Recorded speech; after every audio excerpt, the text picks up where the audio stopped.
I'm Rezlar. I'm Frosty. As nobody's really engaged quite yet. Yep. Oh, there we have a bit of. Oh, was that a triple stun for the Mystic? And welcome back to the Value Pack.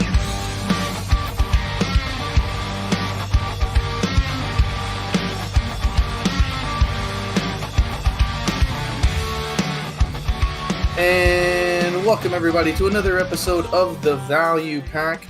Real quick, want to give a special thank you to Bailey Nelson, Icarian, Justicar, I Has Issues, Lord Carrot, and Jesus Christ, I can't believe you're going to make me say this, My PP Itches. Thanks a lot to those guys, our top patrons, and everybody else that is supporting us on Patreon, especially that last one. I'm really glad I'm pretty sure you changed your name to that specifically so I would have to read it.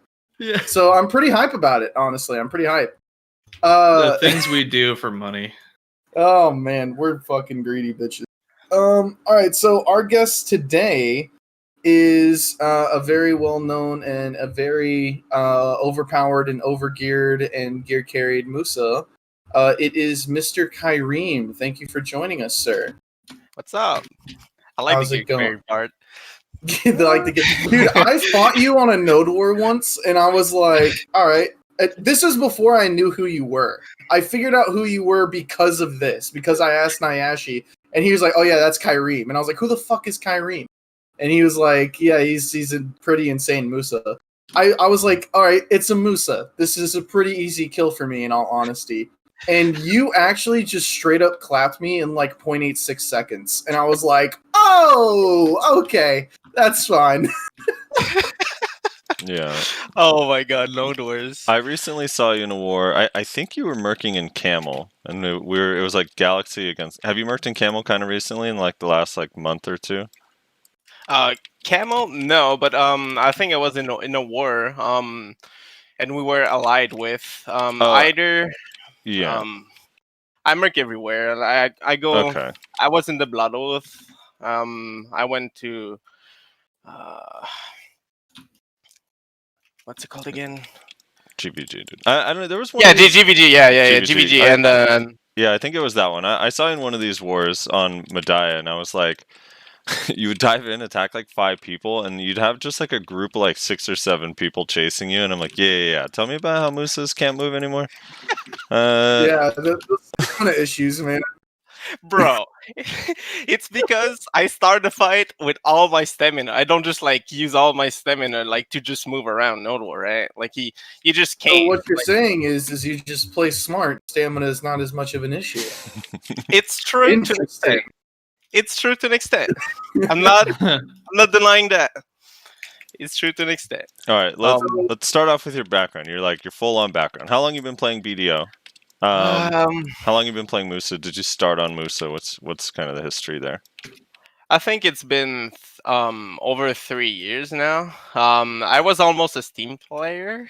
I started just a bit before DK came out, and then like maybe like 2 months before the Steam release, and I just picked Musa. It's been my only class for all these years. My second character, which is the highest level, is like a 59 archer. So I only played Musa. I played the other class on trial to get like a gist of the playstyle, and that's pretty much it. Back in the old days of Musa, when Musa's had no AP and you were actually a trash class, were you around during then? Was like when Striker released, right? Yes. Yes. How was the state of Musa back then? Oh god! I got laughed at for playing the class. That's how it was. But I think it paid off over time. But yeah, the class was a literal joke. I think it was a bit better than what people said, though. Like just the class having all those instant punishes and a pretty good super armor rotation. And back then, the chase, the stamina cost was halves, right? Mhm. What was different is the skills, the CC themselves, were way more expensive. So going for catches was And way riskier too. yeah, going for catches was like much more costly, and that's where like the stamina cost issue where because the moving around, bro, you could move around the map and like I didn't need a horse when I started the game. I just like what's a horse like like I just move around and it's like the movement was just way better. Like you don't have like the get up on the horse animation, you know, like you don't have to ride it. You're always ready for combat. Yep. And like I think the only exception was because I didn't have weight but back then. I was actually moving around with a cart. Like so just how do you even have pets? and yeah, and the pets I had like 2 or 3 max. I think it was 2 during those days. But yeah. Yeah, I think the class was a bit better though. Than people thought. Yes. Yeah. But it was not OP as like. Well, you know, it was a weird time, right? Because everyone had somewhere between 100 and 200 AP, so it was like you weren't hitting as hard. Yes. So everyone felt like Musa just did no damage. About that, Mhm. like even nowadays, the issue about Musa damage isn't raw damage itself. It's mostly accuracy. That's an issue, and it's even worse when the evasion is the actual meta, right? Right. And it was the case back then too. So going for the accuracy build, like to tell you the truth, I had 2 RCs, a tree belt, and a blackhorn bow, which is the accuracy often. And just like before the CC changes, I was still like a gearlet. I had like 200 AP with the blackhorn, and before we got renowned and all that shit, right? The accuracy was doing the work. You didn't need anything else. The damage was pretty intense. All you needed was accuracy, but people went AP because, well, like you see the numbers, right? It's like people the guild requirements, like oh, you need that much AP or you need that much DP, but accuracy is just non-existent. I think accuracy should be shown in a way as a gear stat, like an actual sheet stat that appears, so that it's not just like something hidden that doesn't matter. Right. But that's besides the point. No, I agree. Right, real quick on that. Like that, because that is one of the big things, right? I think it's one of the reasons why a lot of players and even like classes like Musa that kind of suffer from accuracy still get often, and you're like sitting there confused that they're running often when they know they have low accuracy, because like that sheet literally is like everything to some people.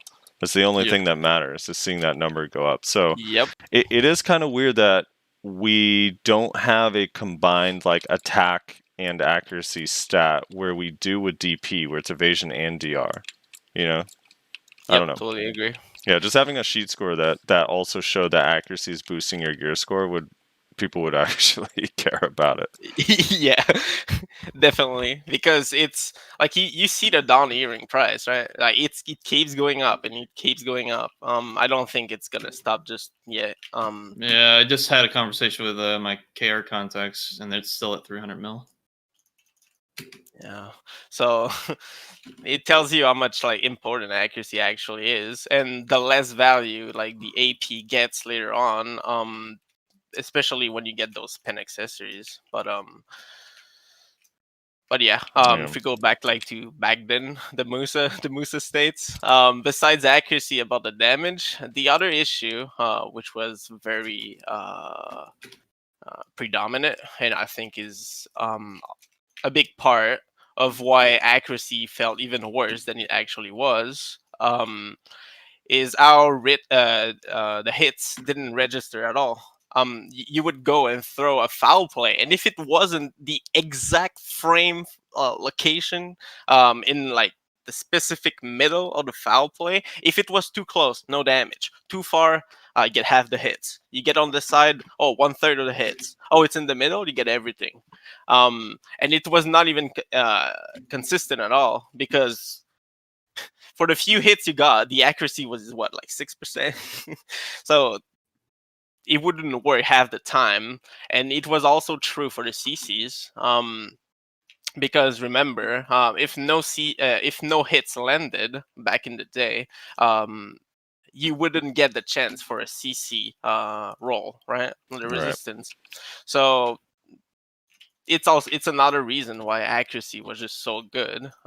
It made you land your CCs, so you could actually do something, like Yeah. in the few holes that existed. Back then, yeah. so Um, yeah. So fast forward to the CC changes. What was kind of the state of Musa right after the CC changes? Was it overall good, bad, or Very good. Okay, it was good. Why was it good? Because yes, we lost stamina. Like they put a big limit on our movement stamina, but they also decreased our CC skill stamina costs. So going for more CC attempts was actually more worth than just moving around and waiting for the like one time you should go in, right?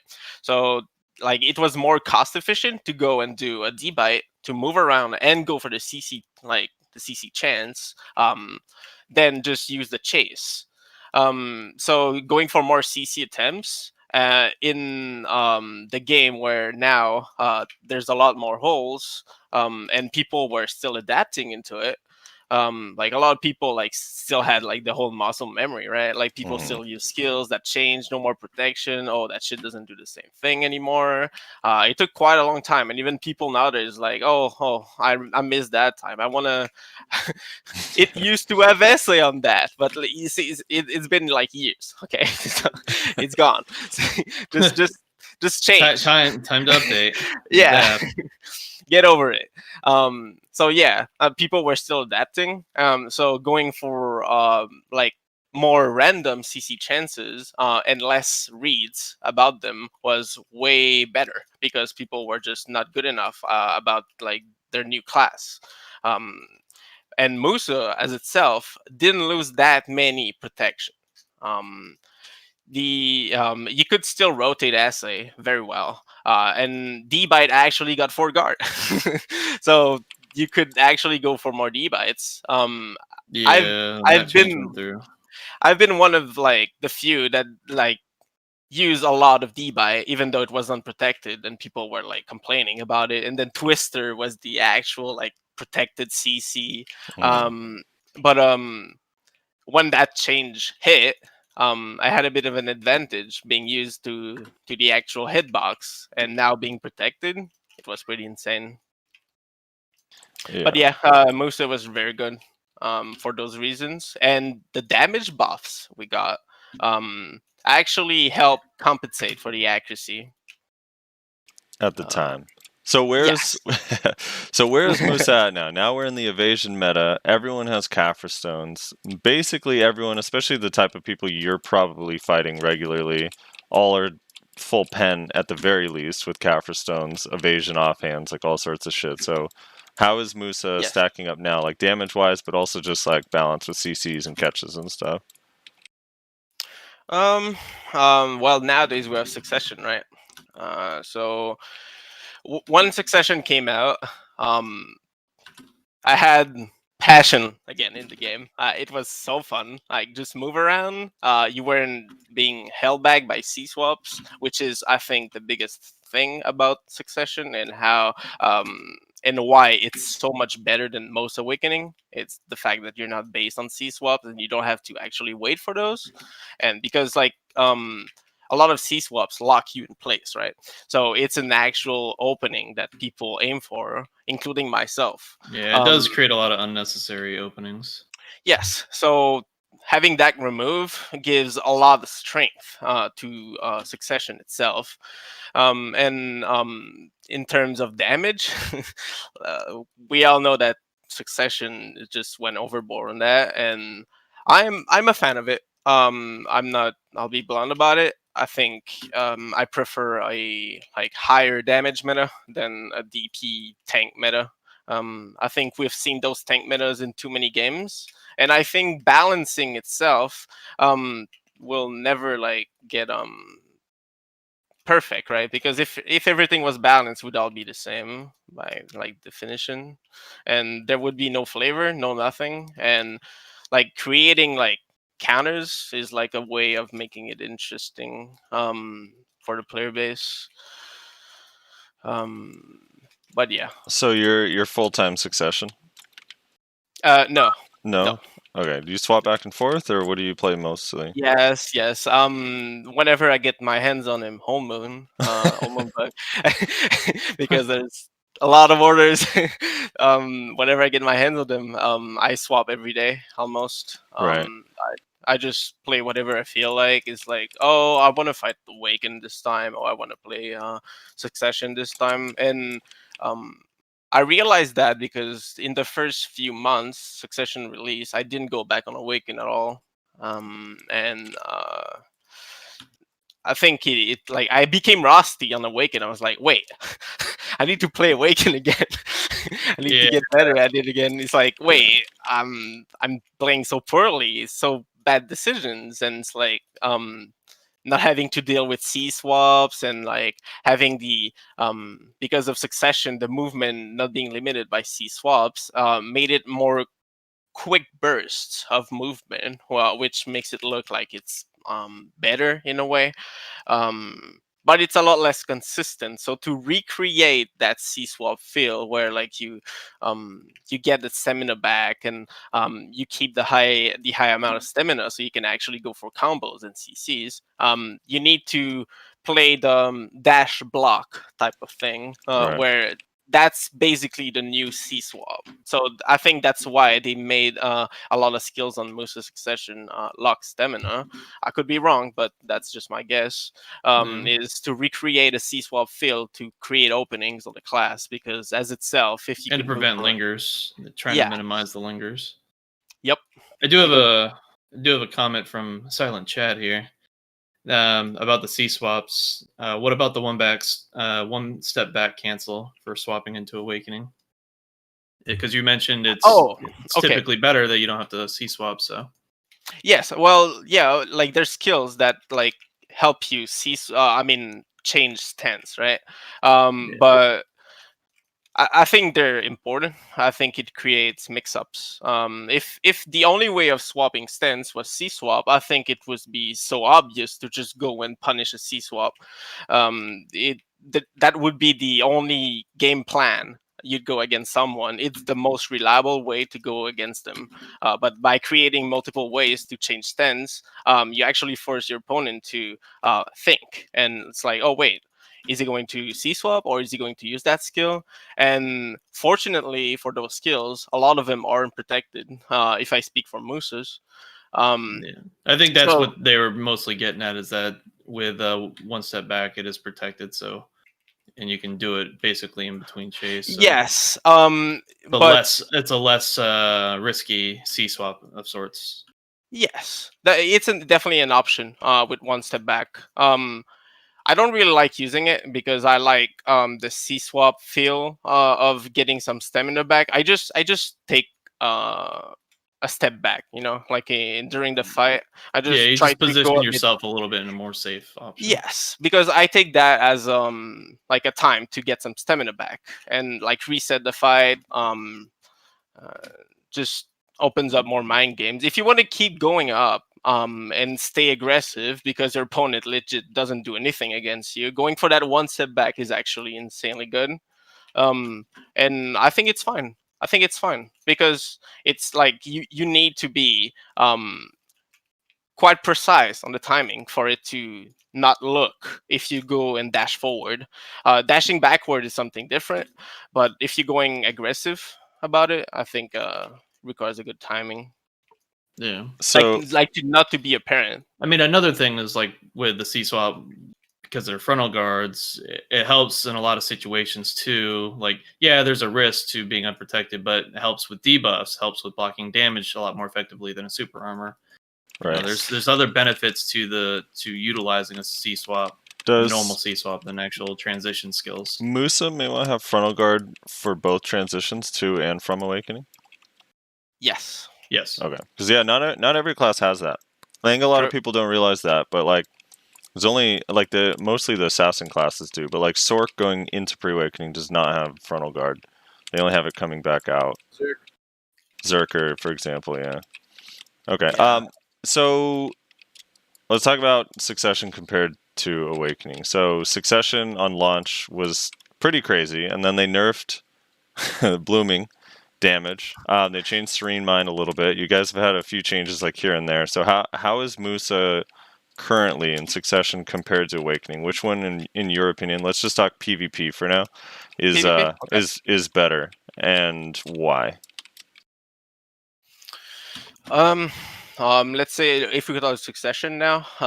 Succession is a bit less consistent in mobility. But the how can I explain that?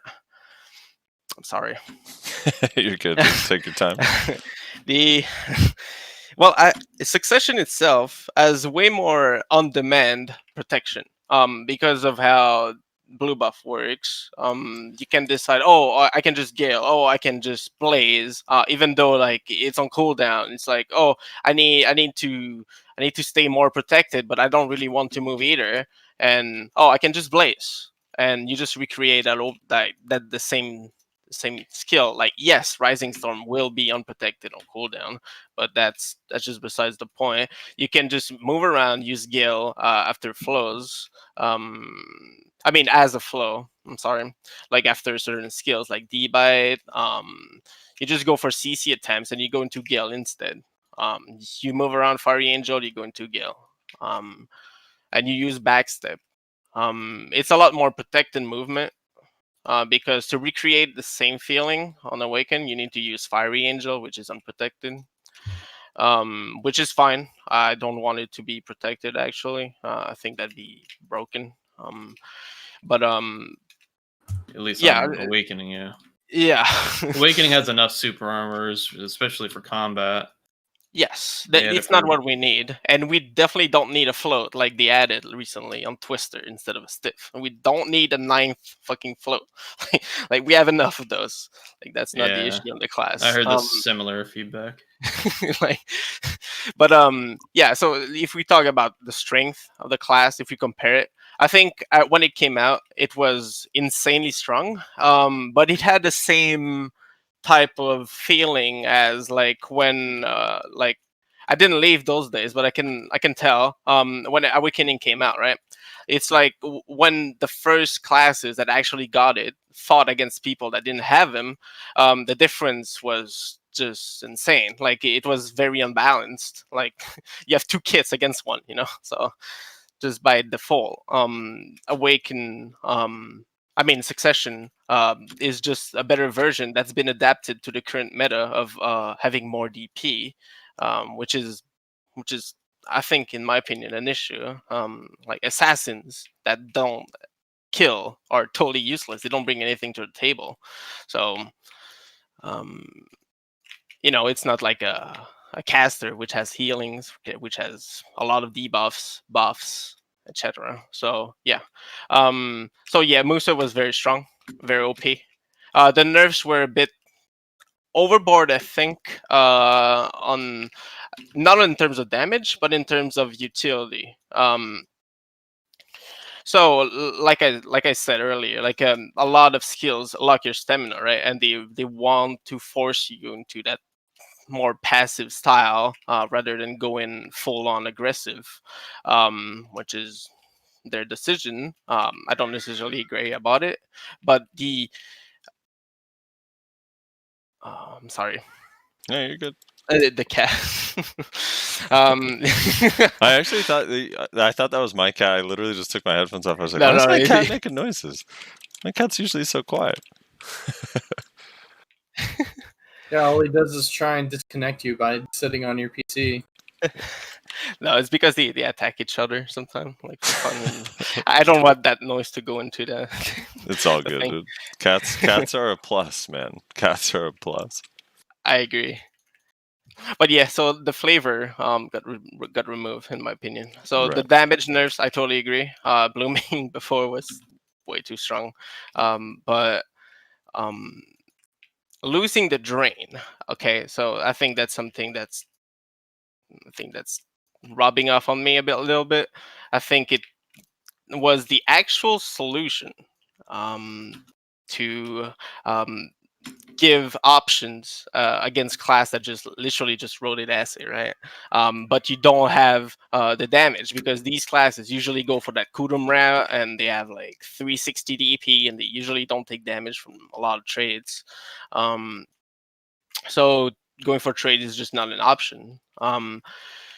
Uh, so yeah, the drain itself, I think, was a great idea. I think the nerfs was made poorly. I think instead of removing the drain altogether, because right now it's like 100, 150 WP drain, it doesn't affect those classes. Like even the class that was an actual like threat, it doesn't do anything anymore. Now the argument is about blue buff, right? So it's like you can use it multiple times. So I think my solution about it is just make it so that the blue buff version does not drain. So only the real blooming, which is every 15 seconds, can drain. Yeah, just have a Right. reset damage option.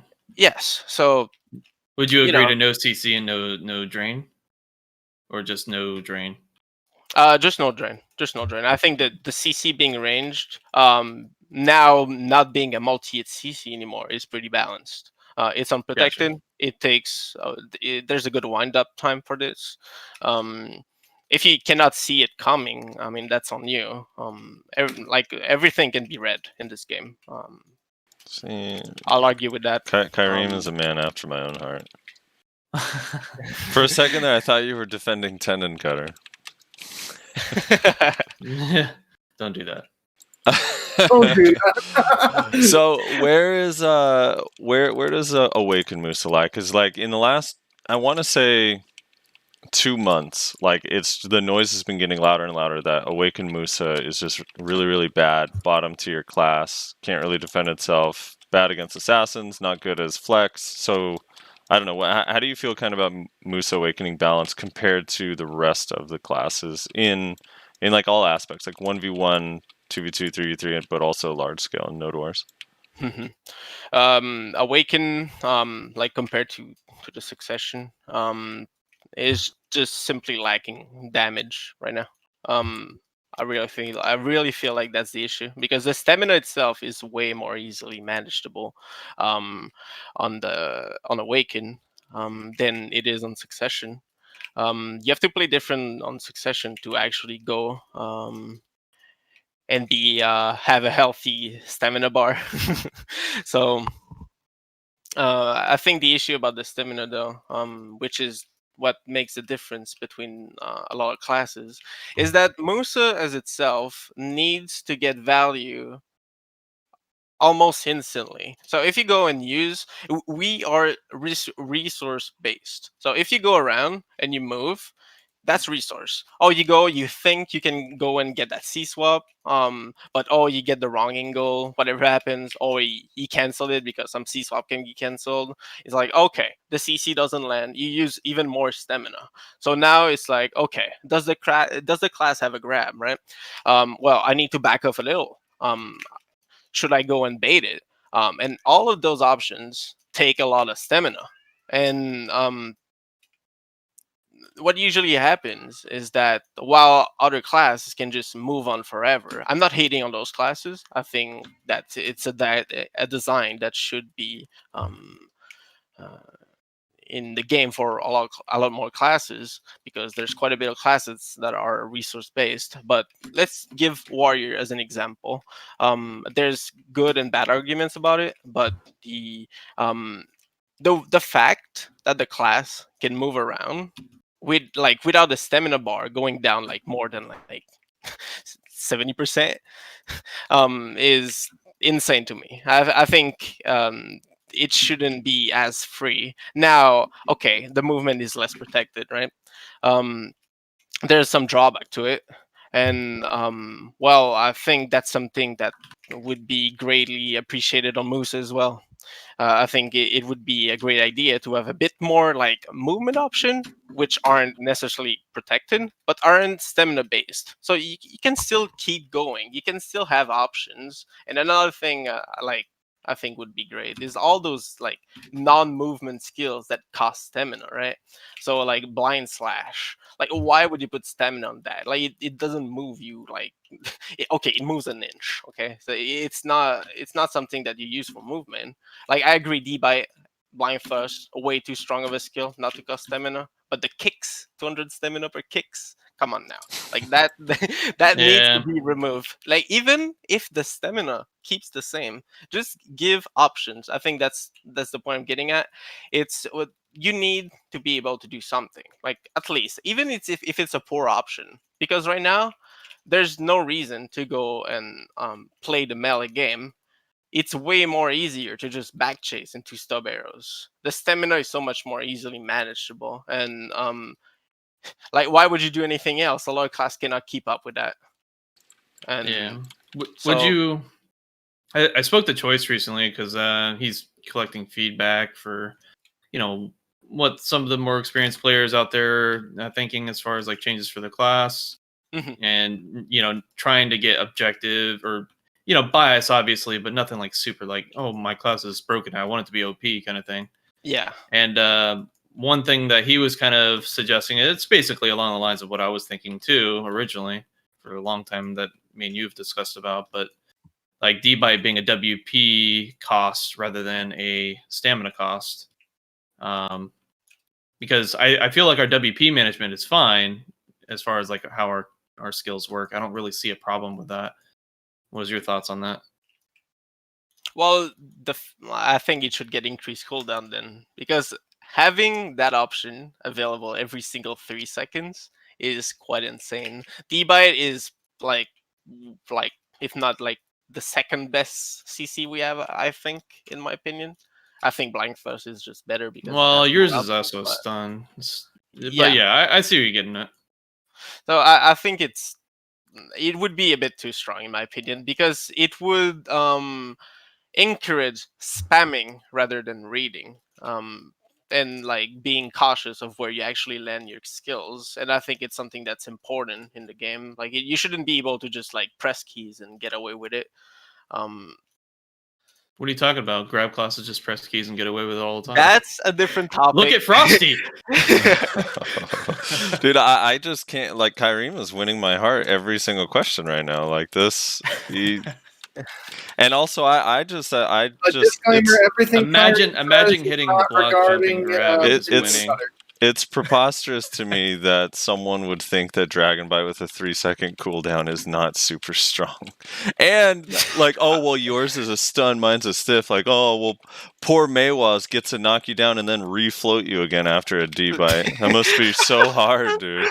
No, it actually does cause a lot of impact. When you initially catch someone, though, you have to follow up immediately from Yes. Maywa's Dragon Bite versus a Musa's. And sometimes you're not necessarily, committing fully to that Dragon Bite. You're doing a quick poke and you're backing off. Well, that time period could cause you to actually not have enough time to follow up, depending on the situation. I think which that's is normal. I think that's a And cool desync. aspect, though, right? Like, I don't know. I don't mind it. I don't mind it. I mean, I do just fine typically with the stiff versus imagining it being a stun. But yeah, like, I don't know. Olden days Tenon Cutter, like, you remember when Tenon Cutter was a stiff back before the CC changes and all that. One of the things that, granted, the skill was overpowered as fuck, like, because no collision stiffness super armor was like actually insane. But one of the things that actually was hard is when you did land the stiffness, is it depended where it landed, right? Because if you got the stiffness at the start of Tenon Cutter, you might not get back to them in time. Like, there was always that chance, and then you'd risk, like, you dive in to try to get them, they'd come out and CC you. And so, like, Dragon Bite is, I think, I'm not really sure. There's probably, the classes are different enough that there's a reason why they're different, but I think the stiffness kind of adds a challenge. That's a good thing, not a bad thing. Yeah. I don't know. And that stiffness is just, I don't know, man. Stiffness is like the best CC to catch with. It's good. It's good Well, and bad. Like there's good yeah. arguments for both sides. It's just that in the end, I think it's it's good no matter what. The stun over stiff, the skill itself being available so often, and like even if like the desync happens, right? Because I did like make a Maywa and played it for like tens of hours on the trial, like to get the gist of it and understand like their situation, etc. Because you keep hearing like the same, oh Musa way better, or oh Maywa just way better, and I think they just play differently. But Never heard that shit from me. I'm not talking about you specifically. Yeah, no, I'm just throwing it out there for chat right now. You never heard that shit from me. Which one is better, Nayashe? Just Musa or Maywa? Be honest. It's dependent on the player you're fighting, honestly. Okay. Like there's plenty of Musas out there I have no problems against. Kyreme would be one I actually have a really tough time with because of the way he uses his kit against the way I play. And that's fine. It's not like I can't beat him. It's just he uses his slows a lot more effectively than most Musas do. So it becomes harder to match up for me. But not every Musa does that. And then they'll sit there and complain about Red Moon or whatever. And it's just like, Kyreme doesn't have any problems, so I don't know why you do. Like, so it's a lot of it. I never really, I mean, some classes are blatantly OP and there's obvious things to point out. But a class like Musa Maywa, they both trade very well in succession. They both have, very strong options in their kits. Yep. It really comes down to the playstyle differences. I think that the only issue with that design, though, the backstep slash is fucking strong. I will say that, but I'm willing to, with them having that as an option, I'm fine with that. It's J steps like Red Moon is OP. Fuck you. the issue though, and screams in Wheel of Fortune one shot SACC is how like the damage at some point becomes like negative on trades. I get to fight these people. Like I get challenged by a lot of people almost every day, and a lot of people come at me and like it's like C9 pen armor, and it's like I have 286 AP. Like I'm not the most geared in terms of AP, and it's sometimes like I cannot go for trades, and for me I don't mind. I've never been like a fan of going for trades themselves. I went for the more CC oriented route because in my opinion it's just more consistent across all classes. You never know what kind of gear people will have when you fight them, and you never know if they rotate their skills well enough.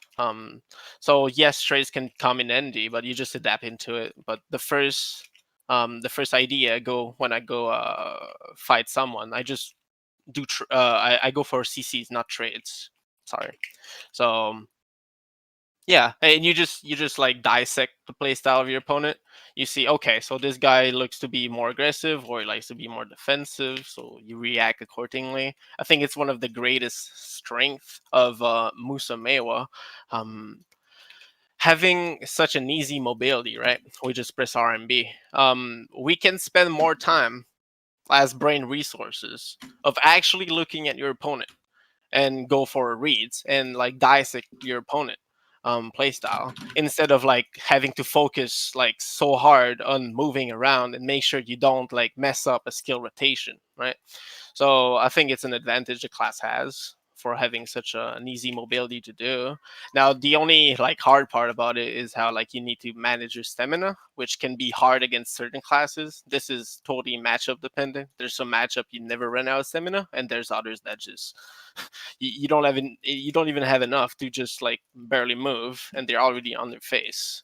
Yeah, I feel like you're talking about Awakened Ninja right now. I feel like Awakened Ninja can put so much pressure.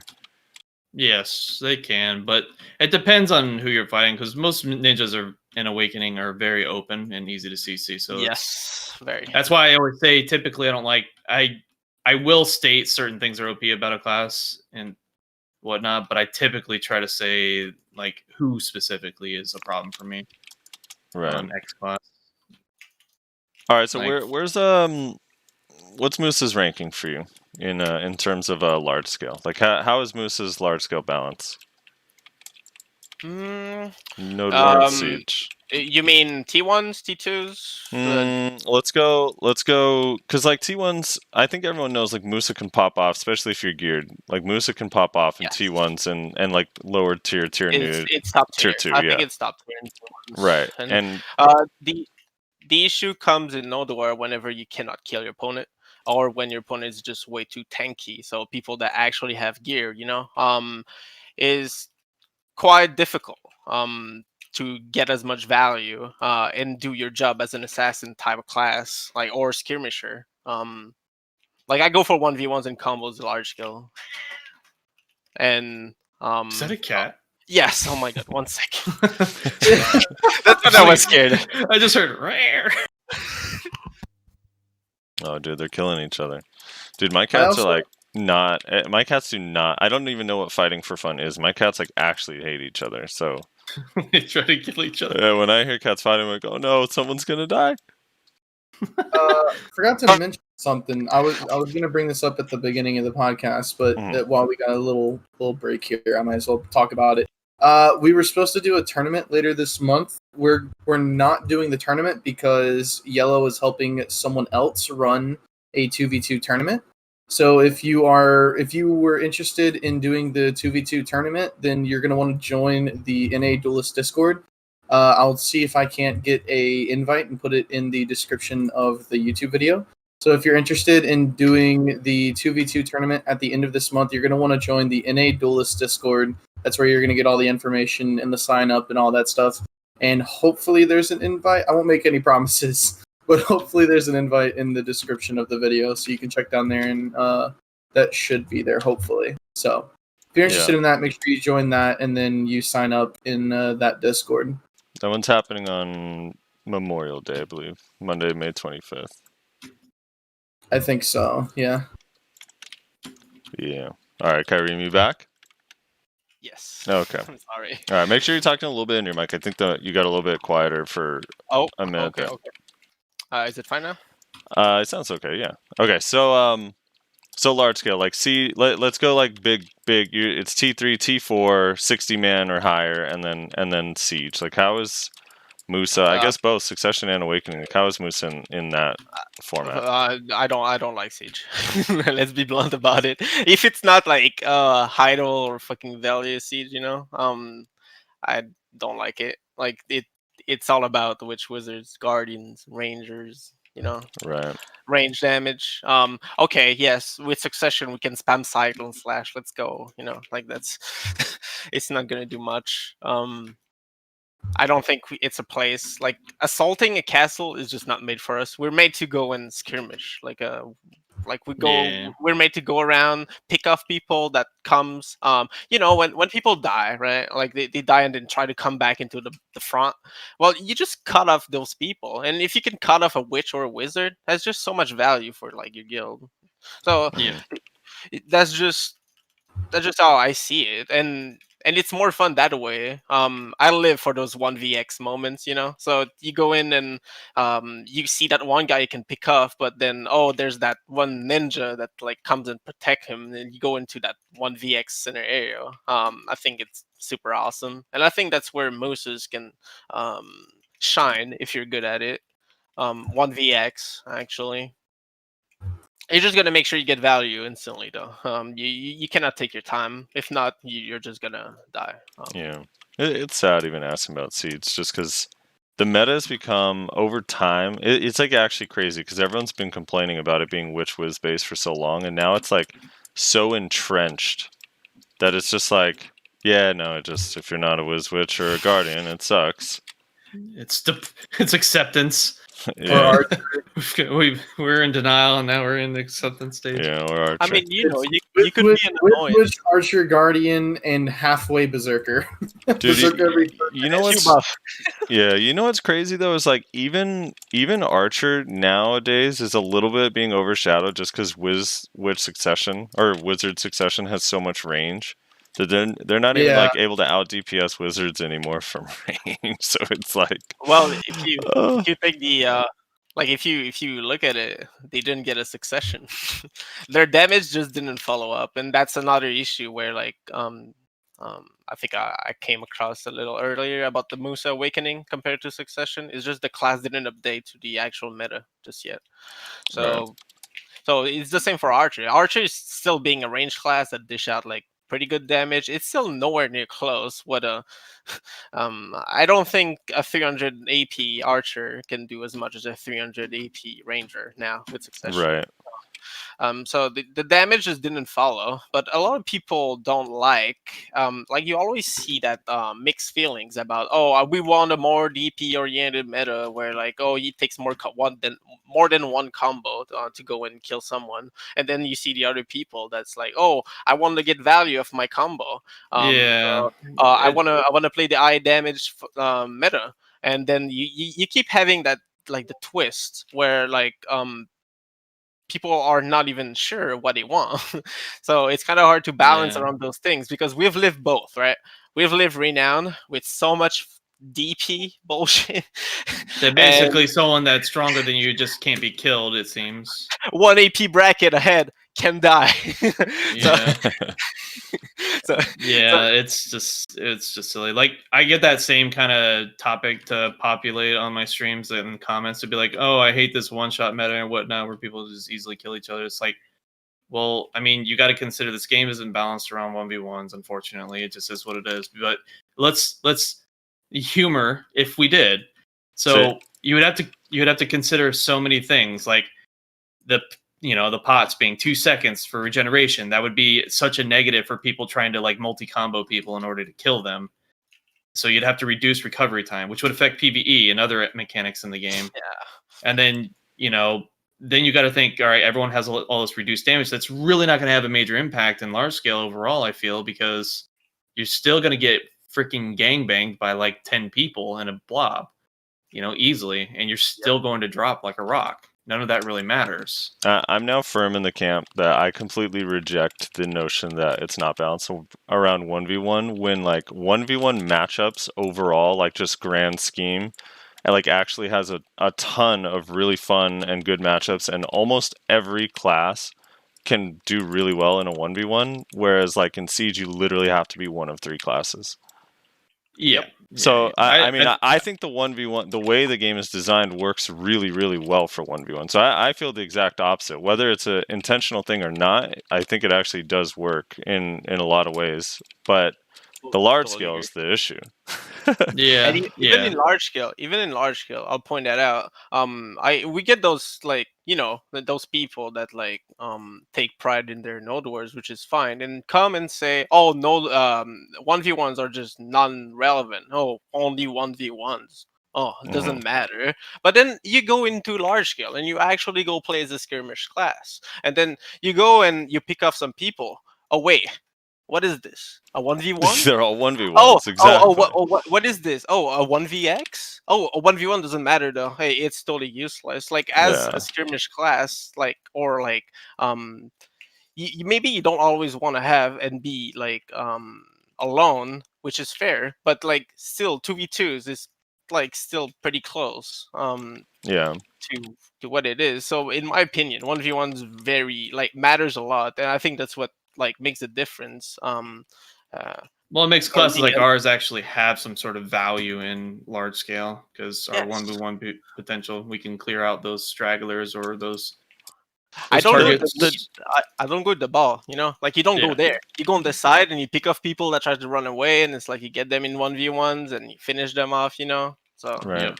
But to your point, actually, like the large scale thing, a lot of people are used to like other MMOs where you go into a fight and you have such a large HP pool and you kind of heal back from your allies healing you and stuff like multiple times in one fight. But the thing is like that's what they talk about they wanting, and it's just like that's not how this game works. It's not how it works, and we have like there's a lot of things, but just like you're saying, like the 2-second pots are huge. So like if you don't kill someone, they get to res up. Movement is huge. Like in a lot of those games, you're put into a combat stance where you move extra slow, right? Like when you're in combat, you move slower. The other thing is whale pots, but also just self heals. Like so many classes have self heals that are so massive that if you didn't kill them in one combo, they would just always get away. Witch, wizard, shies. Jesus Christ! Could you imagine trying to kill a shy if you had that kind of meta? I mean, not even one combo. Like I don't know. Just even like the people that get brought down to 10% is fine, right? Especially in Node 1 large scale where you can have an ally help you out. Like, hey, someone help me peel this guy, he's tanky, Well, and the other thing is, like, imagine this. So, say, for example, they do that. Okay, well, now you can't solo people and you can't 1vx at times. So, what ends up happening is you pretty much see just a bunch of people going around in squads because it's the only way to effectively kill people. So, then you just imagine you're PvEing, and then all of a sudden 4 or 5 people show up in your grind spot just to gank your ass. Do anything. And that happens on the regular because that's pretty much what the meta will be. How fun is that? Like, come on. Like imagine the game being revolved around that. Everyone would be miserable and it'd be like, wow, all you guys do is just run around as a group and just ganking people. Like, come on. At least with the 1v1s, you have a fair shot. Or at least with the damage in 1vxs, you have a fair shot potentially if you're good enough and have enough gear. There's some elements that can actually help you get there. So I don't know. That's just for that argument. Kyreme, I want to ask you probably two more questions before we move on. But first one being, let's pretend you're flown out to developer headquarters. You get to make 1 or 2 changes to Musa. Patch notes are 100% on you, on Kyreme. The whole Musa community is relying on Kyreme. We are fucked. What 1 or 2 changes are you making to Musa Succession and Awakening that you think would improve the class in a good way? Well, like I said earlier, I think I'd remove stamina from non-movement skills. I think like certain skills like Twister, Blind Slash, the kicks. Blind Slash, Carver. Would you consider Carver a movement skill? Carver is a bit on the limit side because it does move you a little, but I don't think those skills deserve any kind of stamina costs. I know like it goes against a bit of what I said about focusing around reading and make sure you get value of like proper reads, but the thing though is that those skills are not protected, for one, and for two, they're not any type of major CC attempts you'd go for, and they're like they're niche. Just combo skills. Yes, they're niche. Like they would help combos, has to help alleviate a bit of like the pressure of like the stamina. It's like now if we talk about that DP meta, right, where like people don't die off one combo, but as a like Musa Mewa, if you got the combo late and you only have like maybe 20-30% stamina, you will use like maybe half, if not almost all of it, into that one combo. And then what else do you do? How do you run away? You can't disengage, you can't do shit. And it's not like you can force a CC on people either. With a grab. We don't have a grab. And so which doesn't cost resources and ignores protections. Ignores a lot of mind games, but that's something else. I don't want to get into that. I think grabs is important in the game, but the way it is right now is kind of bad. Just like having 7-second or 10-second cooldown grab, I think is just here. Kyreme, a man after my own heart. Here we go again. I've been saying this forever. Like I mean, I know you say you don't want to get into it, but it is interesting because it's such a big complaint, right? People complain about a lot of classes that don't have a grab complain about it, and then the thing I hear that kind of irritates me the most is that if you have a grab, I've heard this multiple times. If you have a grab, you don't have to know at all what other classes are doing. You just press your grab button and you win. So it's like, it tilts me because it's not true. Like if you play a grab class, you know the challenges of grabbing a ninja, a kuno, a sork, a musa, a mewa, even like mystics and strikers that know how to use silent step properly. And there's a challenge to it. But I've always said the cooldowns on grabs don't make any sense to me because they are such powerful CCs and they're so ridiculously short cooldowns that it doesn't make any sense. Like I even think, like, I don't know, people play it safe and stuff, like, well, okay, 7 seconds, maybe it should be 12, but I legitimately think grabs should be in somewhere between 20 and 30-second cooldown range because it's totally such a powerful CC. And I think that on everything. I think Suicide Fall on Kuno and Ninja should be 20 seconds. I think Flash Bondage should be 20 seconds. I think The grabs on Mystic and Striker, the pre-awaken grab cooldown is absurd. The Guardian one is literally 6 seconds. Like when their grab animation ends and they start their first skill, their grab is off cooldown. Like that is insane to me. Yes, it's a bad design if you ask me. I don't think Also, it you should do happen. not want to know what Silent Chat is saying about grabs. They're saying it should be a minute cooldown. It should be an E-buff. It sounds awful. It's too much. 1 minute is way too hard. Like Well, it yeah, needs yeah. to be I'm not- consistent in the game, but not consistent as to be the only option you do. Yeah, think about it. 20 seconds. Because the thing is, too, with classes that have grabs, it's not like they don't have other options, right? So you have, like, the reason why I say 20 seconds is kind of a good point. It's kind of like block jump, right? Block jump, when it was 10 seconds, was insane. You just can't account for a 10-second cooldown that easily. It's kind of difficult, especially one like that. But if a grab is 20 seconds, you can put that timer in your head. I now have 20 seconds where I can play a lot more aggressive. They made the decision to grab. They chose it at the wrong time, missed, or I dodged it or outplayed them, whatever. Now I have 20 seconds where that they have extra pressure on them. And I think that's actually a good thing, not a bad thing. So I am with you, Kyreme. Grabs are good. I don't think their cooldowns are good. And some classes, I think Zerker might be an exception. Yeah. But a lot of other classes should, in my opinion, not have protection on their grab. Grab should be a risk. Zerker literally is built around their grab, so Right. I understand that completely. There needs to be a risk to being able to remove protections from your opponent. It's gaining grab. Okay, to give the perspective, as a non-grab class player, right? Mhm. It legit feels the exact same as when you get desynced and got stunned in between super armors. It's the exact same feeling you get. It's so frustrating, but I get it's part of the game, and you get to deal with it a lot better over time. But like just increasing to the cooldown of the grabs to like 20-25 seconds, right, like we were just talking about right now, is Mhm. actually like something I was going to point out later on.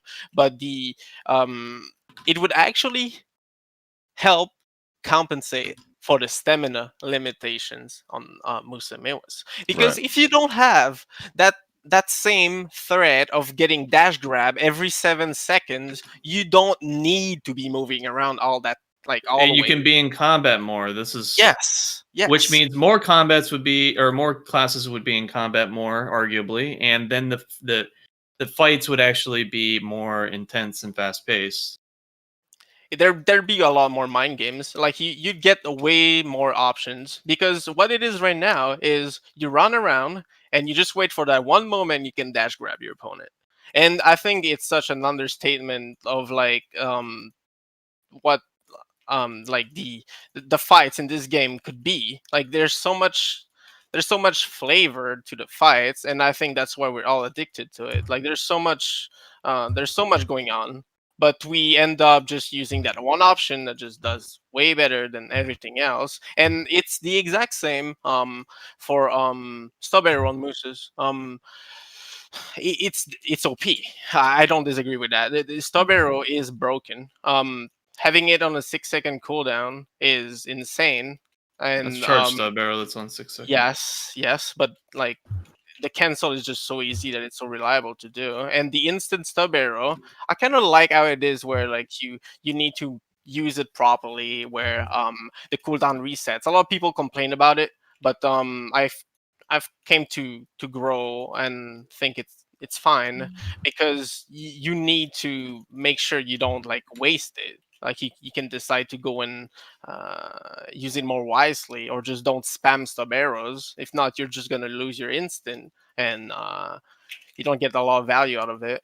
But the 6-second stub arrow stiffness I think is pretty broken. The only thing though is that it's related to our only on-demand iframe, which is like have the skill anyway, but it's still something that's used. A very great tool to go against grabs, and it's 6-second cooldown, and I think it's because it's to match the grabs cooldown.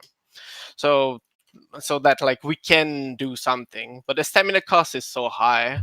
And another skill I forgot to mention is stamina cost on the evasive shot, not the charged evasive that gives an iframe. The actual evasive shot that just moves you around to the side, right?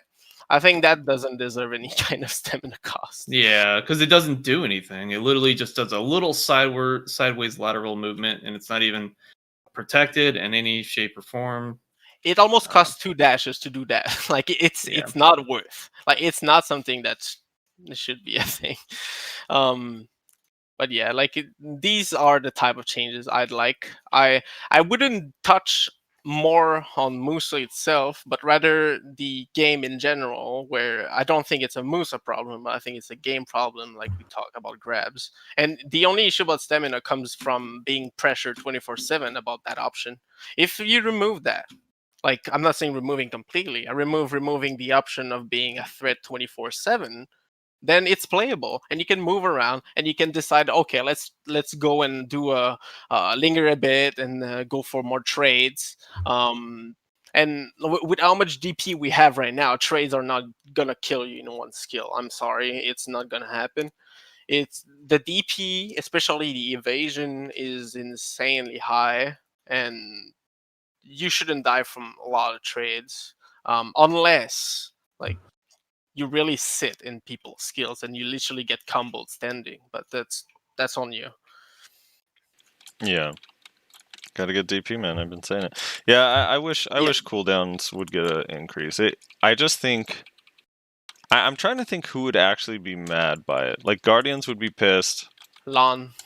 What about Lon would be mad, but Lon now has Lon Striker? has so many tools. Striker would be pissed, but I mean they all would need it, dude. I legitimately think 20 seconds would be like a base, and if you have 2 grabs, your second grab should probably be even higher.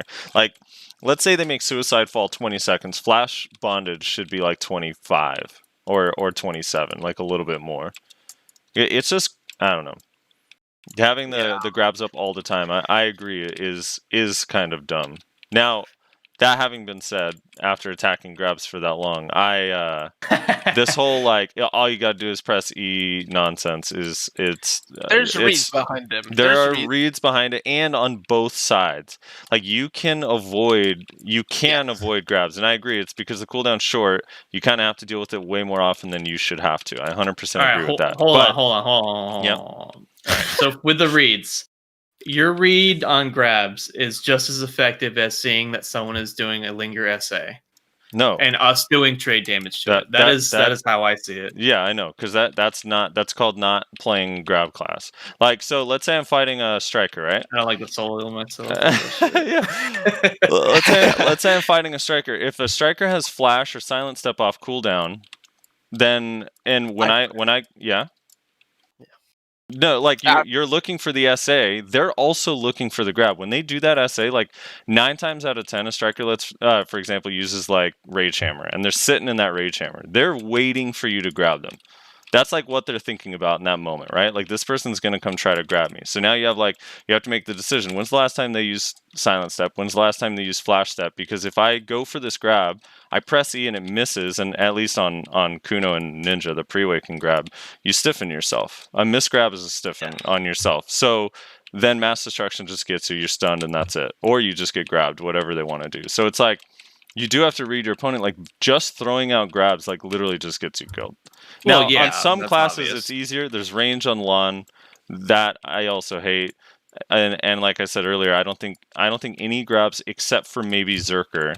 Zerker would be the one exception. Should have protection on the grab. Like maybe I mean Guardian, maybe if it had a really long cooldown because their animation's so slow with the stab, poke, and hold you up in the air thing. I don't know, Striker 2 might be but the grab attempt should not be protected. Put it that way. That's how I feel. I think where Nayashe is getting to, I don't think he says that there's no read at all. I think he says that they're a bit more simplistic, where like you don't like, let's say you go for the CCs, right? Let's say you go for the a stiffness or a stun. If you go around around 4 guard, you need to position yourself like correctly, land the hitbox in the good state, and make sure you don't hit the foreguard, and you need to make sure it's quick enough so that it doesn't cancel into a super armor. You have a bit more things to consider into it, but the grabs, what happens is, and I'm totally with you guys on that, is how it can be so inconsistent, and I think it's frustrating because whenever because of the desync, I think you grab your opponent in their essay, quote unquote, but then on his screen he's in iframe, and then he gets out and he flies around, and I think that's probably the most frustrating thing,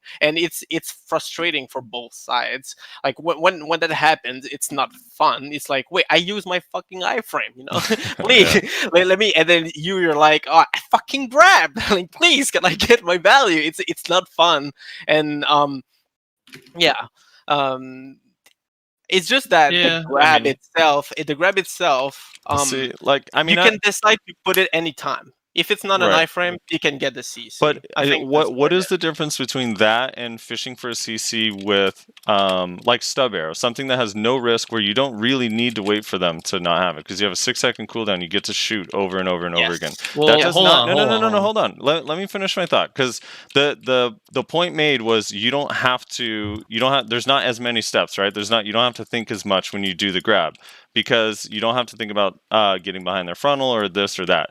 The same thing happens when you have protected CCs like Red Moon, like Dragon Bite. Now Dragon Bite's a little bit different because it's quick and you can put yourself in an unsafe situation. Or Stub Arrow, where you're rotating it, and like while you two do that a lot, lesser Mewas are not thinking about that. They're just like, this is a protected CC, I'm gonna throw it, and they land catches constantly. So my point is, like, a better player has to think about the grab and when they do it, and is not just throwing it out randomly. A lesser player doesn't. But the same is true with protected CCs. Wheel of Fortune, Lunacy, Stub Arrow, Red Moon, like skills like that. Wait. I don't agree on that. You think Alright, DK's that's what I'm thinking when saying. they click Wheel of Fortune? No, that's what I'm saying. That's what I'm saying is Okay. like in protected CCs, it's a similar thing. Like, sure, you might not get it, but in 6 seconds, you're just going to try again anyway, over and over and over again, and it lands sometimes. Yes. Okay. The thing about these skills you mentioned, right? Mhm. A lot of them are actual multi-hit CCs. And it's something that's another difference in the game, I should say, where some skills can actually bleed into protections with the multi-hit CCs, and it's the case for Stub Arrow. Stub Arrow is a multi-hit CC, so landing that in between two skills can actually lead you to land the CC. So using it on cooldown and spamming it can lead you somewhere, and I think that's an issue. But on the other hand, if we talk about like with a Stub Arrow still, if it wasn't a multi-hit CC, with how small it is, it would rarely land. Mhm. So it's I kind of get the idea. I totally agree that Stub Arrow is very strong. It's probably I'm not even saying it's too strong. I was just using it as an example. But the difference, the only thing I didn't agree is saying the Stub Arrow is a protected CC. Yes. No. That's what I was gonna That's comment not on. what I meant. I did not mean that. I just meant Stub Arrow, and Stub Arrow just because you can throw it a lot, and it's low risk when you're far away, like in a 1v1 Yes, low scenario. risk, high reward, That's all I yes. mean. But Well, I meant like Stub Arrow and protected CCs. all right. Let me make a quick comment, Kyreme, and then I'll let you jump in. All right. So for that, Mhm. yes, you can do it from range. You can do. Kyreme's kind of made it seem like the 6-second cooldown's like the one that we do where we back chase and whatnot, and that's not true. The 6-second cooldown one is one where you have to be stationary to pull it off. It is really quick to do it, but you are stationary, you are vulnerable. Yes, you can do it from range, but a lot of times the reason why people get caught from range is because they forget that we can actually do range because we're constantly doing melee attack. You fight a ranger or an archer, people don't have a problem guarding against ranged CC attempts. Ooh, So I mean, the main difference is what? Wait, people, you're saying it's easy to guard against like an archer's range CC attempts? No, the biggest problem with archers is typically because they are going in and moving all around you. When they're just standing Well- way off in the distance and in front of you and just launching arrows at you, are you getting CC'd super easy? I mean, not How everyone fast do they break my block? not everyone has chase, dude. So yeah, it's actually it's a very difficult. People it's have very frontal difficult. guards. Everyone has a frontal guard. That's why I said, Well- how fast are they breaking my block? Yeah, but like a frontal guard breaking the block that's is just not what I'm moving talking you? about. I'm talking about being CC'd by it. Well, right, but Bringing you get CC'd. that's a gear issue. I mean, what's the skill, like, for example, with Kuno? Like, all right, so I use Dance Macabre to gap close, right? That's the iframe, and then that's off, and then I use Shy Ten doesn't and have Cutter, block. and then I use Ten and Cutter, right? And then that doesn't CC them, and now I'm S blocking and trying to run away. Like, I don't have chase to keep going. So yeah, it is actually difficult to try to gap close on an archer that's throwing range CCs. Now range are less so because they don't have. I mean, it's literally blasting gust. I feel like sometimes, and that's Yeah. it. But like, yeah, on archer. I mean, my point is to, and always every time I have this conversation, it ends up sounding like I'm trying to say grabs are not really powerful, because I do think they are, which is why I think they need a cooldown increase and protections removed. But I'm just saying, I played enough classes without a grab, cough sork, to know that fishing for CCs isn't like this. You got to be a rocket scientist to spam. True. To spam True. Shadow Wait, Eruption, Shadow it's a knowledge- Ignition, and Dream You're of Doom. talking about Sork. Yeah, it's Well, less resource based. Like you can actually like get How are you gonna sit there and say, "Oh yeah, I I'm played just a saying, class well, that's top"? protected. See, I'm just saying, like Dark Knight with Wheel of Fortune, Lunacy, like. Sork is literally the worst example to compare against classes that have grabs because they are literally Okay. always iframing them. I got it, but it was just an example. I said like. It was Let me just choose an example with the highest potential to avoid these things. I mean, okay. The allow point me still- to the confirm point what still he's stands. saying. As someone who's played Archer and Witch and Wizard, I can confirm it's really not like. It's not like things magically become 10 times easier just because you have a grab. Just saying. No, I never suggested that. I never. No, but suggested a that. lot of people do, and that's what Frosty has a big issue with. Is the people, like you said earlier, that are like, "Oh, if people with grabs, you just press E and then you win," and that's just not the case. Is it there advantages? Certainly. Like the matchup for Berserker against Guardian is pretty easy for me, and I've said this multiple times. While other people are complaining a lot about Guardian, I don't really understand it, and I think that that's mostly due to the fact that Berserker has a lot of grabs, so their super armor is very like easy to deal with. Everything that they do is very slow and just very easy to grab them out of. As the resident grab connoisseur, though, I do have to say two things. First of all, I always find it hilarious that the classes that complain most about grapples seem to be Musa and Maywalk, considering they have a 3-second protected CC. It's kind of hilarious to me. And then half of the time doesn't work though. It's okay, not neither do but grabs. you didn't. Yeah, you didn't make. You got to make that caveat for the grabs too, though. Yeah, neither do grabs.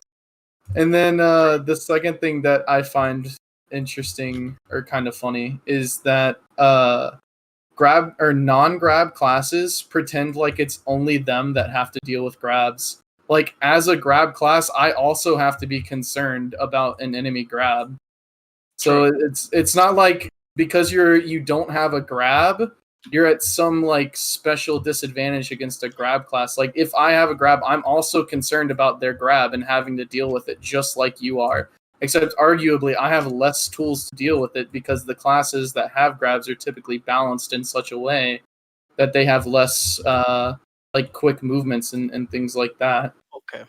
So I'm a lot more open to being grabbed as a berserker, for instance. Like if I use Devastation, if I use Slugfest, if I use fucking Lava Piercer, like these are all abilities that are very easily predicted and I can be grabbed out of at any time. So Okay. I think it's fair. What you're saying is pretty true. The only thing though is you're comparing a non-grab class against two grab class. I don't think we're saying that there's no mind games. I think there's a lot of going through, actually dodging and going for the grabs. But you also have it.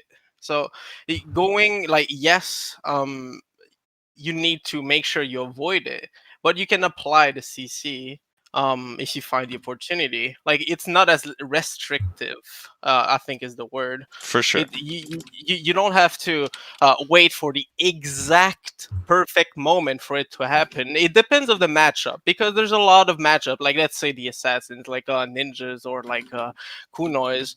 These classes have a lot of holes and can be dealt with like reliably. But it's not true against like certain classes. Let's say Guardian, where it's a lot more hard, and or any type of front line, right? Like yes, Striker is a different case because it has quite a bit of holes. But if we go more towards Mystic, I don't think the class is broken. I'm not saying this. I'm just saying that being able to rotate assay, right, which is fine. Okay, it's just that having the grab, even though you fight it as a grab class, you still have that option that comes up once in a while. Whilst we need, as a non-grab class, wait for the exact like whole small the small point where you go and target it. I think that's the point. That's the difference between grabs, which I think creates the frustration between grabs and non-grab class, because it looks like you don't need to do anything. You press E, you come up, you're in essay, you're in foreguard, whatever, you got grab, you got removed out of your protected skills, and it feels very frustrating. Right. So I think that's where like the frustration comes from. But yes, the grabs definitely need reads. Like you cannot just press E and it's not like the range is like I have BA and then suddenly you appear in the hands, right? Like there's some kind of like awareness you need like to pull off. It's still a CC. It's still, you need to keep track of your opponent. Like that, I don't think that's That what right. we're getting at That's right now. all I'm saying. That's all I'm saying. Yeah. That's all. I mean, That's my only basically- point. Basically, what it comes down to is it's like non-grab classes feel like they don't have as many opportunities to CC as Right. grab class. I'm just summarizing what I think is the main argument here Okay. for people that maybe are confused.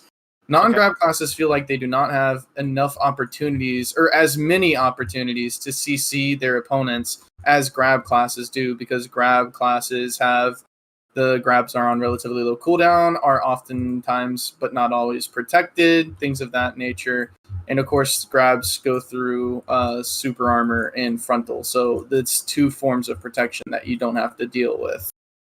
But that No. isn't the issue by itself. This I think is fine. It's just that the like I said about resource, some Mhm. class can keep going on forever. Let's talk about the warrior grabs. They have that like success rate on it, so it's less likely Right. to be resisted. It's very reliable then, and they can do it after like an insanely quick movement skill, which is slow rare. Yes, it's unprotected, but with the speed it has and how much frame scaling the class has, it can lead to pretty intense things. I don't think warrior is like broken class or anything. I just feel like it's a matchup thing, where like some classes are limited and some classes are not.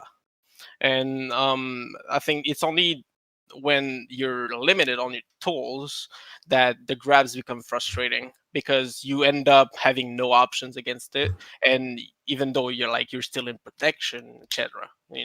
So Right. I think it's just where the issue is. But the solution is not making it everything free, because like let's be honest, the Musa that dashes forever is totally broken. Like please.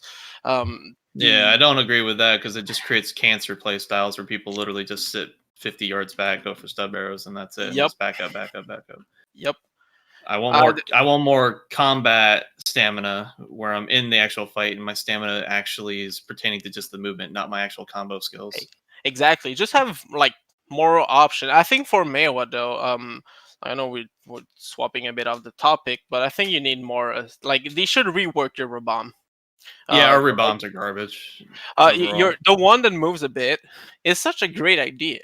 Yeah, But they it they doesn't should. move at all. Like it doesn't move Yeah. you further, and it doesn't move. And it's a far frontal enough. guard, and it's just not very useful for at least succession. For awakening, it does okay because we have pedal drill to move with too, so it's But bearable.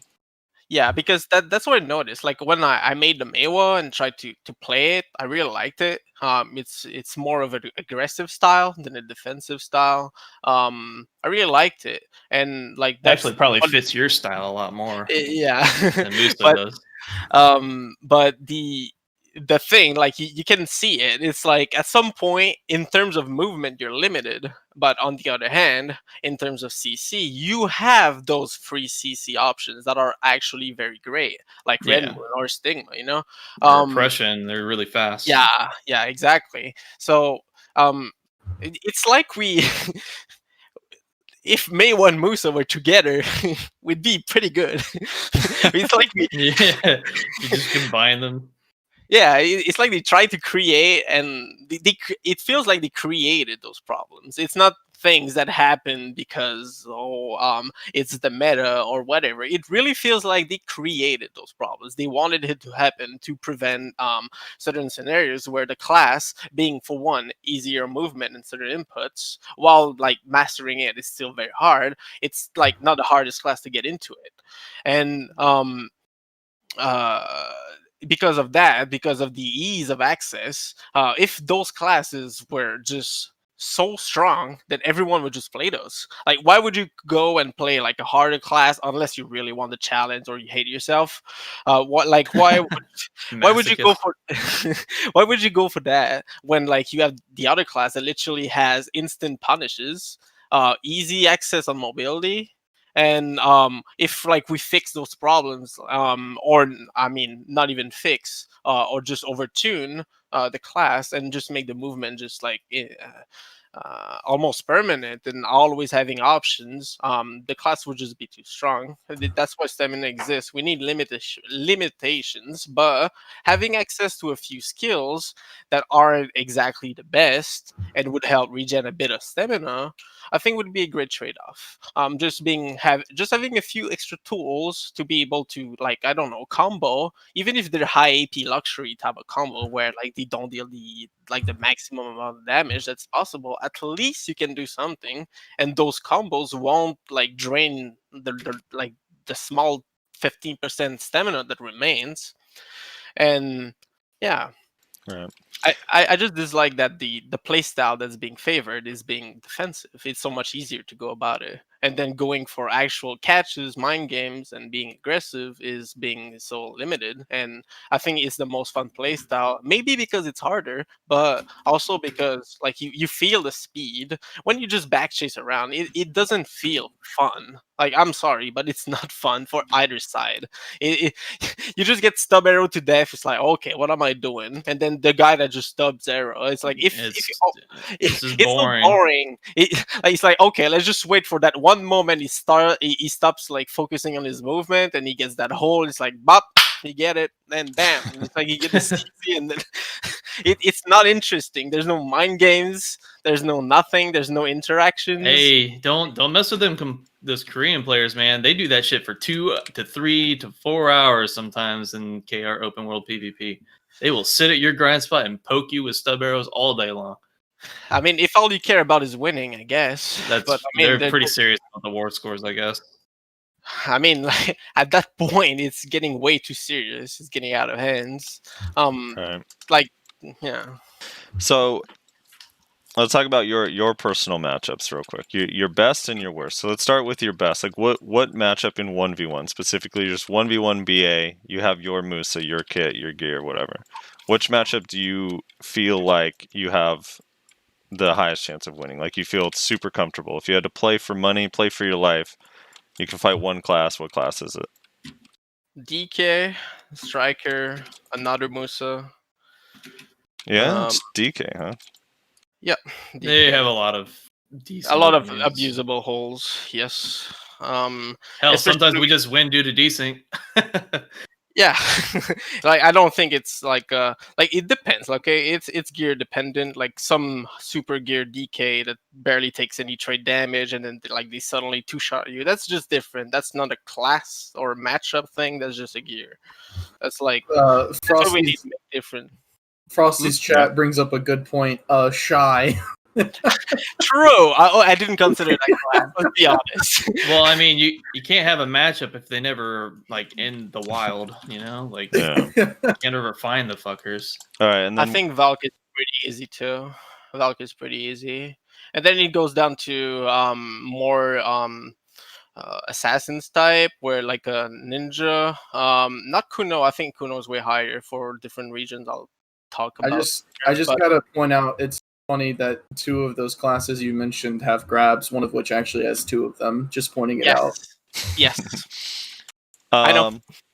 which The grab itself doesn't make the thing. It's how the how you can go if you can replicate the same thing the grab does, or if the class is resource based or is limited in certain way, then you also have a chance being limited. You just gotta like play around their limitations. But when you go and fight some class that can just go on forever, I don't know, like let's say Lon Succession, like the Preener version of that, like that shit had no limitations at all. You just go in and like you just spin and do like the same skill rotation and eventually kill people. Then Warriors, you just move around infinitely and you go for the grab.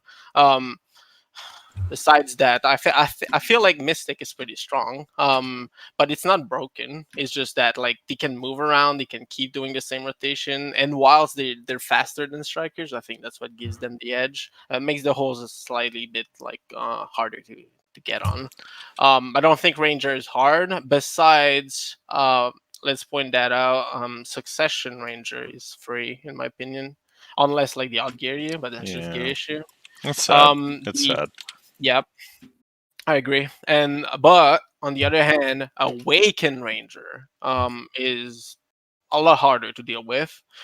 Even if there's C swap based and it can be abusable, their C swap can be cancelled into that like the ES things, and they usually run a lot of resistance. So it's the resistance, not the class itself, but like a lot of these players run resistance, so whatever you do isn't consistent at all.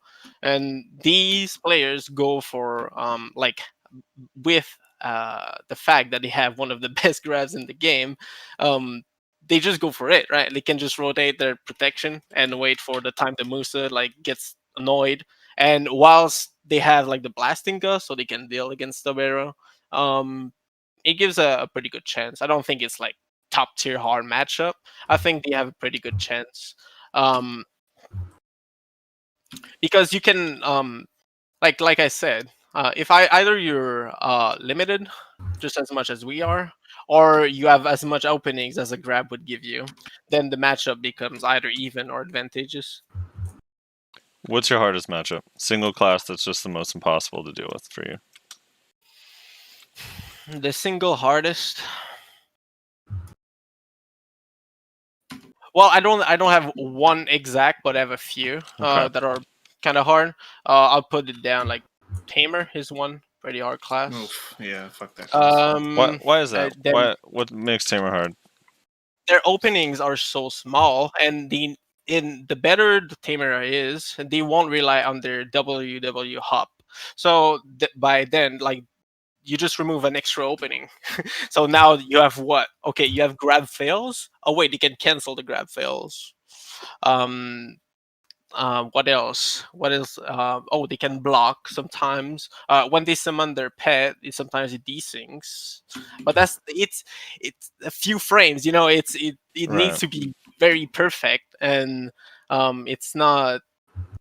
There's no reliable way to get them. Besides maybe trades, but then their grab is just insane. So it's just not a very good way to dealing with them. All right, which other ones? Yes, Kuno actually, Mm-hmm. and I'll say I'll tell you why. Is because even though the class has a lot of openings, right? Like it's open almost everywhere. It's very quick, and you need to be super precise.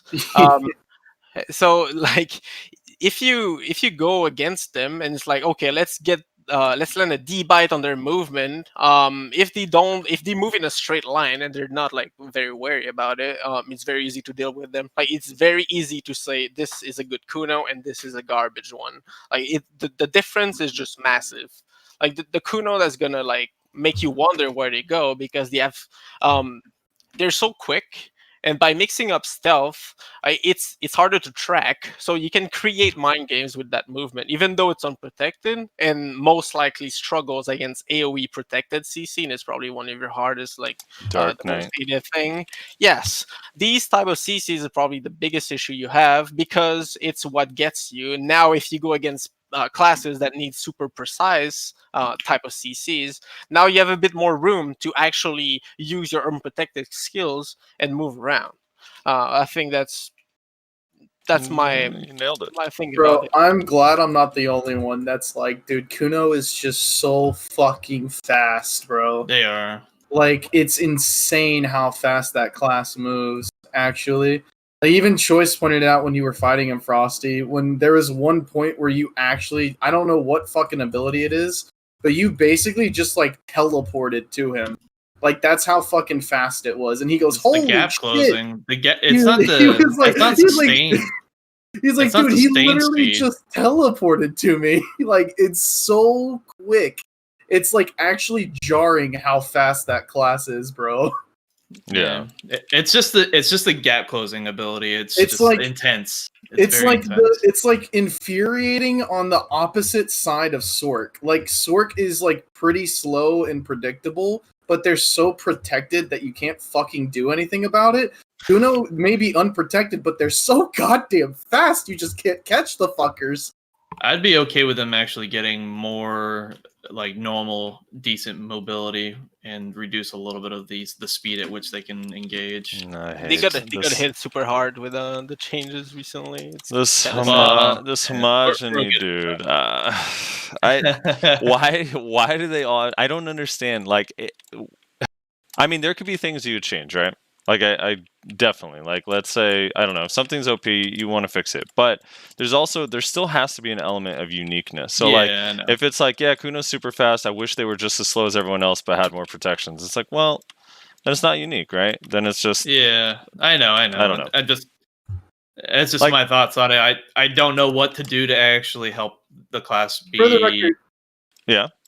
just disclaimer, I'm not saying that you should change that about the class.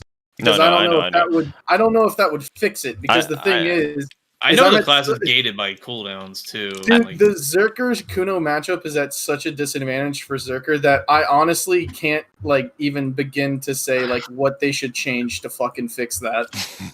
Like Well, I don't like one thing block in jump, general- ghost step. I don't know. Like I don't know where to start. When they removed the linger from dance, I thought was the strangest thing. When really they should have removed the distance and the lock on. The lock on to me it's so overpowered that I don't know. It's just there's no way. Like it's literally a free win. I mention it all the time when I'm streaming and I'm dueling people. Like 1 out of every 15 fights, you throw in the absolute max distance dance and you just get a free win. Like it's just one free win every like 10 to 15 fights. Like if they're expecting it, they're just gonna move, expecting you do it right off the bat in that first fight. But it's like I don't know, the dance leap thing where it locks on just doesn't Is make that a lot the of sense to me. teleport that you guys do? Yeah, so it's a teleport, whereas like if they're in your crosshair, so you know like block jump and other skills like that where you have to be within a certain range. Like dance, you don't. You just have to get within a certain range and then it'll like double the distance. It's crazy. I don't know. It makes no sense. And it is so fast. Like I don't even think you can really react to it. It's not really reactable. But the base movement on it, if you have no target, I think is good. It moves you about what like, I don't know. I'm trying to think what the distance is. It's kind of like a shadow leap, right? But when it's locked on, it moves 2 to like 2.25 times as far. It's fucking crazy. All right, so Kuno is a hard one for you. What about Awaken Kuno? Awakened Kuno, it depends on the player. I've met some pretty insane Kunos, but then I'd fight like just normal players, and there would be no issue whatsoever. I think it's mostly succession that's an issue. As like for the hard matchup, it can be hard depending on the player because it's so much bait and trap based playstyle. With the C swap float, the lighted, and just how much stealth movement you can do just to mix up your positioning. I'm kind of curious now. What would you nerf on Kuno Succession if you could nerf something, Kyreme? I wouldn't nerf the class. I don't think it's. Hey, I don't think it's. I don't think it's the class that needs a nerf. I think it's other classes that needs tools. Like for me, like I said, I think the limitations is a bit too harsh. I think there should be less focus on stub arrow, and I I want it to be the melee class it's supposed to be, you know. I want to go in there and play and just move around with fast speed and just have fun. And it would be insanely more fun with you for you guys as well because you wouldn't have to deal against that like stub arrow style, which is like notorious for the class. And I don't think it's. So, is your general philosophy then on balance, like you're kind of in the camp of you'd prefer classes be brought up than classes be brought down to a level? Yes, to a certain level. I don't think like over tweaking them is bad, but giving them like even the smallest options would be great. Just because the way I see it, right? Counters are necessary for the game because it creates diversity, but when the counters are literally uncounterable, like if there's no skills that can matter into playing against it, I think that's where the issue comes from, and that's where like the class is simply overtuned. And well, there needs to be a fix somewhere. Soft counters should exist, or like medium counters, but hard counters should never exist. I'm totally against that. It's not. I think I'll do that comparison. Did you guys play Age of Empires and like StarCraft? StarCraft, yes. Yes. Okay. So in StarCraft, right? You get those minions that are made to beat a specific enemy on the other side. Even though these units stand there, if the enemy doesn't do these units, like they're totally useless. So which is okay, it's their design of the game. But if you compare it to like Age of Empires, you go and then wait, if I control my units properly, I can actually win, and I can abuse the hills, get more damage, and I can even though the units are a counter, if I move them properly, I can actually win. And I think that's the design I'm rooting for. It's something that is skill based and that you can actually do something about it depending on your skills. Now, if you're not good enough and you cannot deal against a counter, that's on you. But when the best players cannot even do anything against it, that's an issue. Do you have any examples, like from your point of view, of like a hard counter that is too hard, and then a soft counter that you think is good that's currently in the game? For Musa, I know it's kind of hard off the top of your head, but a hard counter, it would be pre-nerf, either Sucklon and Mystic. Pre-nerf, those classes were hard counters for a lot of classes, and they needed to be toned down. These classes were just insane, and there was no counterplay to it besides having maybe a grab. And even then, the grab wouldn't solve everything. You know, let's go and grab the lawn, but then the lawn hurt box would be so jank, and it would be almost impossible to go and grab them, and then you get CC in return. It was probably not fun for you either. And then those are the type of classes I think were definitely overtuned and are just not good for the game. Now a south counter.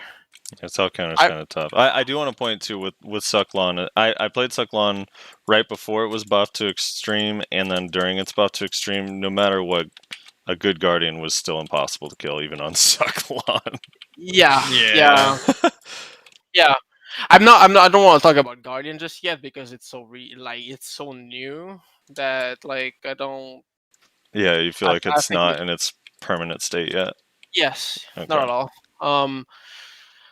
Mm, I think I think Warrior, even though like I don't really like fighting them, it's quite hard. I think it's more into is a more healthy type of counter because you can actually do something about it. Like Right. they use a lot of C swaps. The Warrior has a lot of openings, more than people think. It's just that when they're aware of it, they understand your play style.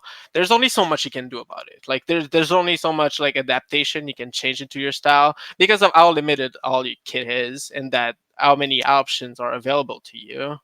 Um, so whenever they're all countered, even though you change your timings, you might win that round, but the next 2 rounds is just gonna adapt to it, and then you might win the one after or two after. Um, like he has the tools to adapt to whatever you're doing, but you don't. I think that's the thing where you can do something, but you need to get out of the way and be an extra better player than your opponent, which Right. is okay. Like the skill can do something about it, just class knowledge. Be aware of your options, and yeah, I think Warrior in a way is a good way of like the soft counter. I just dislike the fact that they don't get to be limited to some extent, but Right. that's it. In general, you can do something about it. Like you just need to make sure you get value out of it. And at that point, it's more of a Musa issue than a Warrior issue. Um, All right. so yeah, One last Musa question before we move on to normal patch stuff. Who's your favorite Musa? Who's like the best Musa in your opinion? That's not you. Who's your favorite Musa? Like someone that you actually look up to or respect or think is like, damn, that dude's good as fuck. a good Musa. I mean, there's quite a bit. Maybe not like the top tier like Musas, but I think like Quantum for example, I think Mhm. he's pretty He still good. play? Yeah, he still plays. I met him earlier, like this week, and Oh, I thought he quit, but I guess not. he made me fight Inky's Guardian. Oh, it was God. it was a interesting fight. It was on trials too, so it was a bit rough. But Oh, okay. If it was trials, it's a little bit more fair, but still, it's cancer. I don't agree. I feel like my main would have been better. Yeah, 2K actually. stamina is way too limited, bro. Yeah, the stamina is really bad on the trials. Yeah, there was no drought and shit. Like, but yeah, it was interesting. But yeah, he still plays. I think Watnum is an interesting guy. Pretty Yeah. fun. Besides that, there's a bit of mooses like I think Kyle. I think is pretty decent too. Really, Kyle.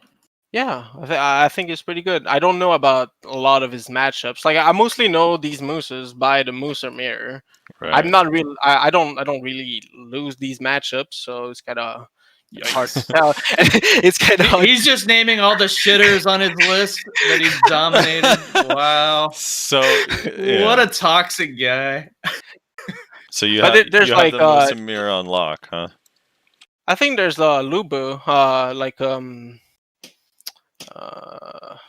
Yeah, Lubu is a Musa. Lubu's pretty good, yeah. Yeah, Lubu's really good at the catches. I think I've it's been a long time. Like a lot of these Musas, I haven't seen them in quite a while. Even you were like, wait, Quad's playing. So like I don't either they re-rolled or like I cannot really see them No, I know. anymore. And then people nowadays don't go as much in BA, so it's kind of Yeah, they're all out hard. in the ocean bartering now, dude. Saving their hands. I think Shock is pretty good too. I don't know about his other matchup. Shaka's but, pretty decent, yeah. Yeah. Okay. I think it's pretty good too. Like I could go and name like maybe 10 more. But like all the names don't come up to my head instantly. Right. There's a lot of like good Musas, but I cannot speak for the other matchups. Are you the best Musa in North America? Probably not. probably not. I don't like. Yes, I'm good. I know it. It's just it's hard to say who's number one because there's probably like I mean most likely other Musas that probably has more debite accuracy maybe or better stamina management. I just feel like I'm the one that's more well-rounded in multiple things. I use things most Musas typically would not. I think it's like a lot of unprotected skills that a lot of Musas just don't really use them. And like for other Musas, I think from Nayashe speaking, like I never really fought Shaky Bay recently, but like I think I could see his growth. I think he's getting a lot better. I don't know how like he states because I didn't really fight him, but I think he's doing pretty good now. So there's a couple rising mooses. There was one I posted a video on my channel, like he wanted to see my POV. Like he legit played the class for like a month, and like he didn't give me like a hard time, but like I had to like put some effort into it, you know. Like I couldn't. I needed to actually focus on the fight. Oh And man, you had one little single sweat, just come down the side. I mean, Yeah. he's getting like he was pretty good, bro. He's played for a month. Like Yeah, that's pretty good for a month's development. It's, Yeah. it was 45-0, but he did CC me once. He just didn't capitalize. Yeah, I mean the guy did good. He gave his best effort. Yeah, gotta hand it to him at this point. Fucking hell. But it's We'll been a put while. him on the list. It's been a while. I fought like Musas that like would give me trouble. I'm pretty sure I would fight one if they actually came out of the shadows. I'm not like saying there's none. It's just that they don't. They probably Right. don't even care. They probably if the best Musa actually exists, he probably wouldn't even care, you know. So and he wouldn't have uh like the ego to go and test himself or something. Right. I don't know. It's hard to tell. All right. So before we get to the global lab changes, I want to talk about the Awaken PvE changes. For people that have Wait, tried I did it. have one question. Yeah, go ahead. Wait. I had one question, Mhm. and I had to drop out for a little bit, so you may have asked. But did you ask him about our tier list? No. Oh, Okay. yeah. So we did a succession PvP tier list, and I think we put Musa at B, right? Mm-hmm. I I'm believe trying so. to pull it up right now. Show him the final result. I'm That trying way to he pull it up right now. Okay, hold on. Give me 1 second. I'm gonna link it in Discord. So we did. So keep in mind, this is succession only, PvP only, Okay. and we took into account 1v1 small scale and large scale. So we put Musa in B tier with, and keep in mind, we aren't saying these classes are equal. We're saying they're relatively close. We put Okay. it with DK, Valk, Meiwa, Warrior, and Guardian. Guardian Succession. I remember these are Succession only. Succession. Yeah, succession only. Yeah, And we Succession put- only. It's And below Sork, Ninja, Kuno, and Lon, and above Ranger, Striker, Tamer, Zerker, Mystic, and Witch. Yeah, we just didn't have the plus and minus to really clearly differentiate. Right. Okay. There's only one thing. I think it like in the community, I think the striker and mystics really went a bit overboard with I'm not saying that they didn't need the buffs. It's just that like I don't think they put the time into like trying to make the class work actually. So it's a Yeah. bold statement, I think, but the class being so underplayed, people just gave up on it instead of trying to find extra maybe cancels or extra hidden mechanics. Even me on Succession Musa, I just found like an extra mechanic recently about the debite range. I can explain it right now. It's just Please do. it's probably been out and people probably like figured it out or without noticing, and that was actually my case. But debite itself, when you go into succession, gets lower range than absolute. The trade-off for that is you can actually flick it, so you can actually like twist the skill with not only mouse movement but also camera if you do it properly, and also for a bit wider hitbox on the side, but less range in front of you. But what's the thing? To help increase the range, because it actually does, is using Fiery Angel before. So if you go and use Fiery Angel and then debite, you cancel Angel into debite, you will have like maybe 30% increased range in front of you, a bit less on the side, but more in the front of you. And so you can punish from further away. It's getting closer to Stigma type of range, to give you an idea. So it's pretty good. Not gonna lie. It's just that being tied to Fiery Angel is kind of predictable, but Right. you can make up for it. So, Rez, your question was, is Musa in the right spot? Yeah. Okay. Musa B compared to the rest of the classes, succession only. Does that feel right to you, Karen? Or do you It's think definitely it it's should be definitely a mid tier. It's definitely a mid tier class. It's not bad and it's not OP. I think that's where like you should put it. It's B for Um, basic. or balanced. I'm only asking this because I think there were multiple comments of people who were like, Musa and B tier, definitely not. And it Okay, was like, okay. The Musa is especially if you don't have DP and you fight a high AP Musa, which can be like 270 plus. You will most likely die to trades if you have soft cap DP. DP is meant to be upgraded now. You need it if you don't want to die to trades, which is something predominant in the past year, months. The meta has always been going like ape mode and just like low DP, high AP type of thing. And Musa excels at it because if you don't have any DP, the damage just goes through. And what's free on the class? What's so easy to do? Well, that's trades. Are just so strong on Musa. I think it's like one of the biggest assets on it. I don't like using it because I feel like it dumbs down the fights, but it's a strong tool, and especially if you don't have much DP and you're not aware, if you're not very how could I say that? Like if you're not like an insanely good player, right? Maybe you're just an average player, you're just like learning still, and I mean everyone's still learning, but if you're still like if you're like just barely average and like there's a lot of things that like you don't do like almost perfectly, well, Musa's at the same skill level, I'd say is a noob stomper, because the less experience you have on the game, if you put a Musa that has barely any experience and then you put I don't know a Sork with no experience, the Sork's gonna get stomped for sure.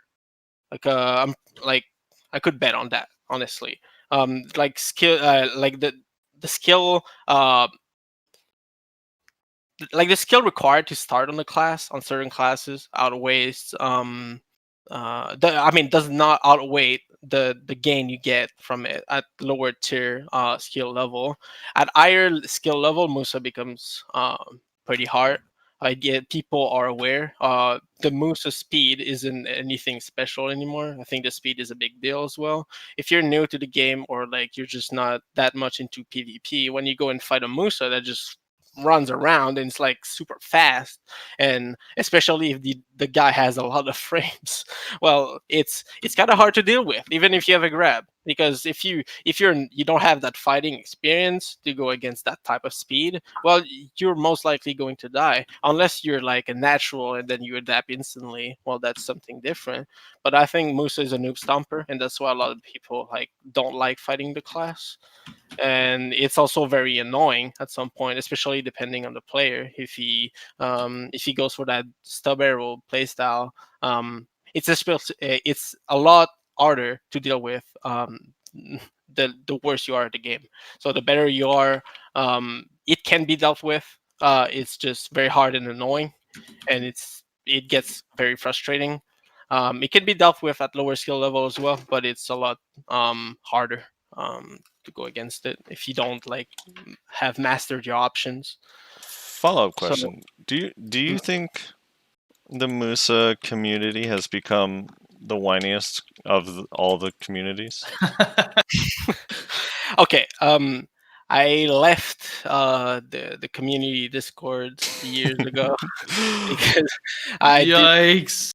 I'm sorry, boys, but the toxicity and the negativity that comes out of this is actually, I think, hindering people's actual progression. It forces people They out. echo chamber a lot. They do tend to do that.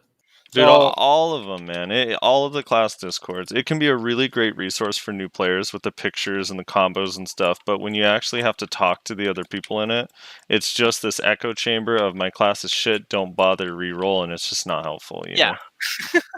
yeah. So yeah, and especially during those days, like the first year I was playing, like the Musa Musa state wasn't the best. So let's put it lightly, it wasn't the best at all. So the negativity going around it was pretty insane. I even got laughed at for playing the game. Like, no joke, I was getting like almost cyber bullied because I played this. So, and I'm like, bro, I'm just playing a class that like barely anyone plays. There's like 10 Musas on the game. Okay, let me chill. All right, so the PvE buffs, we got a bunch of Awakening PvE buffs on all but 4 classes. So I kind of want to go around the room here for anyone that's tried them on their classes. I know Kyreme Musa got a sick crit buff, dude. That changed everything on their Awakening. Oh my god. 10k more trash. 10k more trash easily. So Nayashe, have you noticed any difference? Have you grinded with Awakening just to kind of see what it'd be like? Yeah, I did test it out. I mean, it's better than what it was for Awakening, but it's definitely not better than Succession. Rezlar? What's up? On Sorry. on Zerker Awakening buffs, have you tested the grind speed? Does it feel different? Yeah, it's quite a bit faster. Kuno was like, what? There is one question that someone had. They wanted to know how Musa PvE is these days, but Yeah. That's what I want to tie into. I think we're basically getting into that. That's what I want to tie into here. So Kuno, the Kuno Awakening buffs, I tested, like, I went and did 2 hours at Star's End. I did like 30 minutes at Secrea, because that one was like immediately noticed. It's just not better enough.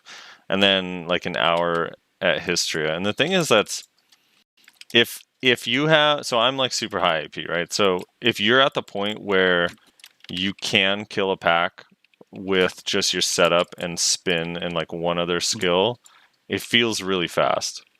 But if you're 269 Kudum and you're not killing that quickly, then it still feels way worse than Succession. Like significantly worse still. Like I would say like before it was like a 35 or 40% difference in efficiency, and now it's maybe closer to like 18 or 20%, but it's still enough that like it feels like a lot more work for no reward kind of thing. But yeah, so overall it's weird. Like some classes I've heard really good things. Striker Awakening buffs actually were massive, and another thing is like a lot of people don't notice because no one plays Striker anymore. The actual changes that came to Striker Awakening for PvE was way bigger than what was on Global Labs. On Global Labs, all they buffed was Echo Spirit, Leg Drop, and Endless Explosion. But they went through and buffed like 7 or 8 skills when it actually came to live, which is kind of cool. Because at first it didn't look like it was going to be that good, but now it actually is much different. A friend of mine went from, he only grinds side for whatever reason, just the rotation he's comfortable with. He was getting 4,200 trash per hour side rotation at Starza, and now he's at 47, which is pretty good on Awakening. And then Mamo, I was talking to Mamo, and I don't know what his trash was before. He said he doesn't grind that much, but he was able to get 4,300 trash on Awakening at Star's End on Tamer, so that's decent. And yeah, Kyreme, how is Musa? Because Musa only got the one buff. With I don't know if that means there's more PvE Awaken buffs coming, or if they feel Musa Awakening PvE is already in a good place. But in your opinion, how is Musa Awakening PvE? Well, if I compare, if we talk about Secrea, let's put it down. Secrea as a grind spot. If I go into Awakening, it's like 100 more APM than Succession, and I even gain less trash than Succession. Even with those buffs, backflow definitely felt lacking. But if you play the Musa correctly in PvE, you always have that 50% crit rate buffs up. Like you always buff up like during the movement in between packs, and then it's like you debuy the mouse and then go back into Awaken. So you always have that 50%. So putting 100% on it is kind of it's I'm like, okay, like I have crit rates, I have the 50%, and then yeah, okay, it becomes maybe what, like 70-80%. Okay, yeah, I guess 20% more crit helps. I guess it makes it less strict. So like you don't, it's a skill you can use without having those crit buffs. Maybe that's their intent, to remove a bit of stress about keeping up those crit buffs all the time. But the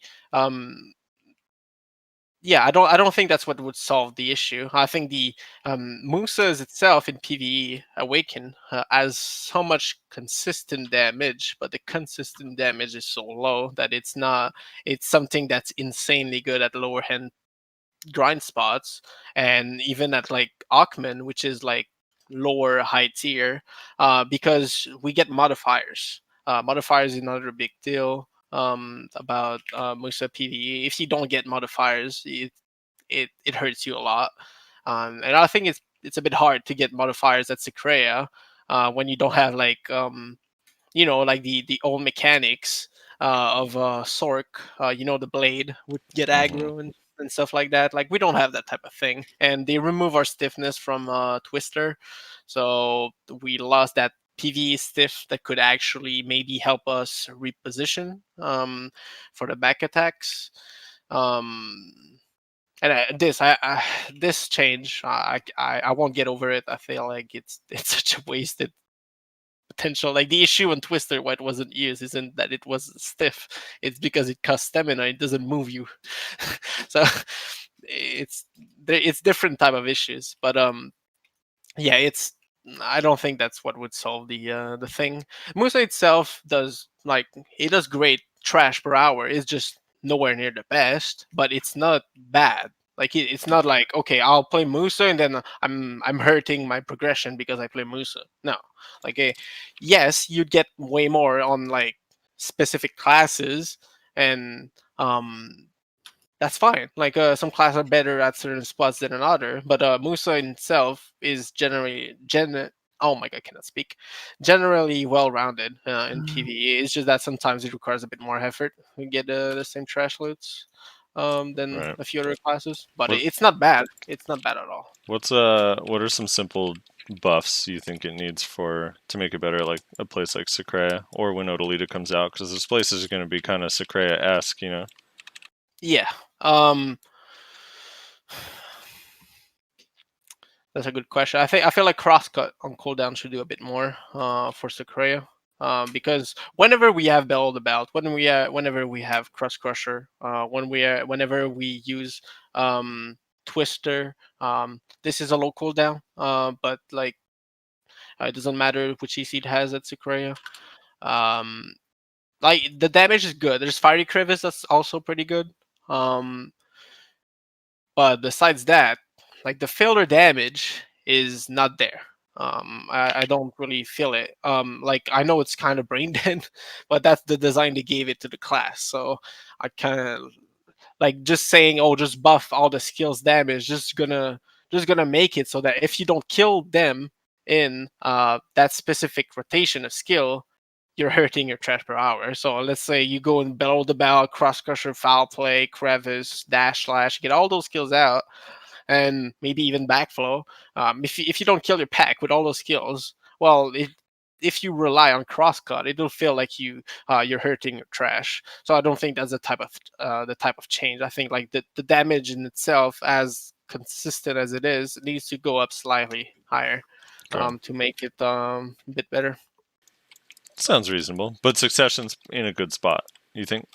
It's better. It's better. It's a bit harder in terms of survivability, I feel like, because there's not as many hits. Because if you compare with Awaken, right, like there's a lot of spinning around and like there's a lot more hits per moves and multi-part skills. So like you get crosscut, and then you get the second part of it, then you get into backflow, or like you can do the cross crusher foul play. You have Battle the Belt that has two part of the skill, and then these type of thing help you with more hits. So life regen per hit is very good, but as a Succession, the skills animation takes slightly longer, but the damage is just better in general. It's just that in terms of survivability, it's a bit harder if you're not running proper DP setup for the Sequoia. But that's just gear at that point, I feel. So what's your go-to grind spot? Istria, because I want to get the compass. Yeah. Go to Geisen, dude. Go to Geisen. Yeah, you could do the new treasure chest event or whatever it is, right? Yeah, I mean, I haven't been playing a lot lately. Like seeing all those changes. I know it's not coming through, Kind of but discouraging, yeah. yeah, it's like, why am I even grinding? Like, what are they even doing in the game? Like, what's their goal? What's their intent? Do they want to create a tank meta? Because that's what it felt like, you know. Like they went and they nerfed all assassins and range classes, and then they buffed front lines. So it felt like they wanted to recreate or really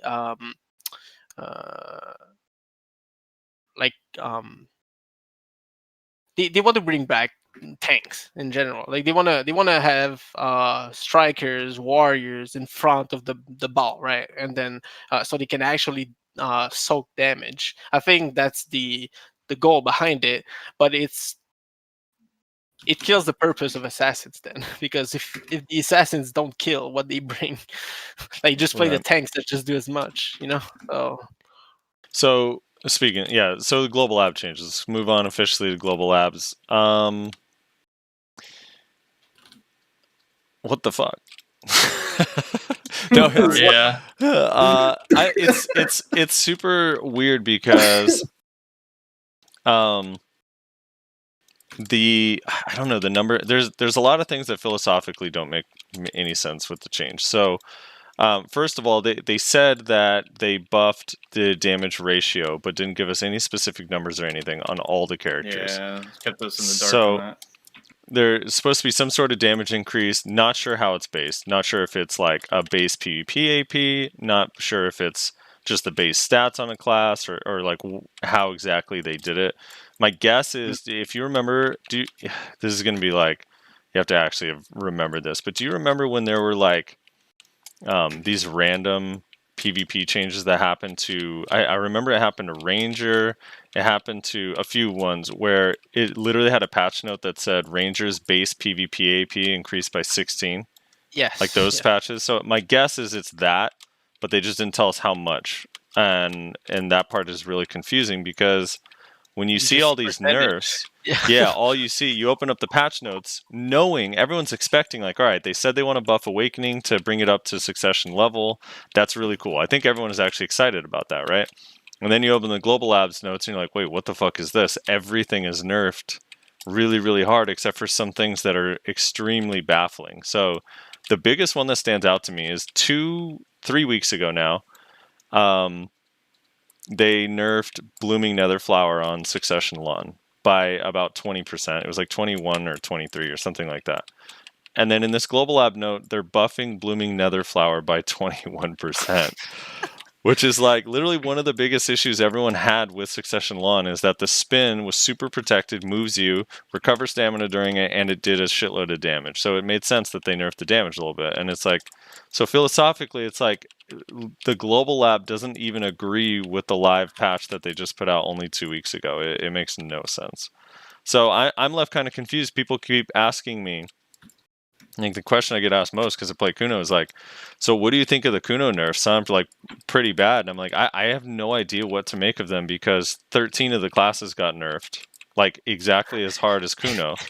So I have no idea. Like I don't really know exactly what's going on, and the translation is poor. And even the actual like Korean, like right, it was just such a minimal amount of information that I don't really understand what's going on. So it's kind of hard for me to answer. I don't know. It's one of those things. They said it's going to be on Global Labs for a while, and they want a lot of feedback, and they're going to make changes to what's there, and they're also not happy with it. So I'm not too sure. I was talking to, I'm going to fuck up this analogy, but I was talking to Dildo Dragon the other day, and he said, he made a really cool analogy that he said, like him, Jackie Felix, Cobain, and a few others were talking about. That was good. He said what they think happened is that they developed a program where they wanted to come up with a base damage number and put like all the classes at that, and it just auto filled the numbers across the board. Oh god. And his analogy, he said, because some of the percentages don't make sense, right? Like some of them were like blah blah blah blah increased by 1%, which is like, well, what? Okay. And his analogy was like, it was kind of like when you have an essay due in school and it's like 2,000 words, but you don't want to actually do the essay or do any research, so you're just filling in a bunch of bullshit to try to make it look like you finished the essay, and that's what that Global Lab patch is. And I was like, yeah, no, it does kind of feel like that a little bit. Not gonna lie. So yeah, I don't know. Maybe one of you guys has a better idea. What do you guys think's happening with the Global Labs? I know, Nayashe, you actually spent time on there. Well, how do the changes feel, and what do you think they're like trying to do? Some of the, like you said, the numbers don't make sense. Some numbers actually feel pretty close, but others don't. For example, the massive 48% nerf on blooming actually feels closer to 30% when I'm actually hitting certain targets. Some targets it feels okay, so it kind of seems like there might be some sort of like class versus class adjustments specifically, but it's hard to say. Yeah, it's hard to know. I cannot go on global myself. I kind of hate it. I've been trying to put the game on the back burner. Yes, and then the patch just doesn't go through. So like I keep getting like errors and shit. So I have a weird thing too with my Global Lab. Like I actually did download it and tried to get it set up, and for whatever reason, every single time I log in, I have to bind all of my hotkeys, like the most basic ones. Like WASD doesn't move me. I have to go manually re-add those hotkeys every single time I logged in. So I was like, dude, I'm not going on Global Labs anymore. I hate this shit. And it takes me like 30 minutes just to be able to move, and then I'm trying to remember, like, wait, what does this hotkey even do again? Like, I don't even remember. What do they call it? Because it's like, I don't know. So yeah, I stopped going as well. Well, so I mean, to give a little bit better, input, like besides the numbers thing, to me it seems like they're nerfing a lot of, like, for example, in Maewa's case, a lot of the anti-evasion. So it kind of seems like they want us to maybe build into accuracy, because the normal combo abilities seem to do okay. And in some cases, abilities like Red Moon, for example, actually hit really fucking hard. Like, we need to Red Moon even more than we already do. But yeah, it's just like it kind of seems like they don't want us to rely on, like, for example, blooming or sticky snowflake for anti-evasion. It kind of seems like they want us to build more accuracy, at least from these initial adjustments, Yeah. And then make our normal combos that we use with these changes to just be all around just stronger in general against all DP types.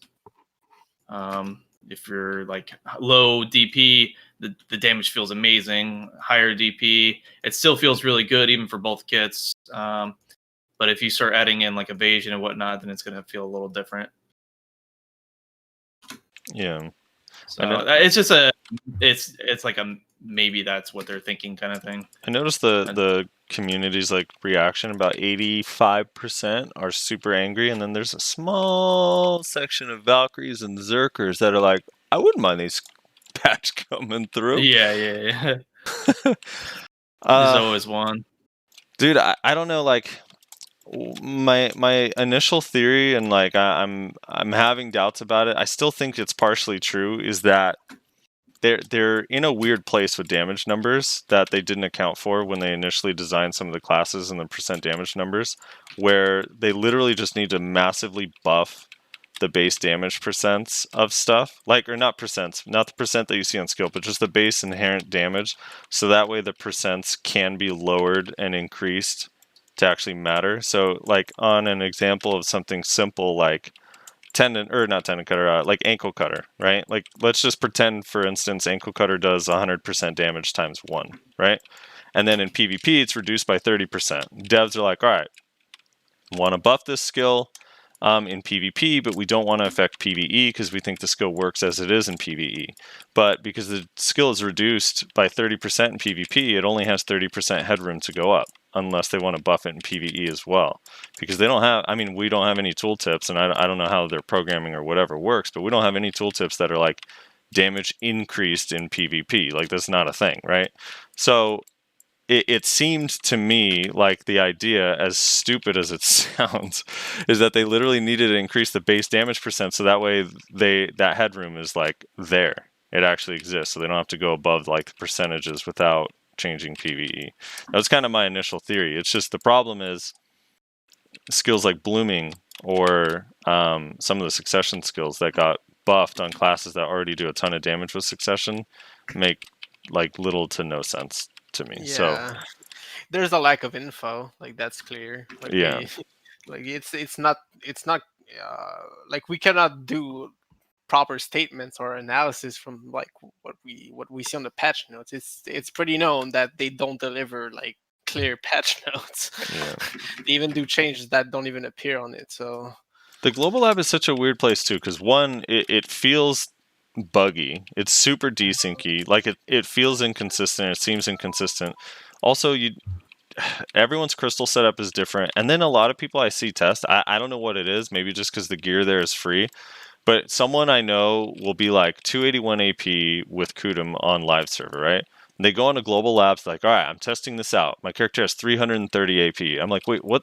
But that's not what you run with. Why are you testing with 330? Like, it doesn't even make any sense. And then they're like hitting someone that has like 3,000 HP and like, no, it's just so random. I'm like, okay, I get that you have unlimited gear, but why are you testing at 330 AP? What is that? How do you compare that to your own character? It's like such a weird thing to me. yeah, I mean it's most likely probably trying to get a taste rather than actually test. Yeah. I mean, that's how I see it. The damage on Global Labs in general is, in my opinion, there's some evidence to support it, but in my opinion, a lot of it seems to be just like ping related, because we have such bad ping to that particular server, because I think it's more closely based to EU. Not all the hits tend to connect properly, so you don't get a really true idea of the damage. In some cases, it probably seems fine, but in others, it seems like there might be some hit issues. Very hard. I tested this before versus a DK from EU, and I couldn't do dick for damage against him, but he had fairly weak DP, and there was no reason to explain other than I wasn't actually getting hits to connect. So, yeah, I mean, that's just, just suspicions. Nothing really too damning to support it. I mean, there's a lot that's been told about this already. I think it's pretty hard to give a statement right now, especially with what they said. I mean, it's not like we should take their words Yeah, 100%, but Right. It's gonna. They're saying it's gonna stay there for a while. I don't know what a while means, but apparently it's gonna stay for quite some time. So, probably Yeah. means more than like the general like 1 or 2 weeks that they do before releasing changes. But yeah, I don't like. I don't agree with the vision they went right now. See, if the all the damage is all lower, I'm like, of course, I'm biased on that. Like, I play a skirmisher / assassin type of character. So if I cannot kill my opponent, what do I do? You know. um. So that's my. You just chasing stub arrow, man. That's it. That's all they want from us. Oh yeah, bro. We're not killing our opponent. We're just comboing and getting away and stubbing again. It's super Hell fun. yeah. But yeah. Yeah, I mean, Yeah, it's I don't know. We have to wait and see. It's gonna be on Global Labs for a while. No one's happy about it.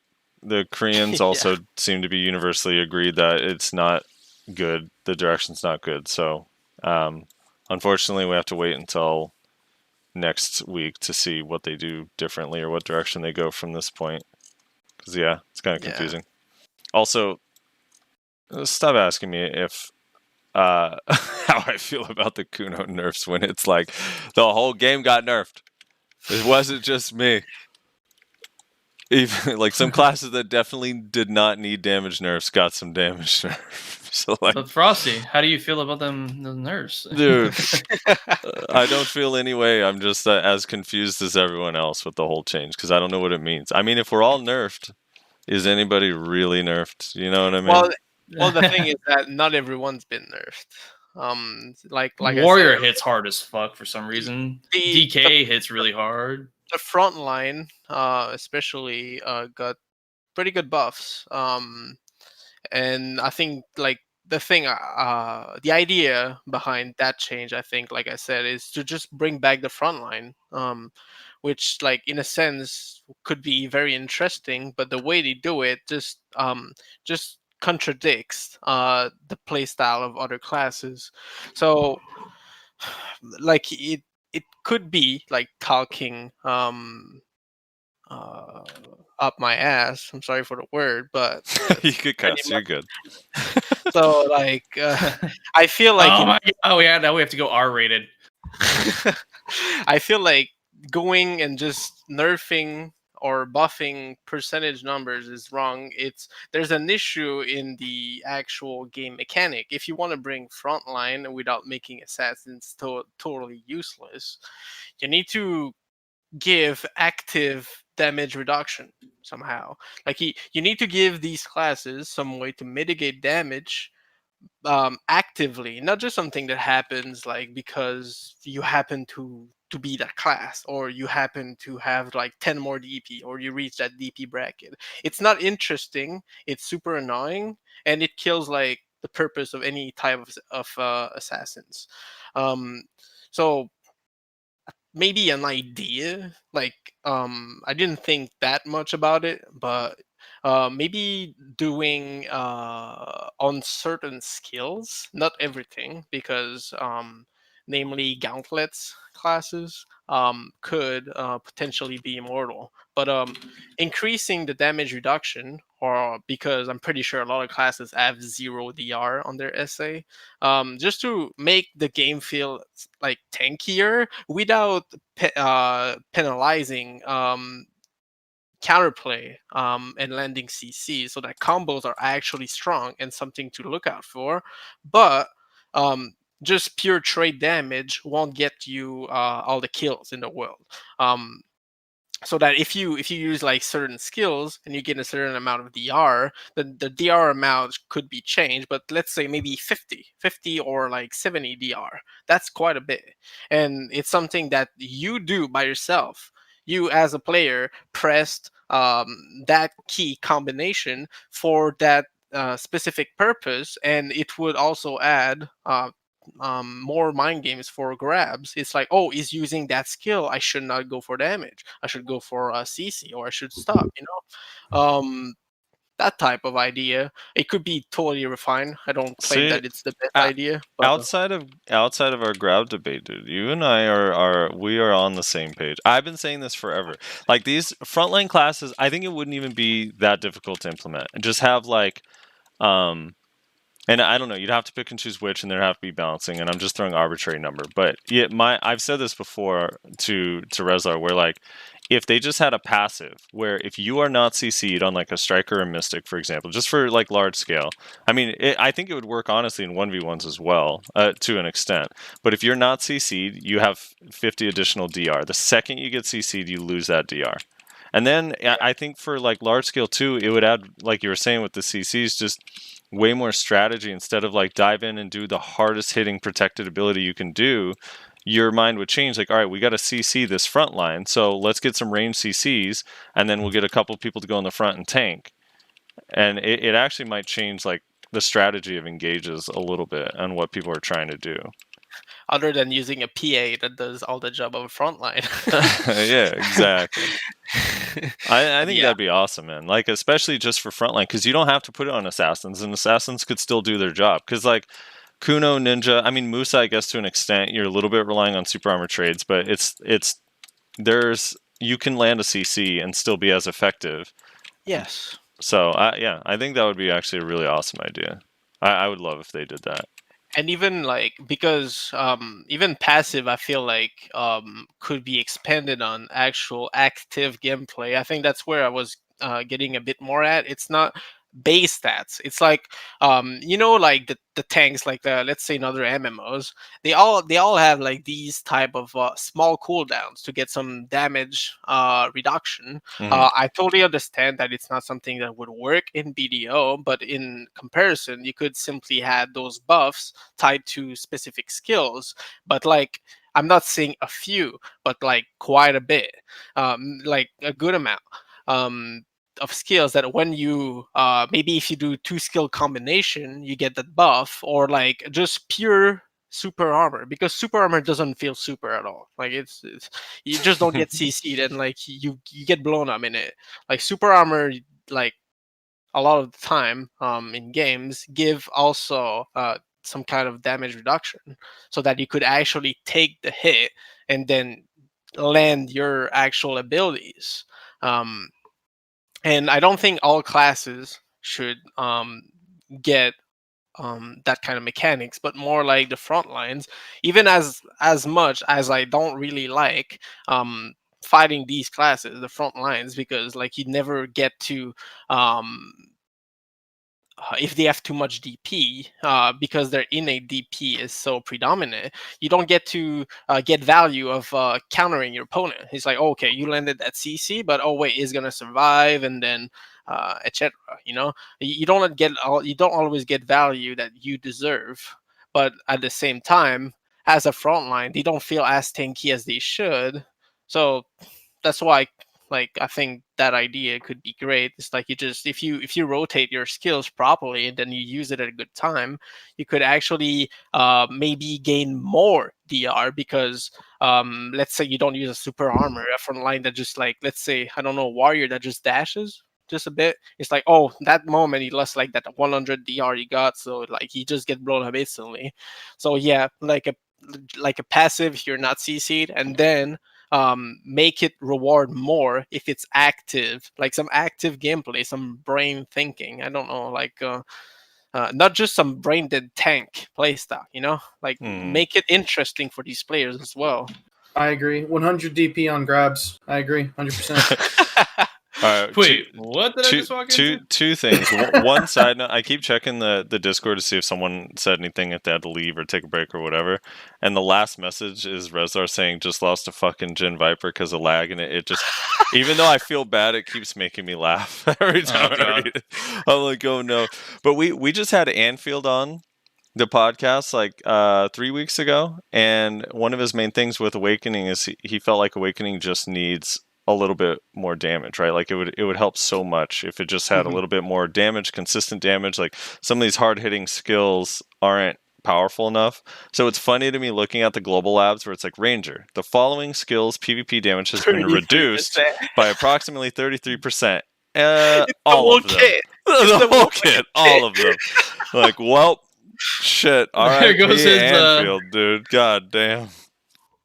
Yeah. dude. There goes his fucking hopes and dreams. Yeah. That's a big feels bad. Ranger has been turned into a shy. What do you guys think about the changes to Valkyrie and Sork? I'm trying to think if any others came that are not related to the damage stuff. The changes that are actually coming next week. So Sork Crow Flare now no longer recovers stamina when they use Crow Flare in succession. Thoughts on that? Good change, bad change? What do you think? Honestly, I don't play Sork. I don't want to speak for them. It'll, I guess, help a little bit, but I think they're going more into the limitations. They want to limit classes, just like us for Musa's or Maewas. Like we talked earlier, I think they want to expand on that limitation, which like could be fine if every class had some kind of limitations. The issue is when a few has and then the others don't. But if it's something that's made over time and then properly balanced. they sure took their sweet fucking time with Sork. Yeah, but like if it's something that can actually like put skill and timings and some kind of limitations that doesn't make the class unplayable, well, I think that could be okay if like the other class do that. At the same time, the downside of it is that it slows down the fights, and I think fast-paced fighting is something that is almost required for us because we've been used to that type of thing. So being forced down to slow down will be like annoying and very frustrating. So if that's the route they want to take, I mean, I'm willing to give it a try, but I think some weaker options should be given instead of limiting everything to 0. You know. Yeah. I don't know. It's a little bit odd to me. Like, Yeah. I do think Sork Succession is strong, but I don't know if that's the change I'd make. Like, it's odd to me because Awakening Sork. I mean, granted, Awakening Sork's damage is not Succession Sork, right? So there's that issue. But I feel like Awakening Sork, it's much easier for an Awakened Sork to recover stamina than Succession, and that wasn't touched, but Crowflare, it just seems a little bit odd to me. I don't know.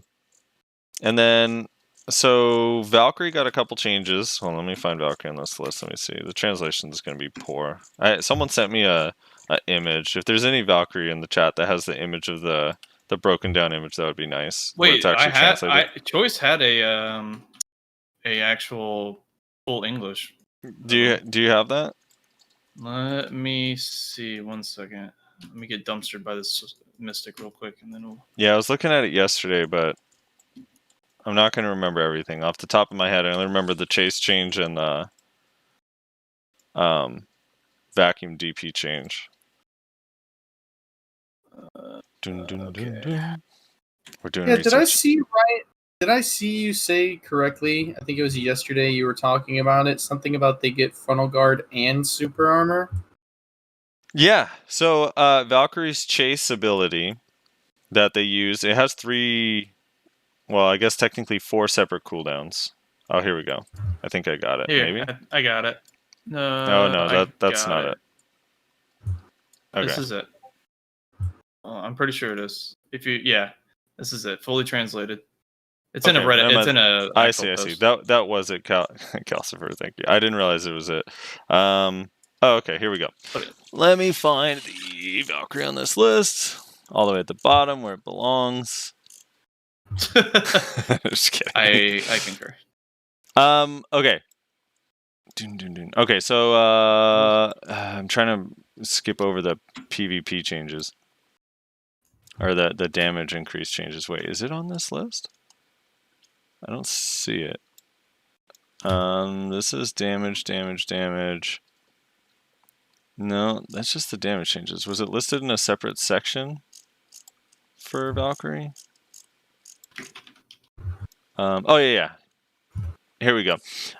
Ultimate Blitz Stab has been changed to use after Blitz Stab. RMB after using Blitz Stab to activate Ultimate Blitz Stab. Just a key input thing. Improved use Blitz Stab when WRMB with Longsword. All right, so the movement distance of Shield 1, 2, Shield Chase 1, 2, 3, and Prime has been increased based on the distance of Shield Chase 3. So the distance can be a little bit further, which is kind of nice. And then the defensive shield chase has been unified with the forward guard. So just like their guard stance. So the way it worked, at least in succession, the first one was super armor, and then it was frontal guard, frontal guard, frontal guard. I believe in Awakening they were all frontal guards, but I'm not 100% sure. Don't quote me on that. But now they are forward guard and, just like their guard stance, have super armor. So if they get hit in the back during those movements, which is actually, I think, kind of a cool change personally, because one of the things like Valkyrie struggles with is protected movement, right, during engages. Resler, you sounded not super happy about this change or surprised. What, the whole 2 protections thing? Yeah. Well, yeah, like what the fuck? Well, what like, the fuck? That's What? pretty fucking strong, don't you think? It was very strong. Like, it is very and strong. they're the only melee class that gets that? Hello? Wait, what? Well, forward guard and super armor at the same time, I think is what he's saying. Is there? I don't think there is another ability that has forward guard with super armor, is there? I don't think there is. That's my point. That moves what the you? fuck? Yeah, it's. I think there's been a couple skills, like maybe like 2 years ago before the CC changes, but nowadays I don't recall having that kind of protection. It's definitely very strong. It's gonna make Valk's movement. Is it even on cooldown, or? So they charges can are weird. only use shield chase when it is off cooldown. Period. Okay. Yeah. I mean that's fair. If it does not like they need to be able to move. Like I think the sad part about Valk is that they just don't move. If they move just an inch, they're like pressured. I think that's kind of that limitation they've put on the class is a bit too harsh. Like I get it. Like she's tankier, she does more damage, like a lot more damage than most classes. But that movement is a bit harsh. Like there needs to be some kind of openings, because then what do you do? Right. And but I think it's more towards large scale than 1v1s that this change has been made into, like to just to help her go in and like move around, put pressure without like dying doing so. So like instead of being like a Musa, it's like if you run into the front as a Musa, you're just gonna die in your chase. Like let's be honest. But like a Valk as a front line, you kind of need to be able to jump in there and get some kind of protection, and not just get blown up instantly. Where like what we were talking about earlier about some kind of like DR buff, somewhere. But I think this is some kind of way. But then, depending on how strong the block is, if you just blew it up in all that dash, then it's kind of pointless. But yeah, I guess it's to prevent that if your block breaks, you don't get CC'd, and that's why there's essay on it, so that you can keep going as a front line and try to regen it. Yeah. But it's hard to tell. I'm not a Valk player, so. But here's where I'm confused. Everything you said is exactly true for every melee class in large scale. So Yes. why is only Valk getting 2 fucking protections on their movement? I'm very confused. Well, these balance changes have always been step by step. If it's something that's gonna work, they're most likely going to bring it up for other classes. They're trying to see with Valk because they're the prime target for having low mobility and then being at the front line. So they probably want to test her. They want to test that on her and see how it goes. That's always been what it is. We're basically beta testers every year with changes. It's always step by step, and then they react according to it. Like we can see that from the fact that they remove what they did after a while to see how it goes. They put things, they try to guess how it goes. they think in theory it's gonna work, and they have a plan in mind we are not aware of. And well, I think this um like if this works, they might have it on like certain skills on warrior maybe, or like I really feel like they want to bring frontline. I think that's the main thing about these patches. Yeah. Okay, so just going through these, they lowered the cooldown on Lancia. I don't know how to pronounce Valk skill names, and I refuse to try. But you know your skill with 27-second cooldown. Now it's only 21 seconds. Your vacuum has an all DP reduction, -15, which is kind of interesting for large scale and stuff, since it can hit so many targets. And then like weren't already blowing up people enough. And then Deathline Chase now will keep you in Awakening when you use it backwards. And then they changed the attack range of some stuff to, it says to match the effect, the animation effect, so we'll see. Promptness hit count reduction in PvP has been removed. As the number of hits has increased, the damage has been reduced. So they added more hits, less damage to kind of even that out. I guess that's for accuracy. And then when using it not in cooldown, 100% crit effect has been added. So some interesting buffs. And then also your Zerker got buffed, Rez. Remember we were messing around with Lava Piercer into Raging Thunder? It says, quote, when using Lava Piercer in succession has been improved to make it easier to connect with Prime Raging Thunder. Maybe that dumb connection will actually work. Yeah, because that was like weird how that wouldn't work before. When it's like, it straight up said like, hey, this should work, and then it didn't. Like, that's what was so weird about it. Yeah. More importantly, Giant Awakening, fat ass buff coming. When hitting Buster Training's left to right attack, the phenomenon that the character was slowing down momentarily has been alleviated. Congrats, dude. Now you're going to be super fast class. Do that to every other skill where we slow down whenever we're fucking hitting or being hit. Like Lava Piercer, like Predatory Hunt, like fucking everything. Please, thank you. Oh yeah, getting hit on essay and being slowed down, I think, is the worst thing. Yeah, it's like I think I've heard it called hit stutter, which I think is a good name for it. I do not understand hit stutter in this fucking game. It should not be in this game. It just shouldn't. Yeah, it happens too much with all the AoEs.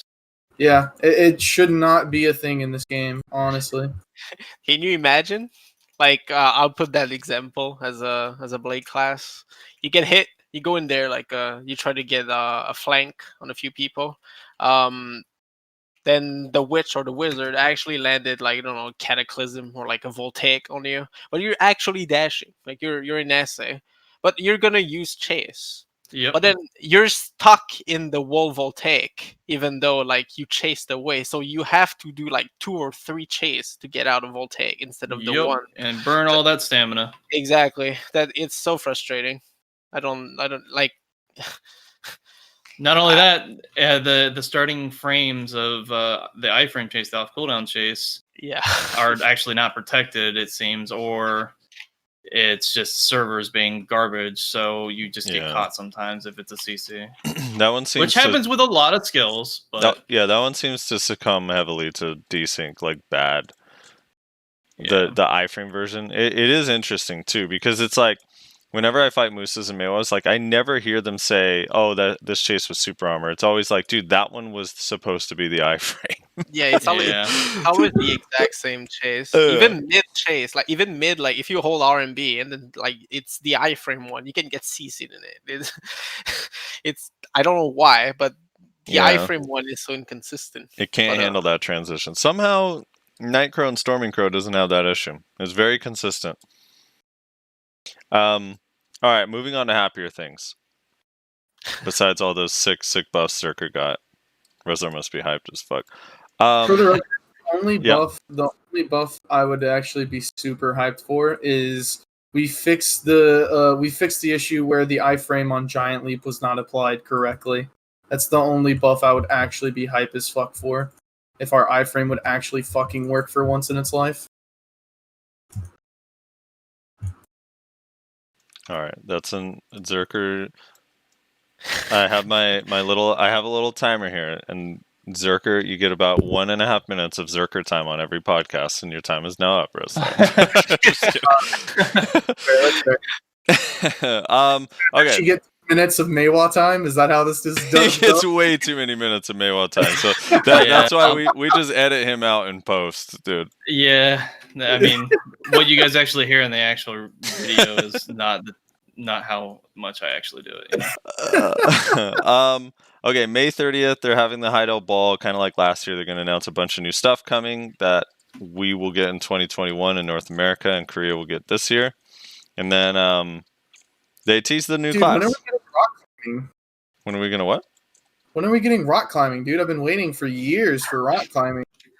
One day, dude. One day. We'll never let this company live that shit down. Never. So yeah, they teased a new class with this new image.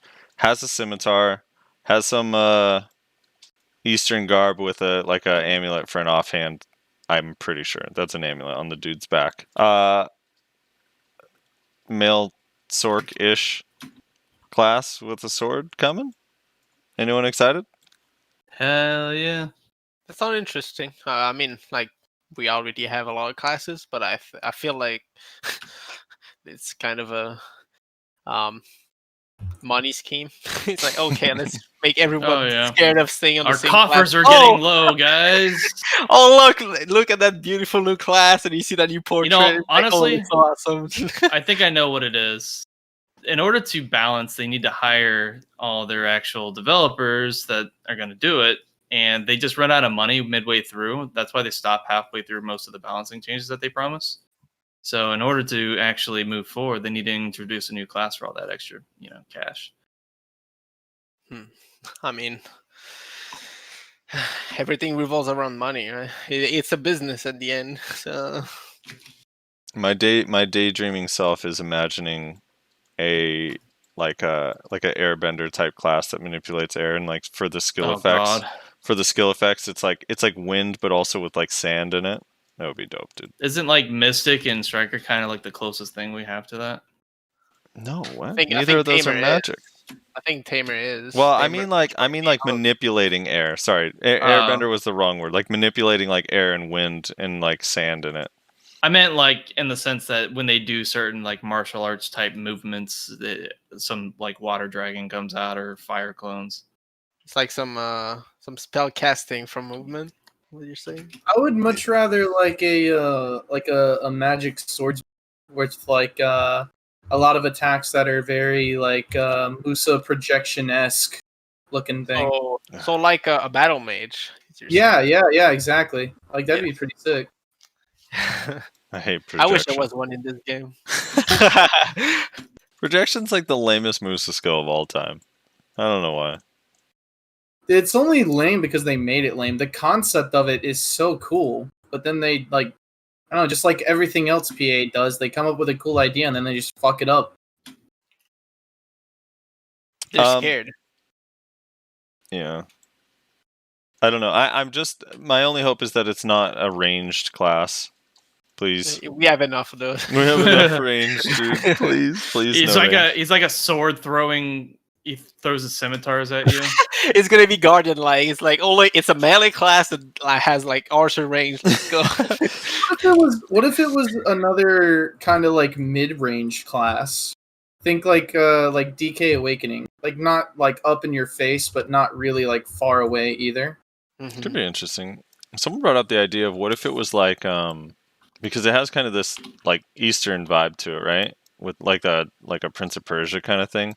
If it was not a pet class, but like a necromancer where the skill animations are like undead and things coming up from the ground and bones and stuff.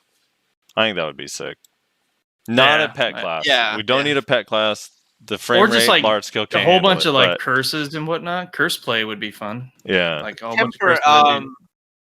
Yeah, I feel like the curses and then the pets should not be permanent. It should be time based. Just animation kind of thing. Yes. So it would be like kind of a skill like type of thing instead of just a permanent pet that's just being an annoyance, like just something that could be dealt with that could has maybe an hitbox or could be CC'd.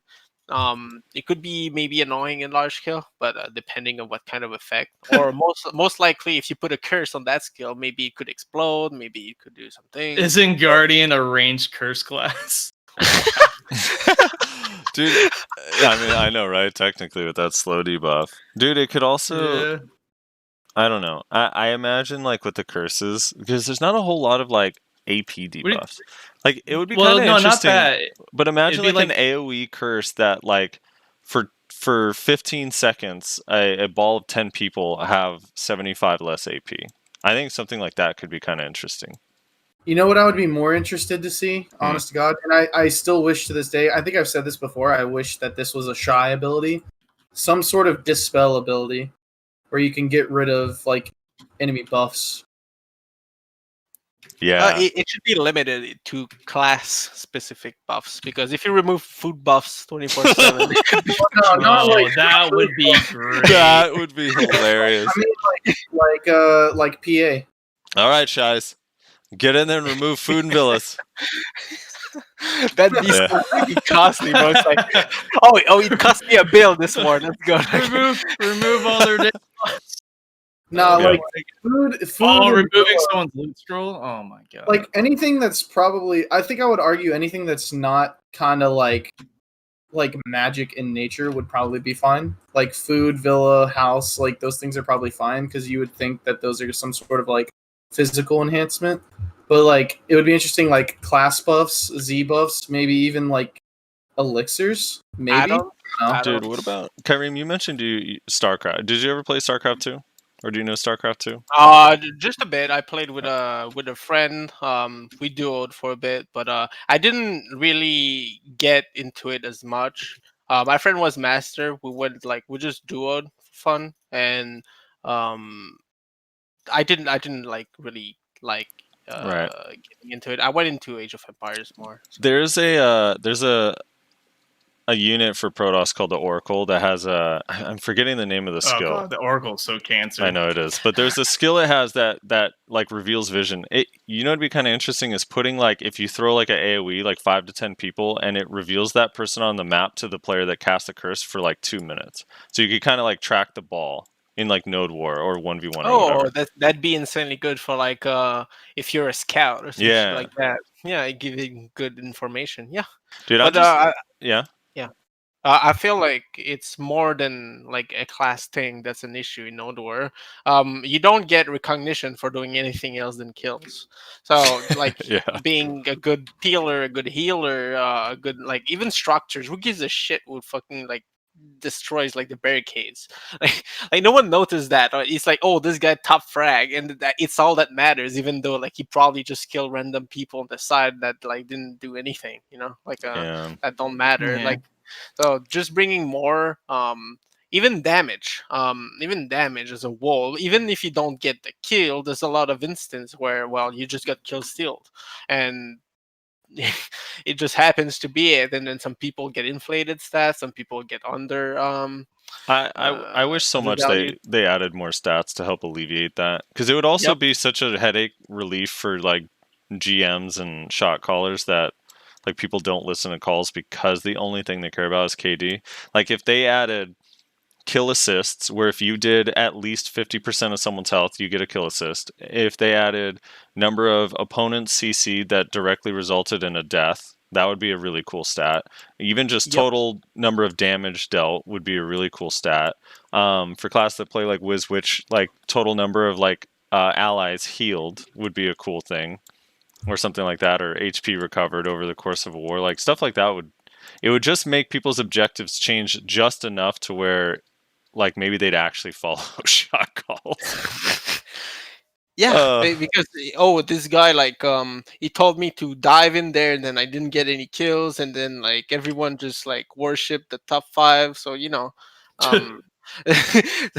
like it's not interesting for those people that are basically meatballs. Like they just soak up damage for that top 5 to go and kill people, you know. So I think that's something that's no one wants to be fodder. So the other last like animation theme thing that I think when I'm thinking like Necro, like almost closer to like a non-pet build version of like the Diablo 3 Witch Doctor, I think would be such a cool theme.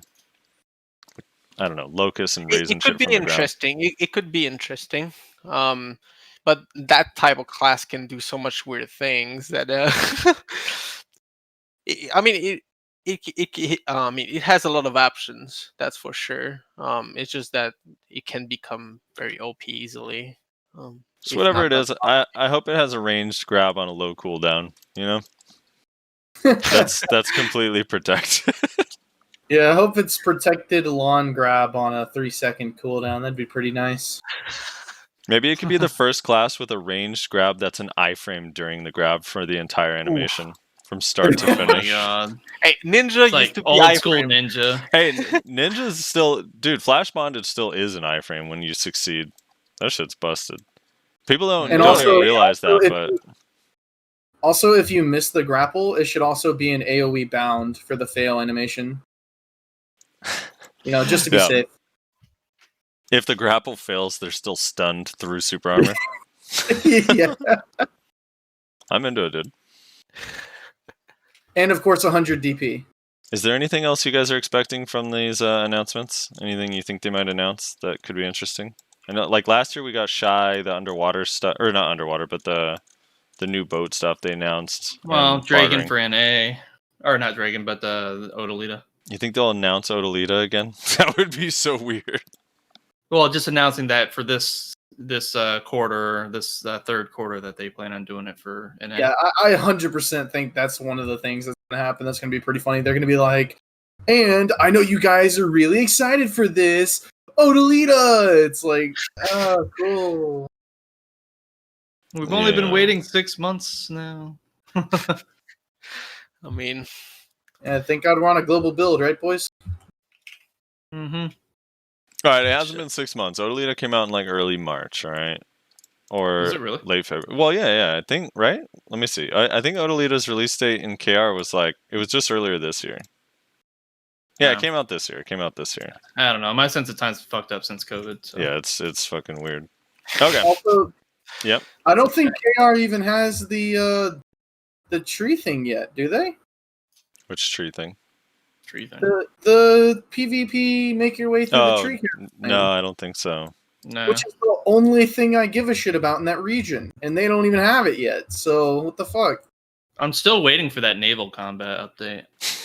Hey, that's on Global Labs still. That actually is a thing, at least. Yeah, that one's kind of interesting. Oh, real quick before we move on, the nope, I forgot what it was. There was something we got. Oh, we're getting Morgrim's journal next week. For those who don't know. really? Yep. Yeah. That'll be the 1 AP, 1 DP, I think. Yeah, it's like 20. I think in total it's like 20 HP, maybe 40 HP, 20 or 40 HP, 20 or 40 stamina, and then 1 AP, 1 DP, and requires you to enhance a bunch of boss gear. Fuck the AP DP, that's stamina. Whew. Man. You gotta have you have to make a plus 15 boss weapon, turn it in, a pry boss weapon, turn it in, a duo boss weapon, turn it in, and then a pry boss armor and a duo boss armor, and then some Yeah, green you shit. lose all that. Yeah, you lose it all. They take it from you. It's fucked. So I mean, I think the market's already kind of like, Shot. Yeah. yeah. As Yeah. soon as it came out that we were getting that next week, it was like instantly sold out on shit. It was pretty funny. plus shy music making. it's so much stats though. It's fair that we Yeah, I agree. spend money. It probably doesn't feel like it if you're like 250 AP, right? Because the upgrades are still Yeah, so that cheap. feels like overpriced. Yeah. But later on, man, like that 1 AP, 1 DP is billions and billions of silver worth. So, yeah, I'm excited. It won't do anything for me right off the bat, but eventually, one day, it'll get me to a new bracket. Did we ever get that fucking that like sea weasel thing? No, you mean the Papu fights? The Papu versus the sea weasels? No.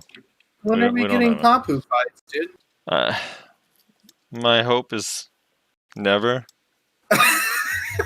I don't know. It's like the one time they've announced something that I'm like, yeah, I don't think anybody wants that. Yeah. Do you know what we're talking about, Kyreme? Yes, I know. Okay. It's like you take control of like a papu, and then like there's some weird fights to go through. Fight a big crab, my guy. Yeah, yeah. I was disappointed. I was like, why is it that there's like good ideas Dude, like this of fights, and then you make fucking like savage rifts, and you have them like we spend all our fucking playtime getting gear. Why do we need to use a matchlock? And then and then it's like, oh, suddenly you become a papu. Like, please, like, Dude, I want to use my gear. Savage Rift tilts me so much because they've done a quote unquote rework like 4 times and they keep forgetting to remove the match locks. Every time they're like, Yeah. all right, we've reworked Savage Rift. I'm like, all right, here we go. Maybe it's actually giving me a really fun wave defense. Nope, still match locks. Never playing it. And even then, like, we have an example of some kind of well, with Alter Blood, like we have some kind of example of like just some tower defense type of thing, or just killing bosses. I don't even think that's the way. It's just a different grind. It doesn't feel like anything special. Um, I think something that would feel more special is actual, just just an extra path. So let's talk about like maybe Ackman or Istria. I think those are the easiest examples. Okay. There's a lot of like gates and like doors that are being unused, just for the purpose of future expansions. Like, oh, we need more rooms, we need more things, and then let's just use these as placeholders to create more rooms. But then why not just like make it so that there's an extra room that needs you to, I don't know, kill a certain amount of mobs in a certain amount of time, and then if you succeed, you unlock a door, and then the other door you get like some kind of I don't know, some mini boss, or like maybe some kind of gatekeeper with mechanics, and you can bring a party with you. Just something like that, and like just to make sure that it's not um abused. You make a limitation, like you make it done maybe in or maybe once every 3 days or 4 days, I don't know. But make it like reward something interesting, just maybe just a bit more than a rift would reward. And just don't make it like farmable as hard, and make it take some time, but make the time rewarding and interesting. And people would go and do this, I'm pretty sure, just to Yeah. change the pace of just running around in a circle, or just like killing waves and waves and waves and waves and waves of monsters. It's legit the same all the time. I think people want different type of PvE, not just killing more waves. um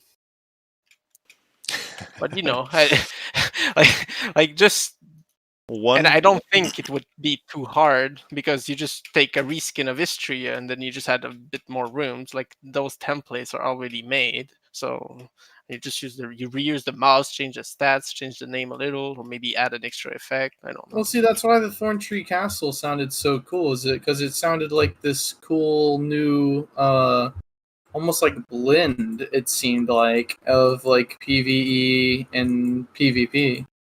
It sounded? I mean, all we have is the description, as far as I'm aware, but it sounded almost like a dungeon where you're gonna be fighting mobs, but also you're gonna encounter other players and like have to fight them as well. Yeah, that'd be interesting.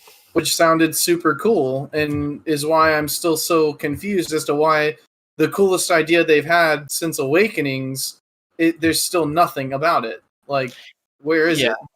I think it's because they're scared of the word dungeon. Like they really wanna, because we have different player base, like the dungeon slash raid player base enjoys FF14 or WoW.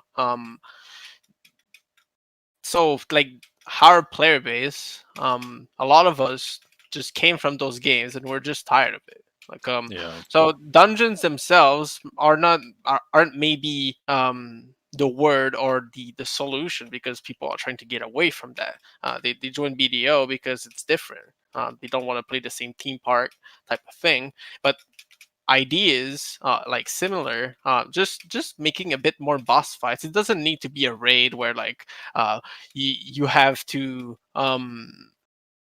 be like 20 and then just make sure everyone does everything right. Just make it like 3 or 5 men, like we've seen with Mirmox. People enjoy way more Mirmox, not because it's more rewarding, but because it's a lot easier to make a party. Like in 3 people, it's a lot easier to get than 5, and to keep on going on for a longer time. Also, it's a lot easier to be 3 men. I wouldn't mind some like 2-person party or 3-person party like BAMs like Terra has. Like it's kind of what Golems looks like in Odalita. Yeah. To an extent. Yeah. Like we're just a little bit of mechanics. Like not even anything crazy. Just give me some red circles on the ground that me and my 2 other party members I allied up with have to avoid, and make it like decent money per hour.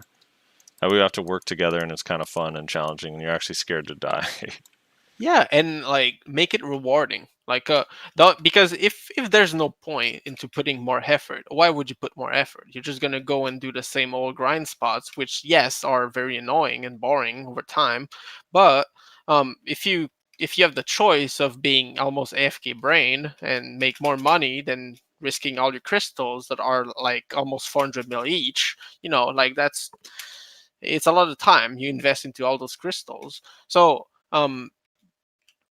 I think that making it more rewarding for actually doing the proper mechanics would also help bring people. Because if it's not rewarding, it's not gonna bring people. Right. There needs to be some kind of reward to the risk you put. Agreed. Reminder: Vel is in 9 minutes. If any of you guys go to Vel or have Vel spawns in 9 minutes. All right, cool. Let's move on to the comments. I think Nayashe said he has to go. He's getting ready. He's going to go to like a thing. So, we will. You there, Nayashe? Or no? No, I think he said he's. And I blew up a duo distortion real quick. Do you have to leave right now, or do you have some more time? Yeah, I gotta go right now, unfortunately. Okay, no problem, man. I was trying to base it on, roughly a 3-hour podcast, but yeah, you know how these things go, dude. Yeah. When you're arguing about grapple, it goes a little long. Yeah. It does. It most certainly does. We're not that far from like being too different about our opinion. It's just like no, agreed. Thing. No one wants to be told they have no skill.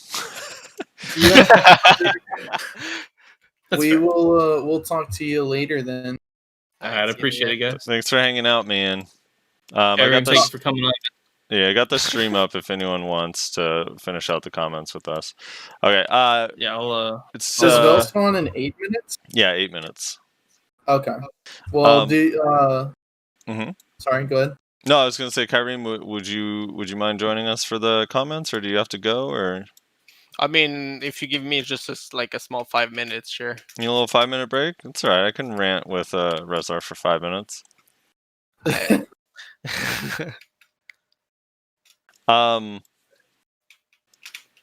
So the weather. How about them Jets? What Jets? The Jets, The Jets. New York Jets? Yeah, man. The Jets. What?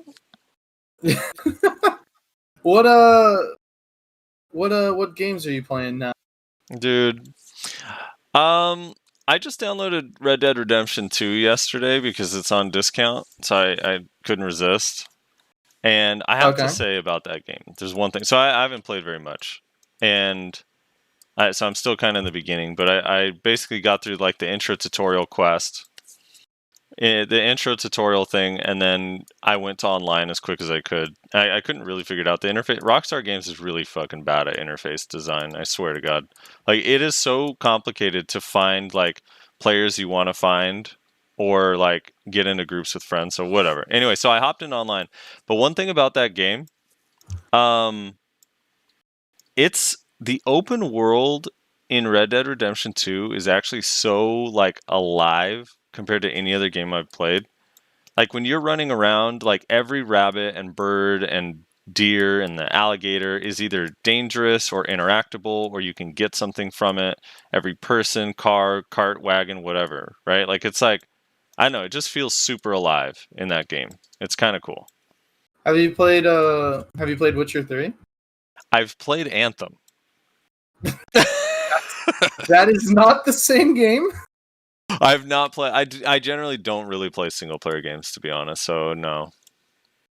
So Witcher, I haven't played Red Dead 2, so I don't know like how this comparison will do. But I got a similar feeling from The Witcher, which I'm trying to complete right now because I've started it like 3 times, just never completed it. But like it's kind of a similar thing where it's like, holy shit, like this actually feels like a real fucking world to me. Like it's kind of insane. Yeah, I wish there was more stuff like that in BDO. Like it just felt like, wouldn't it be cool if it was just dangerous to sometimes be out and about? Like a non-mob monster could just kill you. That'd be kind of cool. Like some places are just dangerous. That's called open world PvP. Yeah, not if you're a Kuno, dude. Can't touch me. Can't touch me. You know what we can do actually that I just thought of while we're waiting for Kyreme to come back? We can read comments on the Wednesday video. Oh, okay. That's a good idea. All right, let me pull that up. For those just joining from Nayashe's stream, Kyreme wanted he was going to join us for the comments. He just wanted a couple minute break, so we are going to shoot the shit for a minute until he comes back. But yeah, we're going to read the comments from the PvP video. You want to tell us a little, give a little background on this PvP video? Sure. So I'm trying to make an effort to release 2 videos. So it's going to be the podcast and then another video on Wednesday. And so this past Wednesday, I released a video that we recorded like a fucking month ago that Nayashe's been kind of slacking on getting me his side of the footage on. And I actually ended up not being able to make what I wanted to make because the audio was so scuffed on all 3 of our recordings because we're all amateurs. And but I actually didn't mind what it turned out to be. We basically just did first to 5s. So we did a round robin first to 5s, Frosty versus Nayashe, Frosty versus me, and then me versus Nayashe. Frosty won against Nayashe 4-5. Or I guess 5-4 is the correct way to say that. And then he won against me 5-1 because Kuno's OP. And then nobody won in me versus Nayashe because we lost track of how many wins we had. So it ended up just being 4-4.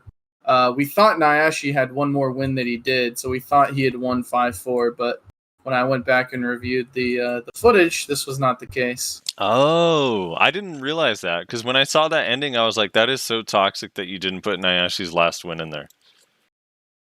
Yeah, I thought you did that on purpose, like as just like a joke. No. We legitimately like we lost count. That's so sad because all 3 of us were there keeping track. That's actually really sad. Yeah. Well, remember that last our fights got fucky because you had to go like unload groceries or something. Like you disappeared for like 20 minutes. And then you came back and we were like, all right, let's continue fighting. Right. Also, for some reason, he only gave me before you left footage. He didn't give me after you left footage. That's why the whole last like 3 fights are all from my point of view because that's the only footage that I have. With your HD point of view. All right, and let me read through these comments then from the video. Someone anonymous said, "Dude, Meiwa is busted." True. Chibi Neko says, "Please release the new version with, or the raw version with comms. That last part was so funny. Unfortunately, the comms didn't record. We promise on our next ones the comms will be there. I've improved on my recording technique, so I'll be able to get comms in there." So let me explain just how scuffed we all are because I think it's pretty funny. So the audio recording on all 3 of our recordings were dog shit, and it's for different reasons. So Frosty's straight up didn't record. Also, the reason there's none of Frosty's footage in the video is because for some reason his shit recorded at like 15 frames a second. I think that wasn't uploaded on my computer. It's because I still have the videos. It's still at 60 FPS. I don't know why. I don't know, dude. It literally was like 15 frames a second. It was like unwatchable. I was like, oh my god, this is so horrendous. Also, no audio whatsoever. It had, I think it had in-game audio. I don't and that even was think it had in-game. I listened. I'm pretty sure there's not even in-game sound effects in that recording. So I straight up couldn't use anything that Frosty recorded. Went to Nayashe's. Nayashe's recorded the audio, but like I said, he only sent me like Frosty in his fight, and then like half of mine in his fight. So he didn't send me the whole thing. Also, because he did it from a he didn't record it, he streamed it. So he downloaded the VOD from Twitch. That meant that because he was listening to music while he was doing the fights, some of the audio was muted by Twitch for copyright. So like only half of the video has any audio whatsoever. That shit's actually so and then funny. On mine, we recorded it, and I didn't think I was going to use my audio because I thought we have Nayashe and Frosty's audio, so I don't need to worry so much about mine. Mine's not going to be the main audio, so I left my fans on. So for the entire time of my video, if I use the audio from my video, which is the only audio that we have from beginning to end of the whole thing, you would just hear a brrrr in the fucking background the whole time. Oh my god. Yeah, it's bad. It's all right. We got better. We get there. All right. Next comment is Tristan Crow. Yo, this background music is actually Heat. Thank you. Appreciate that. It's my band. Hello, strangers. Zero H says 808. To be fair, Nayashe's kick wouldn't have landed. He canceled the kick with blind slash before it landed, so it wouldn't have landed. LOL. Roundhouse plus blind slash equals no roundhouse. Go test. Either way, roundhouse's hit slash CC happens at the very end of the animation. Contrast to blind slash's hit frame being before the animation even starts. LOL. With the stiff. This is where's Kyreme, dude? With the stiff timing, it's more like Musa translation. Frosty would be uncc'd by the time the hit frame landed anyway. And 1550, I can almost hear Reslar sigh through the music. Oh, that was when I lagged and got killed. Wait, Kyreme, are you back? Yes, I'm back. All right, can you explain this? Read that again, Frosty, Oh, no. or copy and paste it in chat so he can explain it, because I'm lost on what that means. All right, here So we go. we did some fights that we posted on YouTube, all three of us, and someone had to say something about Nayashe complaining about how his kick got desynced and that Frosty would have gotten CC'd. And this person left a comment saying that it wouldn't have landed and then explained the mechanics behind it. But Nayashe's not here to say if that's true or false, so you're our next best expert. Okay. It depends of the timing of doing it. Like it doesn't need to be extra strict. Like the only time you can cancel the actual roundhouse is if like you legit did the skill before roundhouse actually went through. Like the animation itself, when like the kick is extending, it doesn't need to be like fully stretched out. If it extended, the kick can land. But if you cancel before that, yes, there's no CC. But like that's an extreme case. Like you can normally just do you just do the inputs normally, and you should be fine. You shouldn't like waste the kick. Okay. The Awkward Ninja, who I know plays Zerker, says, "Hey Reslar, is there any particular reason you go for Titan Step out of Ground Lift? I just realized it gives you the DP debuff, but isn't it way more risky because you can get caught in the follow through of Ancient Wave? Anyways, great fights." Yeah, the answer is I'm bad. That'll work. No, I don't know. I just like it personally. I know sometimes it will make you closer than you want to be for Ancient Wave, which can be a bit of an issue. And then if you don't get the sometimes they get up like fast as fuck, but honestly I think that's just gonna happen no matter what. Seems almost like it's more likely to happen if you do the kick. I don't know. Sometimes it's weird, but I don't know. I really like the debuff. That combo is like my go-to like brain dead. I don't have to think or try like combo basically. So yeah, I just do it because it's easy and it has pretty high damage output. That's why. Anawari says, got him, Nayashe.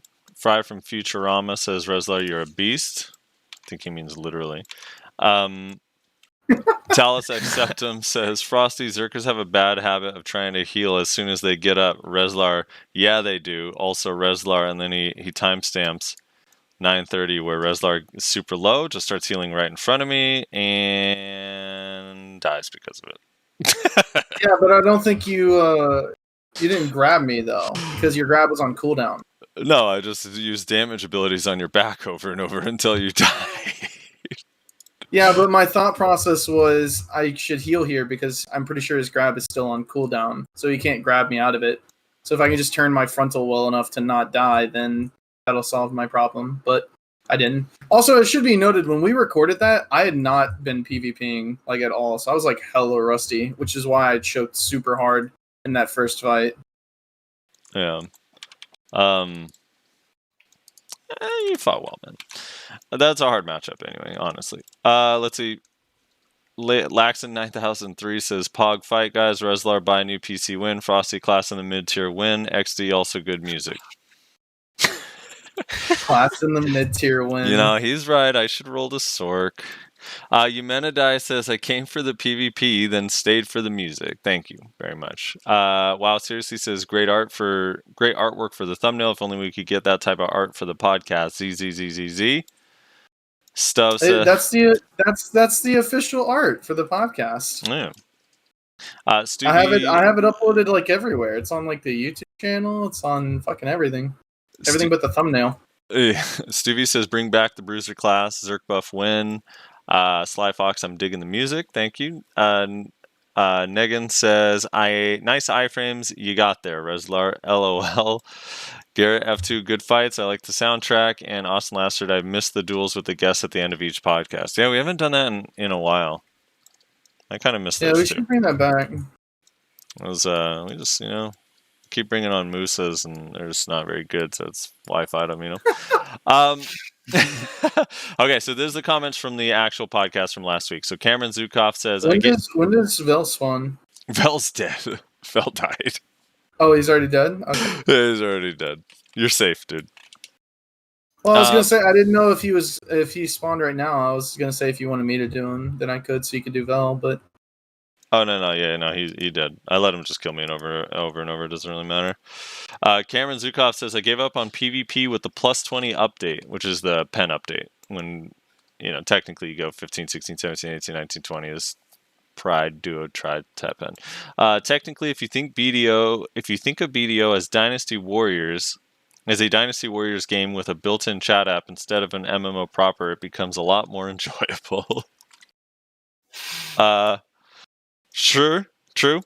Collect Ghost, the Spellweaver says, in my opinion, 1v1s, BDO. So last week, Kyreme, we had a couple discussions about skill versus gear in PvP, if skill matters or if gear matters, and what kind of like the balance is, the ratio on that. So I'm actually just kind of curious from your opinion, how much does skill actually matter, and how much of skill is just negated by gear, in your opinion?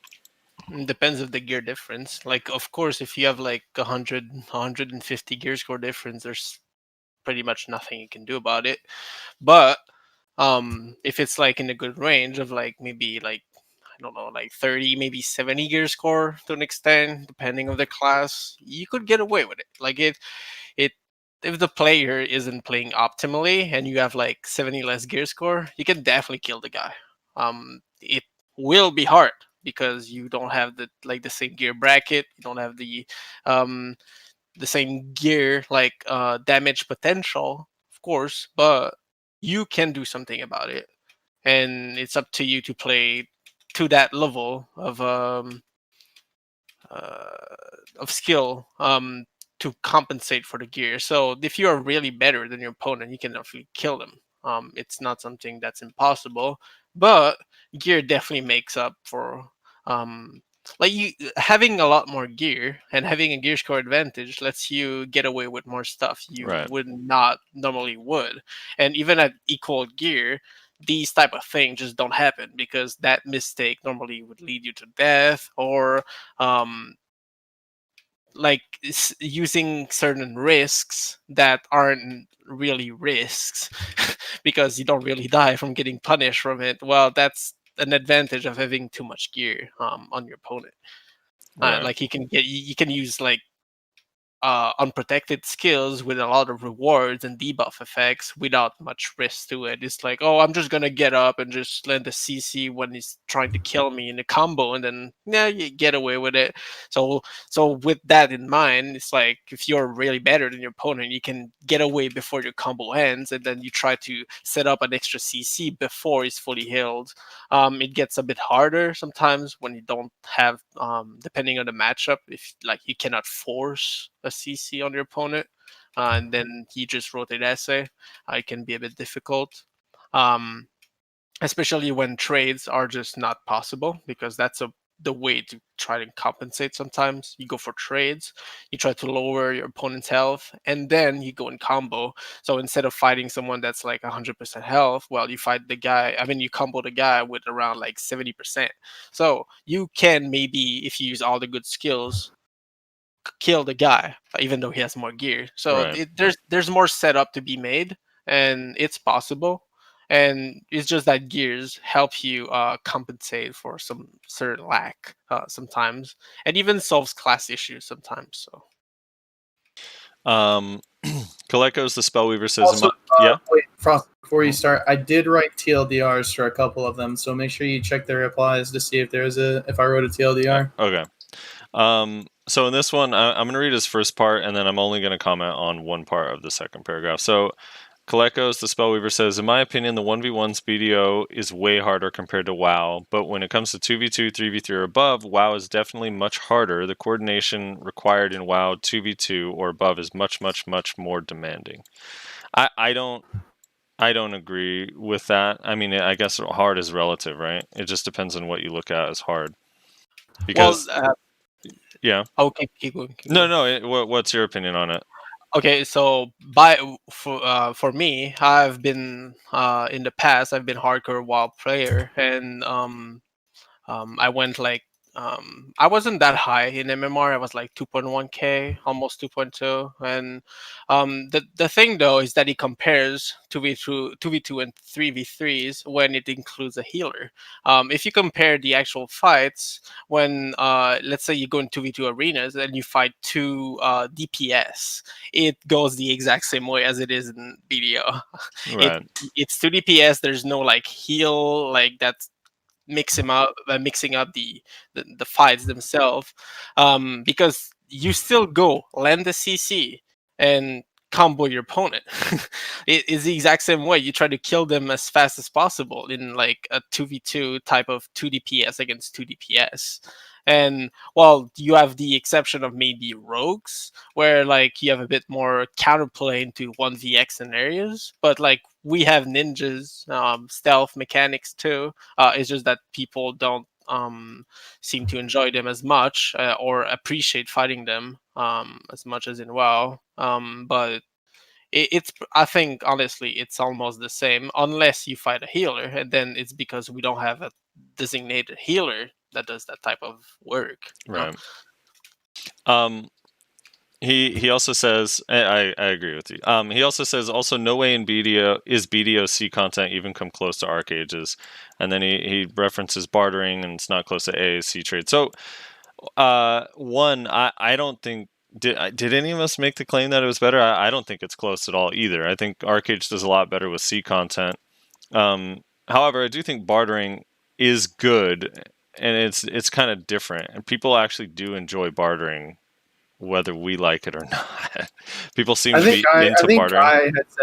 I think I had said that like BDO is like really good C content, and then you guys were like, well, not PvP stuff, and I was like, yeah, but it's got like bartering and stuff. Like, I don't think Arcage had that or something like that. Yeah, I don't remember it has C trade that's like pretty cool, and it's water and ocean mechanics in general are just like miles better, mostly because it's just not as glitchy and it just works. Like I think that Arcade took a lot of shortcuts, but they work because it's fun. So instead of trying to be like hyper realistic, which I think BDO tried to do and is failing miserably at, they just literally let you be a god in the water. Like your character literally could just move around in the water as if you're on land, which doesn't make any sense in a physical sense, but it's fun because you don't feel hindered by the water. Like it's just there, you know? So yeah, I mean, I agree to an extent, but bartering is kind of, I don't know. I don't even think bartering's the same as the trade. It's a little bit different. It's like for nerds that like spreadsheets and shit, you know? I think it's being expanded on also. Like we got that comma port, extra islands coming on the west side most likely. So I think it's bartering is just in its early state. I mean, sailing as it is very early. Like the ocean is pretty much empty. Like there's not that many things to go there. Like you can go and unlock a trade route from in the big ocean, but I think the wind is pretty nice, but there's a lack of like actual content in there. Yeah, I think it's pretty early. Dusty C had 3 comments. You could just edit your comment, Dusty, by the way, and just add them. You don't have to add multiple comments.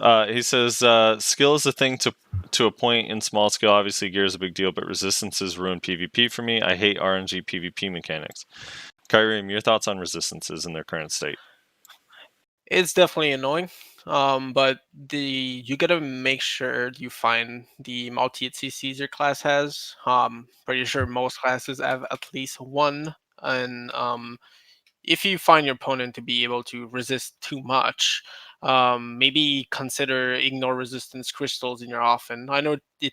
You trade off a lot of damage, but if resistance is the only thing that makes you unhappy with it, there's that kind of solution. That kind of help. I have a similar mechanic that I would love added to the game that is kind of like the DP one I mentioned earlier when we were talking about frontline.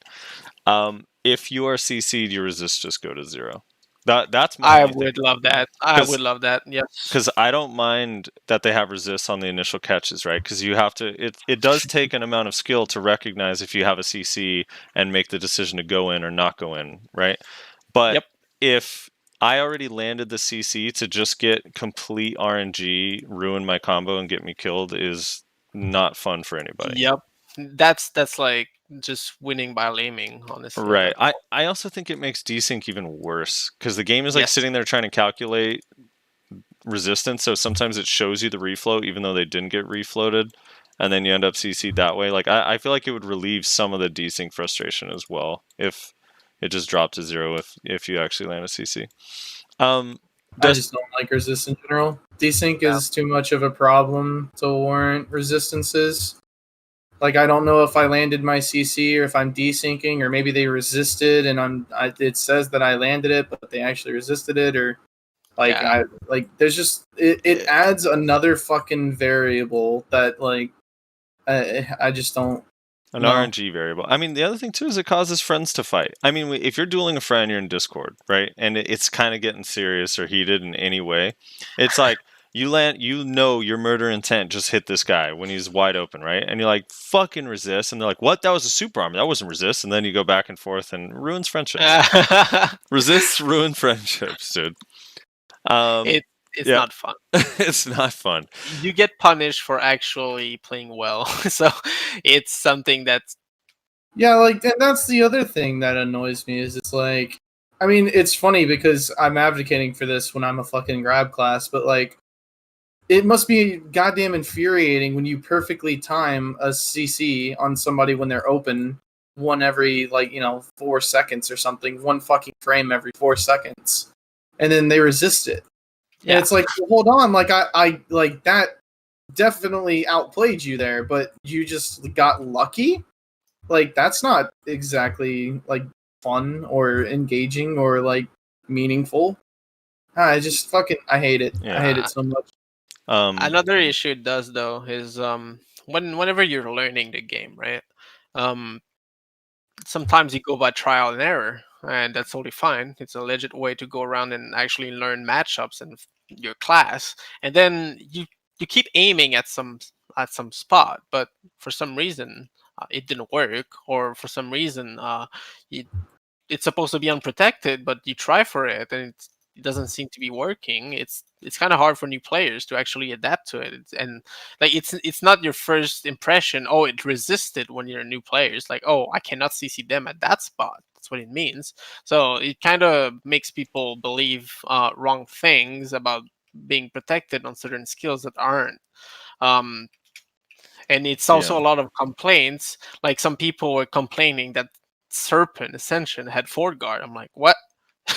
Like it's it creates some kind of like confusion that doesn't help the game at all, especially trying to get people to understand that a class isn't like as broken as it is, or the class is actually way too strong. When resist happens, it kind of um, it changes the experience you fight against them. It's like, wait, it's so easy to CC them. Oh, these things happen, or it's impossible to fight them.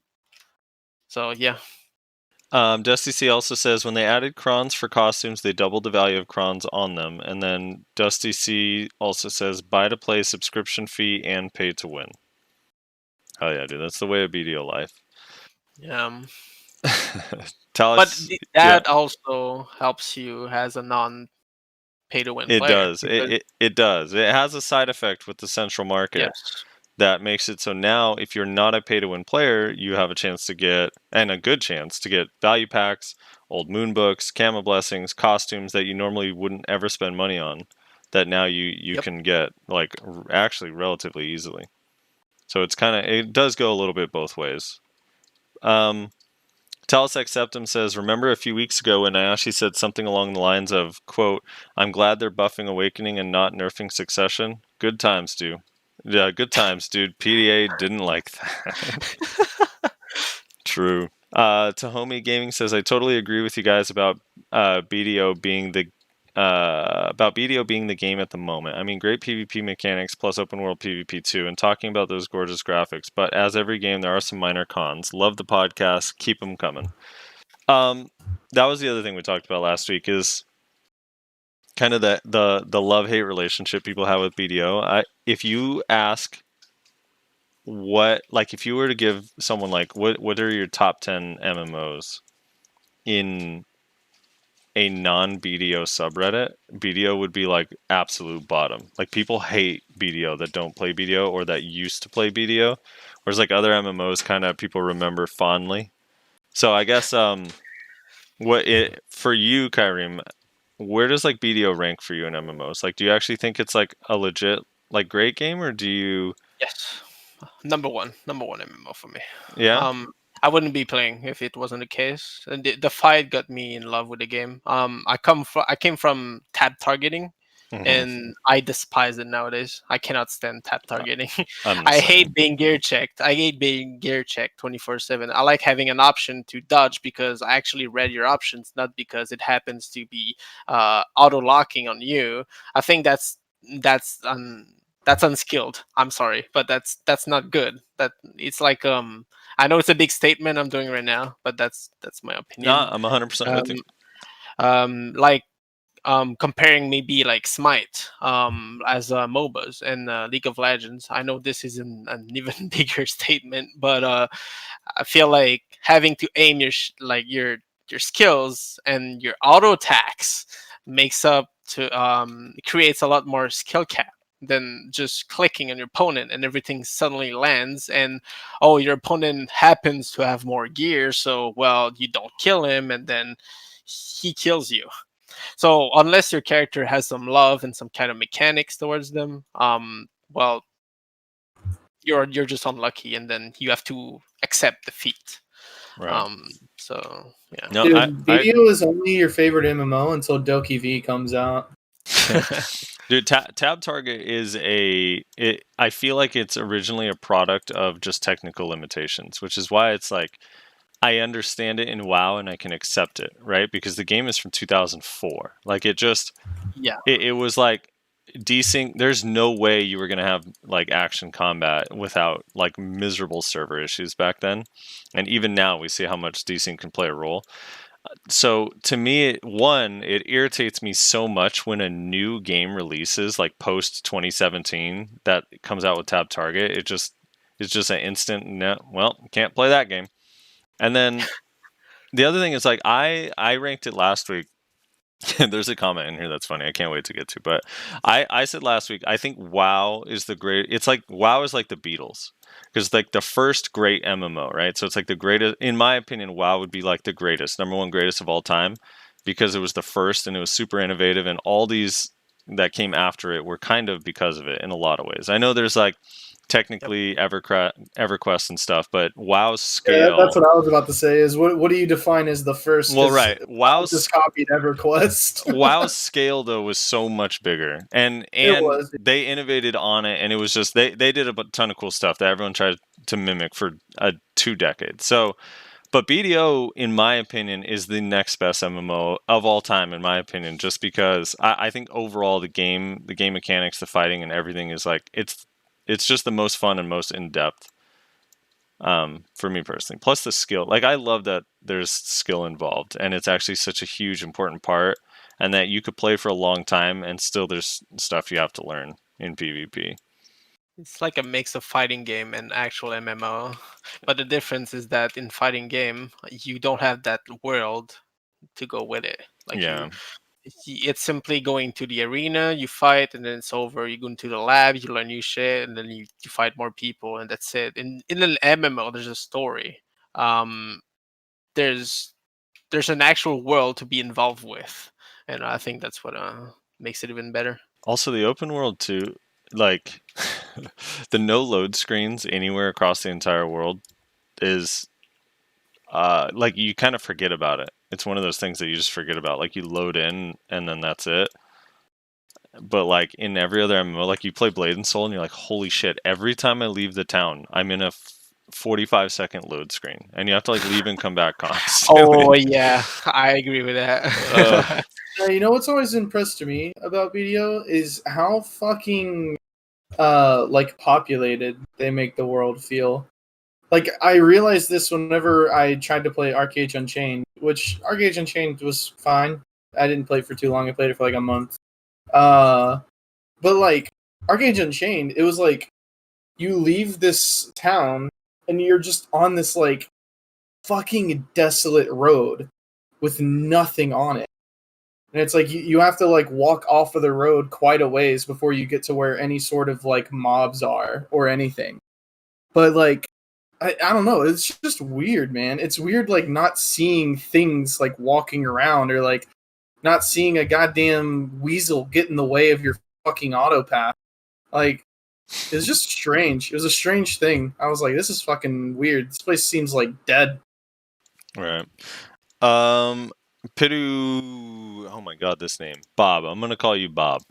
I find the hate for the game unwarranted. The pay to win that people are crying about isn't really as bad compared to other games. It is possible to get high up in gear without whaling, and what's more, the gear curve is actually pretty good that you can get high enough gear without being a whale to be competitive even against the whales, or guys with gear around choices level. There are indeed flaws, but no game is perfect other than Arcade's beta. The game, I mean, maybe, I don't know. I don't remember the original Arcade's beta, but it is sad when a game's beta is awesome and then the actual release is not as good. The game is solid with the best action combat in the market, in my opinion. Easily top 5 MMO I've played. Probably even top 3 behind Arcade's early beta days and WoW. Clayton Alexander says, you cannot convey the importance of good DP in BDO to someone that doesn't have it. When you're starting to get closer to 350 with a proper mix of both evasion and DR, DP literally equals better life overall. He also says, and Resler puts a TLDR, DR is important in evasion builds because without it, you can just get hard countered by accuracy. JL says, I do not pilot, but I don't think someone else grinding for you should get banned. I see nothing wrong with the hire. So this one, I'm gonna read the whole thing because I just want his whole point to get across. But he says, I see nothing wrong with hiring someone to do things for you. You can do your own lawn, or you can hire someone to do it for you. What is our right? What is our right to say they are wrong for hiring someone to do their lawn? Sure, we valued hard work, or we enjoy the gameplay of grinding, but we have no right to say they should get banned. They are paying for a service, in my opinion. If someone pays $30 for an outfit to sell for silver and another person pays $30 for someone to grind 500 mil, what makes one wrong and another not? I genuinely don't get it. So I'll tell you the difference, and I'll use your exact what you used as well.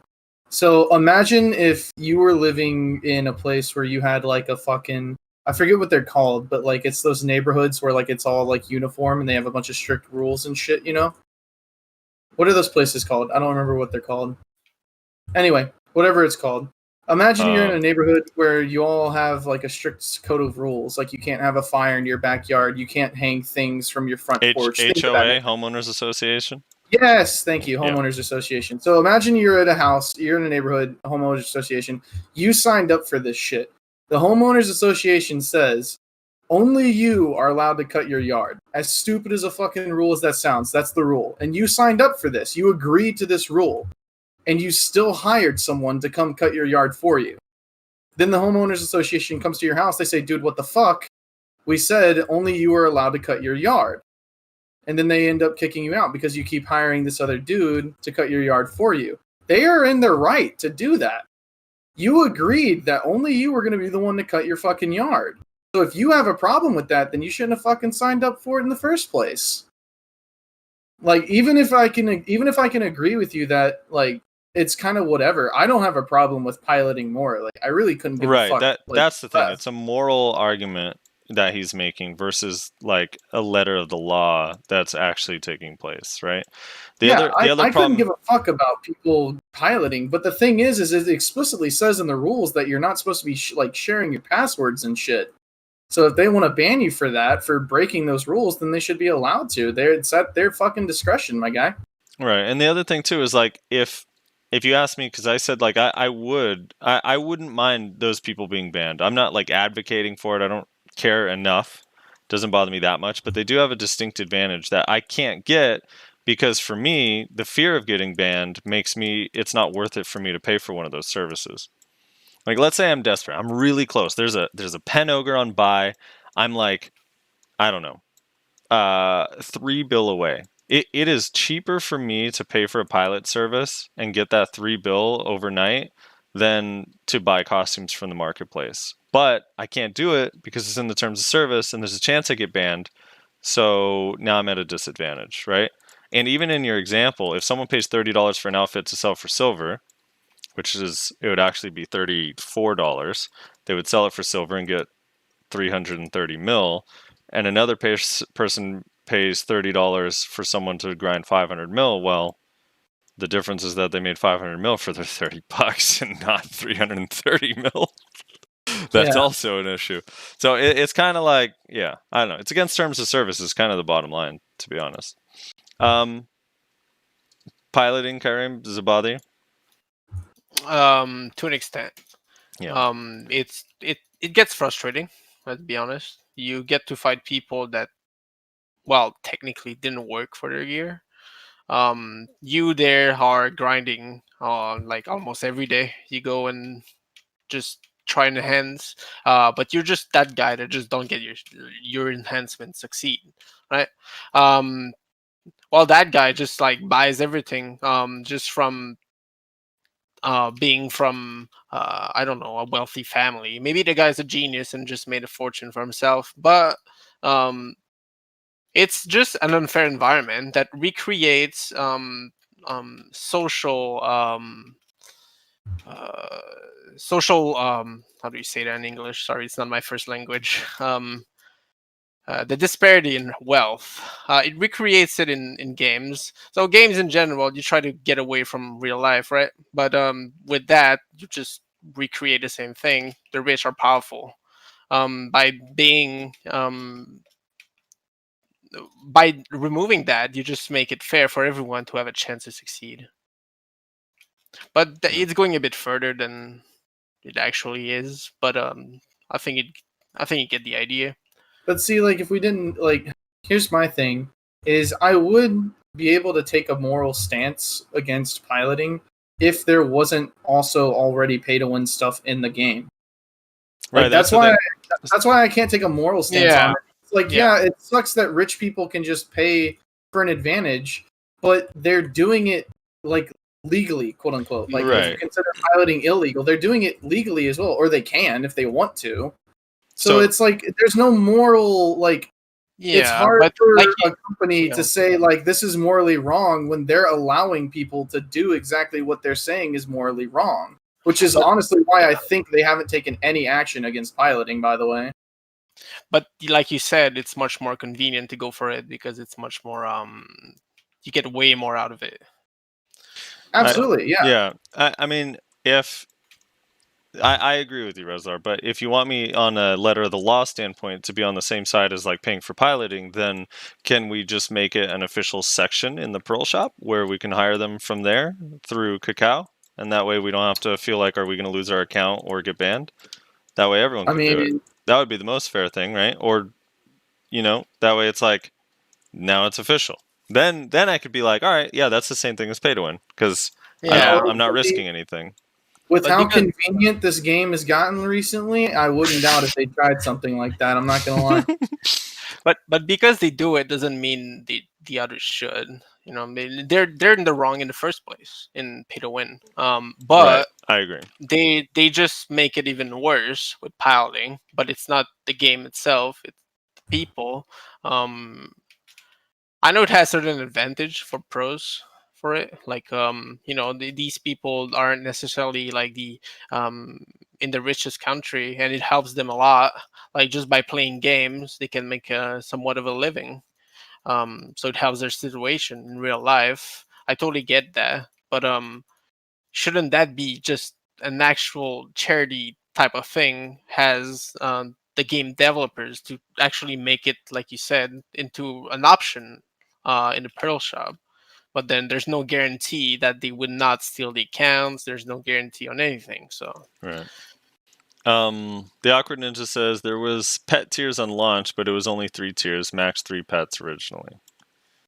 Oh yeah, that's right. Tier 4 was added late, and I think Tier 3. My memory is so fuzzy because it's so fucking long ago, but I think Tier 3 was actually kind of easy to get back then too.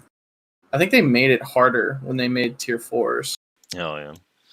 Tim says, quote, going for pen is not that bad, end quote. Dash a supremely RNG carried player, CA circa 2020. Also, the enhancement system is not fun and takes far too long. Fail, switch, character, fail, switch, character, fail, switch, character. I do agree with that. I mean, I do think enhancing itself is fun, and fail stacking wouldn't be that bad if it didn't suck up so much time. And the switching characters, you should be able to just pull. If your characters are all in the same city, I don't see why you can't just pull items out of the character back and forth. I feel like it would just be so much easier. Or something. Have access to like enhancement stuff. Or just put like a new like global slot where you can keep fail stacks that all your characters have access to would be nice. Then he goes on to say, hearing Frosty gush about BDO is actually quite sickening. I agree. True. That's why we have Rezlar here, dude, to be the counter. I'm the White Knight. He's the asshole. All right. 144 says, I feel like that's not a fair title to give you. No, it's fine. It's fun. 144 says, entertaining listen, guys. I started less than a week ago. Went ninja after hearing it's one of the most skill-dependent classes to PvP with. After searching online for PvP-centered MMO and comparing them, I chose BDO. Does anyone have thoughts or suggestions for a player that doesn't enjoy PvE or economy aspects and only wants a PvP once they reach max level? Yeah, so it's called the NA Duelist Discord. Yeah, the NA they Duelist Discord. every single fucking night on trial characters. You can just do that to your heart's content. Yeah, you could do that. If you want to progress and get gear, you're kind of forced to PvE right now. Hopefully they add some more ways to make money. What do you mean, man? You can make like fucking 15 silver an hour in RBF.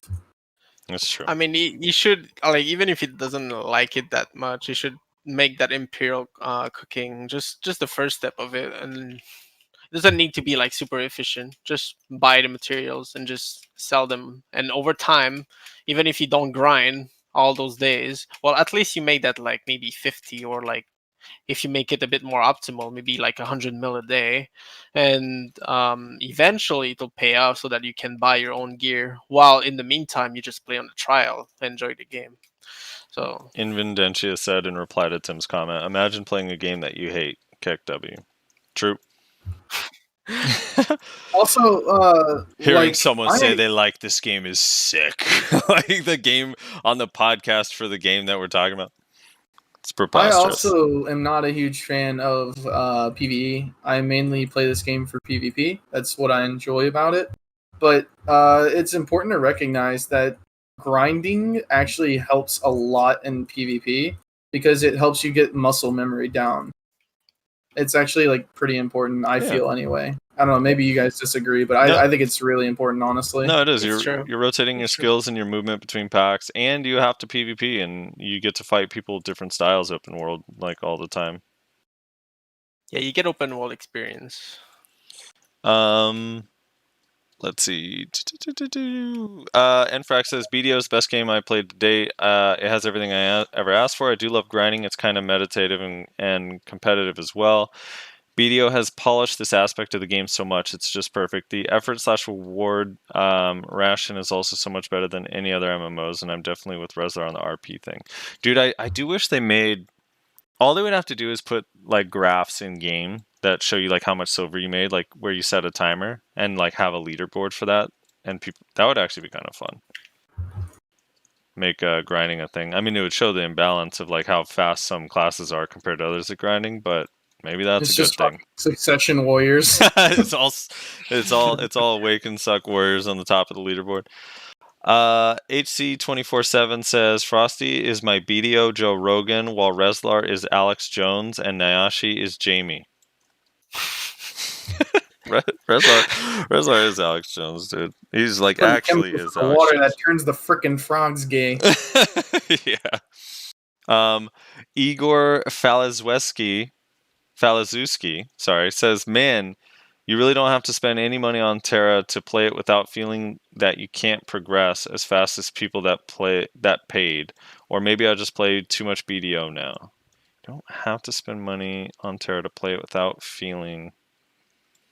Yeah, I get. I mean, you can't travel though without paying money, and that's annoying. Suitpants14 says, I want to follow up something I said the other video. Yes, you can kill a guy with better gear than you. However, you have to be better than him to kill him, but he doesn't have to be better than you to kill you. Conclusion, gear is greater than skill. Therefore, 100% objectively unfair. Real life example, you have a 9mm. The other guy, fully automatic with a ballistic helm and vest. Fair game? Sure, you can hit his throat, but what mattered more in the fight? See, now I don't like this analogy, nor do I think that there's anything objective about what you said, because in the scenario you said, like maybe he doesn't need gear to kill you in the combo, or skill to kill you in the combo because his gear is so high, but he still needs to catch you and CC you. Because gear doesn't dictate the CCs. That's the difference. And BDO is a game about CCs. You're playing the CC game. You're trying to catch somebody, you're trying to avoid being caught while trying to catch the opponent. So yeah. Well, the trades become pretty like much more of an issue. I think that's where he's getting at, is just that like he basically melts from going against his opponent, but like you can still make up for that. Like most class have an iframe, so if you know the big skills coming at you, you can use the iframe and protect you from the actual damage. As an experience, when I trialed for Snake, it was, I think, a year and a half ago. I didn't stay in there for long. I stayed there like maybe a month, because I wanted to join a friend into merking. But yeah. So when I was doing the trial for Snake, I had to fight Asba. I think during that time he was like 290. 6 AP or close to that, and I had 270, and I managed to out trade him.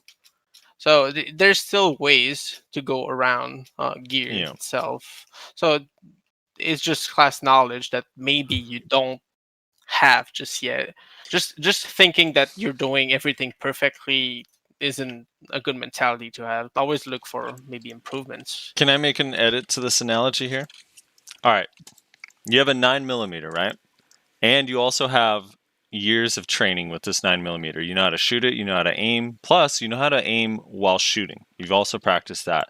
And your opponent, the guy you're against with the fully automatic that has a ballistic helmet and vest and fair game, can't figure out how to get his safety off. So you just shoot him to death while he's trying to get his safety off.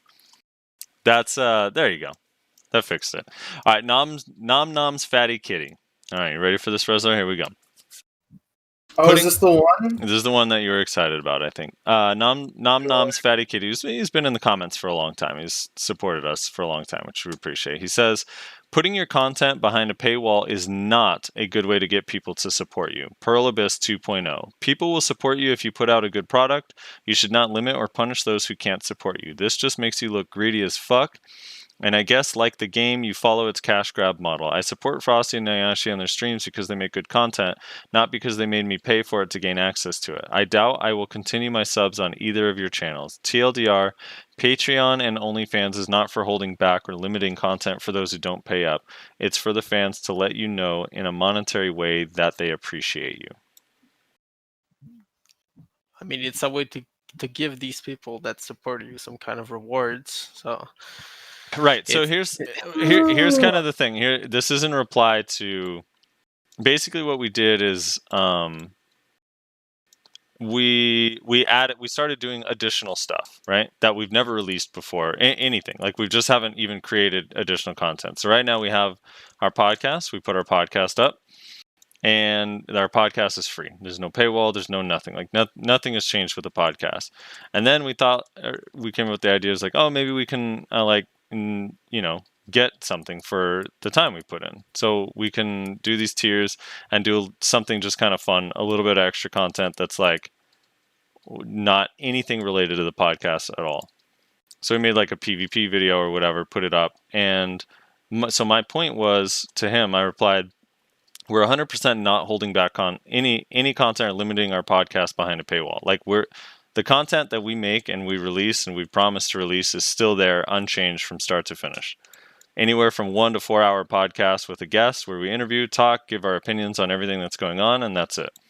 And then separately, Rezlar and I made a PvP video, and that is up on like the Patreon or whatever. But it doesn't change the thing that you've already liked, Noms, or in any way, shape, or form.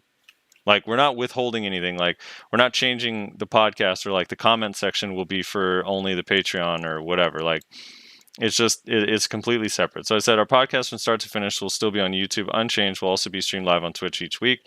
And then he linked the YouTube video, I think timestamped, where he says after hours tier, which gives you more content if you pay, sad face. But I don't know why that's about. I mean, it's just totally separate. It's just a totally separate thing. Rezlar, I think, is more frustrated by it. I'm just trying to like help you understand. You're being really diplomatic. We're not changing. I'm kind of letting you handle this. We're not changing our podcast. So if you like the podcast and you don't want to have to pay for anything, then you just keep liking the podcast. It's not going to change. So I thought about how to reply to this comment because it really irked me for a lot of reasons that I'll briefly go over in a second. But first, let me just say that Nom's Fatty Kitty has been around for quite a while, and that almost makes it more upsetting that he's the one who typed up this comment instead of someone that I've never seen before. Because there are three things that I find very infuriating and or hilarious about this comment. Mostly infuriating, but also kind of funny. First of all, the fact that he calls us greedy. Whenever for like a year and a half, basically, almost a year and a half, I think, we've been putting out an average of probably 2 hours a week of content for absolutely like free. No money required, like nothing. And that part's not changing. Like, that's still going to remain exactly the same. So this idea that we're greedy because we're trying to make like $2 for putting in, a couple hours of work a week is really hilarious to me. The second thing that's really funny to me is that he types this comment on the episode where I announced that I'm going to start trying to put out a second video every week, a Wednesday video. That's going to be for everybody, again, for free. like nothing required. So that's kind of ironic that he's claiming that he's losing content, which he's not. He's losing content on the episode where he's actually gaining content. So that's pretty funny.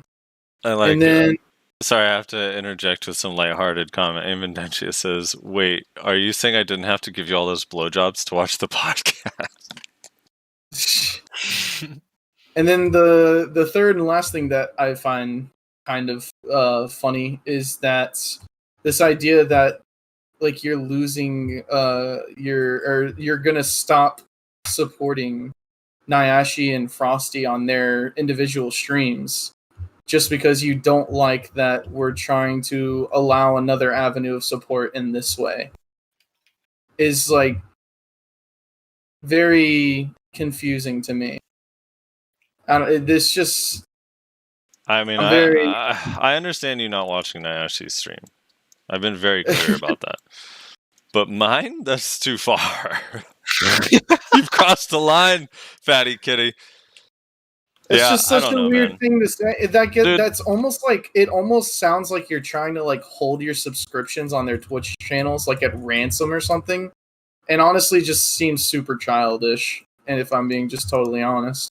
Yeah, I mean, at the end of the day, like we want to put out cool stuff for you guys, and we want all of it, most of it, to be free. The product that you guys have liked forever is not changing. Rezar and I thought like, hey, maybe if we put in a little bit of extra work, we can make a tiny bit of money on the side as well for something separate from the podcast. I mean, it's literally just separate. Like that's it. So that's all. Something fun that people that like us, like the show, want to support. I mean, the thing is too is like, yeah, we could just get support for the podcast, right? But it's been a year and a half and we haven't. So there's that.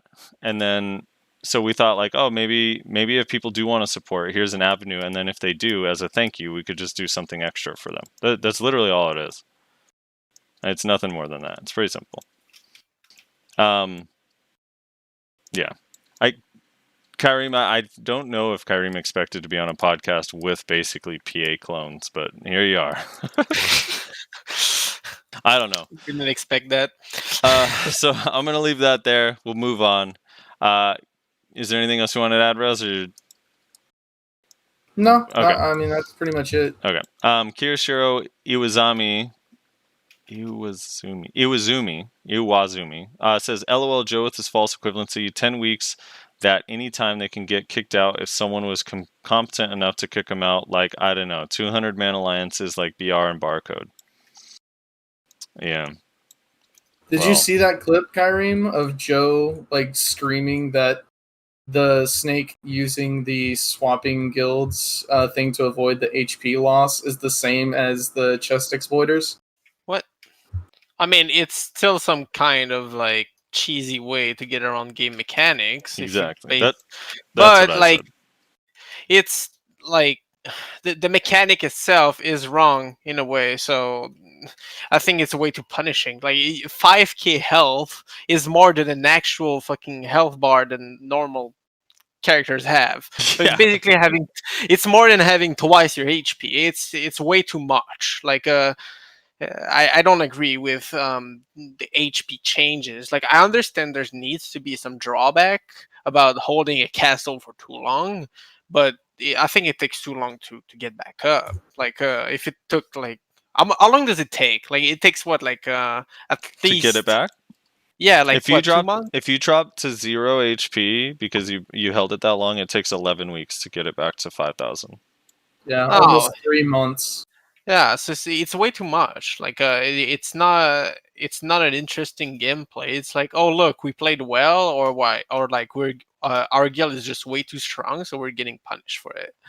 So there's also no guarantees. Like when you showed up to do maps, which was the equivalency or the comparison, you know you're getting stuff. Every time it dies, you just get something. Like when they swap the HP, it's like they're trying not to be at a disadvantage, right? But which I do think is wrong in and of itself, but it's just not at all to the same tier is kind of my thing. Like it's not even close. And there's no guarantee they're even going to benefit from it. I mean, literally the following week they lost They lost and are still not in a castle. So I don't know. It's kind of a weird. It's not the same. Also, to make the amount of money, like all of those people would have to grind so many hours. You're talking about it, not just the money they make per hour, like the regular money. It's you. The benefit is only that 50% drop rate buff on items. So it's not increased trash. It's only 50% drop rate buff. You would have to grind just to get like 5 bill, which is on the low end of what a mapper made. To get 5 bill extra money from holding a castle, you'd have to be on for so many weeks. Your whole guild would have to be grinding for so long to remotely come close to the amount of money generated that day. It's just, yeah, it's not even close. So my thing is, it should be maybe patched out of the game, the way to get out of it. And I do agree with you, Kyreme, it just should, the mechanic is bad to begin with, so that should also probably just be removed. But yeah, as far as punishments go, like it's just not a thing that's affecting anybody. It's just, it's fine, whatever. Fuck Snake, dude. Twisted Twisted Melody says that first lawn dude didn't seem to know how to play lawn. If its catches are top tier, the problem lies with lawn in killing evasion. I just rolled Sork off lawn yesterday because I got tired of it. I'm 298, 301, 341, and it's ridiculous that I can't kill a full combo someone with 650 evasion. I mean, I hate to be that guy, but I played lawn with less AP than you just said, and I definitely could kill people with 750 evasion. So you got to look at something in your gear, man. You got to run Zarka. Maybe run Bags, get some accuracy in your offhand or something. I don't know. I had no problem killing people with 750 evasion that were 350, 360 DP on my lawn with less AP than you. I'm only 289. Omar Minaya says it's in the name, Pearl Abyss. True. Newson Sunny PT says, Rezar got a little TLDR for me. Add raids / dungeons with random mobs with actual drops. Yeah, kind of like Kyreme said earlier, I'm still a little bit half torn. I wouldn't mind, like, I don't really like dungeons or raids, really, to be honest, at all. I mean, maybe a boss that you could do with your friends in a party would be fun, but I don't know, I'm not a big fan of raids and dungeons. Also, not every, but almost every raid and dungeon devolves into sprinting past all the mobs and skipping everything in the raid to get to the boss. So his ideas seemed almost more like Altar of Blood. But imagine Altar of Blood, but the mobs are like completely random, and when you kill them, you get the actual like shit from them. Right, from that mob, like what that mob normally could drop. Right, yeah. So like your ability to make money is completely dependent on whether you can actually kill those fucking mobs or not. So in the first round you may get like fucking Rootums, and you're like, well, this isn't like shit. But then on the next round you get fucking Star's End mobs, Right. And then it's like, oh shit, we're gonna lose in the second fucking round, or we're able to kill Star's End mobs easily, and we can like take this and actually make a decent amount of money off of it. That's what it sounded like to me. That actually sounds fun to me. I mean, it sounds like Altar Blood, but Altar Blood needs to be like randomized and also be updated and changed every once in a while. The rewards also are underwhelming. Yeah. Yes, you can get the pen box, but I've never seen one drop. Yeah, outside of the event, right? Like it never drops. That event, it was dropping, but not outside of it. It's been bad. Brendan Douglas says, people who says this is a clever use of game mechanics are hypocrites. Doesn't matter how much silver they get. It's still a exploit that should be addressed, and I don't know how, though. I don't think a ban is needed, but some punishment is needed. He's talking about the chest. I mean, I'm not like opposed to you feeling that way, so I'm not gonna. I wouldn't argue against how you feel about that personally, because it is. They're avoiding the mechanics for a benefit. Wait, is this in reference to Snake with HP Yeah, or Snake with piloting HP. or what? No, Snake with HP. He's saying that he doesn't think a ban is needed, but some punishment because they're exploiting the system to get their HP back, basically exploiting the setup. He's saying, yeah, and he's calling the people that say it's just because that is a bad argument. People that say this is just a clever use of game mechanics are saying they're hypocrites, is what he's saying, and yeah, you're not wrong. I wouldn't argue like harshly against how you feel. If you feel punishment's needed, I'm not going to argue that. I'm just saying it's not the same as mapping. That's all I'm saying. Yeah, the attempt to draw a moral equivalency between the two is what's like really like hilariously, I don't know, disingenuous. I think the difference is that Snake is actually trying to play the game rather than just trying to get an advantage somehow.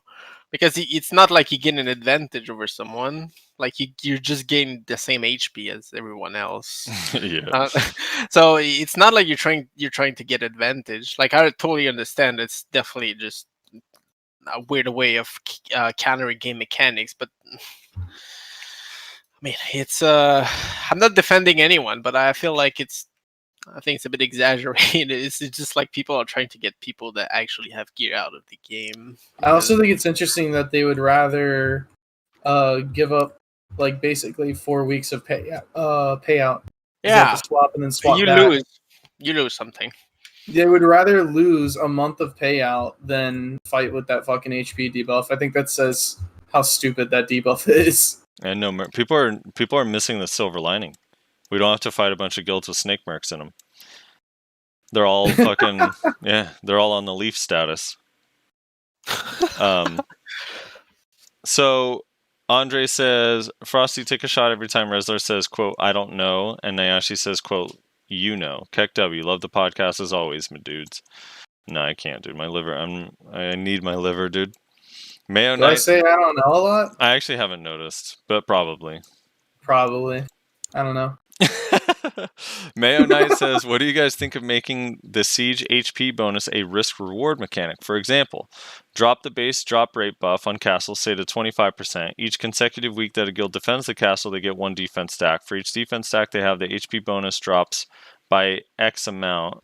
The HP bonus drops by X amount, but the drop rate buff increases by Y%. I'm lost now already. Each week he's just saying that the longer you hold the castle, the higher the drop rate I see. buff So goes. you lose HP, but you get higher drop rate, right? And each week they don't control the castle; they lose 1 defense stack. But if they recapture it before being back at 0 stacks, they start off with a better drop rate. I mean, I like the idea, except the last part. Like, just if you get kicked out of the castle, it should just reset. Period. If the mechanic's going to exist, it just should reset, and you start from scratch like everybody else. If you get kicked out, like I don't get this maintaining your debuff or whatever you want to call it over the course of multiple weeks. That's the only part I don't like about. Yeah, because you lose your bonus. Like you lose a bonus if you die, right? Like if you lose your castle, you lose your bonus. So like, why would you get a debuff as if you had the bonus?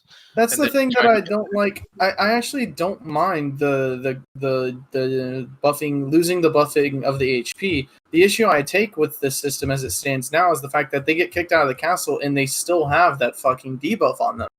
Like once you're kicked out of the and that debuff should be used for the people in the castle alone because you have defender's advantage. Can we also discuss that the punishment Snake's already going through? When they get kicked out of the castle, they now have to convince 100 people that hate BDO to come to Node Wars. That's rough, dude. That is rough. That is rough. That's tough. Yeah. That's tough on B-Kill, dude. You missed the part where the Snake players just pay their pilots to go to Node War for them. Did he add that? Did someone say that? Or no, you're just saying, okay. So Fry from Futurama says, I gotta agree with Frosty. Nayashe, you've been a Meiwa too long, even forgot the rules of large scale. Yeah. He was like, oh, you can't merc when you own a castle? That was news to him. Been out of the scene so long. Ignore the name says, funny thing, in Final Fantasy XIV, there's like sex houses where people dance around and sit around and have the bar to pay for silver for like ERP and shit. You'd be surprised what the ERP community does in that game. Lol. My friends and I went to one. We played and he acted like he lost his mom as a LaFell race or whatever, asking all the sex workers if they've seen his mom. He was banned from the place, Lamau. It was funny how mad they got, but they also took applications to work there. LOL was funny stuff. Oh god. To work there? Dude, imagine working in a game. Wait a second. Roleplay community, dude. Alright. Okay, Zero says, I feel like a lot of animosity just come from different expectations and interpretation. Expecting a $10 MMO game built to last tens of thousands of hours to not have pay-to-win mechanics. Yeah, I get that, except when the game launched. Like, I get... when the game he had launched, a it was replied, expensive. hold on. He Okay. had a Oops. replied comment where he said, I'm not talking about the game back then, I'm talking about the game right now. All right, okay. So in his fairness. Right. Expecting fast-paced client-side rollback netcode game to not have desync. Yeah. Expecting to get pens after a few months of play because it's, quote, endgame in a horizontal updating sandbox game, as opposed to the normal vertical progressing theme park games that invalidate your best in slot every 3 months. Expecting BDO to be a PvP game when in reality it's an MMORPG with a vast world and huge life-skilling non-combat systems. Not saying BDO isn't in need of improvements, just some of those expectations are unreal. And yeah, someone makes the point that it was expensive on launch. That wasn't even just pre-order prices. It was marketed as buy-to-play model similar to Guild Wars. Community was also told multiple times by DOM employees that the shop was a vanity shop suited to a Western release. The desync was a smaller issue compared to all the channel lag and disconnects. Those people sound like idiots. Yeah. Moving on, the Awkward Ninja says TLDR, if they're gonna keep HP reduction, they should maybe buff up the drop rate buff to incentivize staying in the guild with no HP while you don't have a ton of HP. Lord X says when Rizla says the mental gymnastic quotes gets me every time. Appreciate you guys filling in my time moving trade crates around. Made a solid 850 mil. I didn't know people still did trade crates, dude. That's crazy. Ziegel says, he's got kind of a long paragraph here. I'm just going to read the first part. I feel like people who quit because the enhancing systems are either peer pressured or idiots. With the CM in place, you can buy your next upgrade for guaranteed progress. TLDR, buy, don't enhance. Lawn suck is still super strong. Get good, scrub. True. Storm 619. The only thing I want for PA to add to BDO are masses, raid like the ones in the anime logon. Yes, I am a nerd. Whereas take like a couple of hours to complete, like super rare item is nothing a try boss piece. Is something to a try boss piece. I think will be something nice to add for players who like comp PvE. Yeah. Oh. He put a TLDR and linked a video that he said it should be kind of like that. Adam Popovich says, ooh, is this Greg Popovich's son? I wonder. Do you know the San Antonio Spurs head coach, Adam? Great podcast says, I was going to play this game 2 other times, never tried it out because of all the pay-to-win negative comments. This game is fantastic. Love the grind. Kenichi Sai says, BDO is a good game, not great but good, not perfect but good. The whole hatred for it and animosity is that. 1, the overemphasis... Oh, Rezar TLDR. BDO is a good game. BDO hatred is due to overemphasize cash shop, rouletters, people who never played, devs, and lag desync. The Shepherd 112, you guys should add a segment to the podcast where you all watch and react to the top 5 Twitch clips of BDO from the week. Oh, we'll do that, dude, but it's going to be behind a fat fucking paywall. Austin Lassiter says it's Pay to Convenience by Screaming Reslar is the perfect outtake for the new montage intro. Also, new intro when? As soon as fucking Hello Stranger comes out with some new shit. Oh, dude, I'm gonna show you a song. I'm gonna show you a couple examples of songs actually today. I gotta get your input on ones you think might work. I'm actually so hyped, dude. Austin Lassiter said, "Oh no," he said, "I read that already." Wow, seriously says to Frosty, glad you like the second idea about correcting the point of origin movement, but the gap on Meteor Dive, that isn't false. I have personally checked with General Moores on stream, and he has also confirmed that the gap with that ability, it's not desync, it truly is just larger than normal gap. I have to wonder who they're facing to say it isn't. If facing fast classes that knows what they're doing can actually well time it to confirm a CC. I definitely encourage to talk to Moores. He knows very knowledgeable about the class's gaps. I mean, you're talking about like milliseconds, if at all. I don't know. It's just, to me, hearing an archer complain about protections is rough at this point. That's all. No offense or anything. It's just, yeah. Generally, those gaps are not actually, like, it depends on what it is, right? Like, if you can give me a test with like 20 ping versus 20 ping and like time it out, then sure. But I was testing like with Sammy yesterday. There's also all of Ghost Step is unprotected according to his ping. Xavion says Aliens tier were a big deal too at the start because everyone was trying to push 55. Later on, there was also PvP during world bosses, on top of everyone having shit gear and dying to bosses anyways. People would straight up get shut out of looting and lose tons of EXP, but the cash shop heroes could just pop up over and over. See, dude, Aliens tiers were pay to win as fuck. Yeah, still kind of are. Dude, people really did not do tiers that much, though, is the thing. Like, you didn't spam tiers like you do now. Like, if somebody actually just shreked you in PvP, open world, and you lost EXP, you would wait for them to leave, or, like, you would wait for them to, like, walk away to go grind or kill somebody else. You would res with the tier, and then you'd fucking run. Like, you wouldn't go fight them and fucking... you wouldn't fucking just keep fucking tiering. I never fought somebody who kept tiering over and over and over again back in those days. Yeah. Ash McLeod says, when people say BDO is pay to win, then play WoW, buy a char boost and a WoW token to sell for direct gold in the game, lots of hypocrites in general towards BDO. I've lost about 7 friends due to the RNG in this game, and shout out to the old school Uno server. I hope you didn't lose those friends like IRL. Maybe they're like... Somehow I doubt that. He's like, it happened. my mom kicked me out due to RNG. Yeah, I know some people that like legit lost friendship because of BDO. It was it's a bit rough for them. They just took it too seriously. But yeah. I mean, and I say that it's not me. It's legit like some people I had in my first guild. They used to be like very close together. And just because of some like arguments in game, repeatedly they stopped like talking to each other. I'm like, come on, boys, it's just a game. BDO also is one of the few games I've played where after friends of mine have left, they come back every few weeks or months to remind me that I shouldn't be playing the game, and they like push it super hard. Like, never has anyone come back like, you're still playing fucking Terra? Shit, game fucking... it's always like... people are like, oh shit, you're still playing Terra? Like, how are you doing in that game? You have gear now? What's up? Like, BDO is like, dude, what the fuck? You're still playing this fucking scam piece of shit? It's as if they're envious. It's as if like they wish they kept going, but now they feel so behind that they cannot keep going in a way. So because they keep comparing themselves to you, I totally get that. I have a friend that exactly does that. But yeah, it's really funny. The amount of people too that I know that roulette, but then want to come back, but that roulette is fucking them over.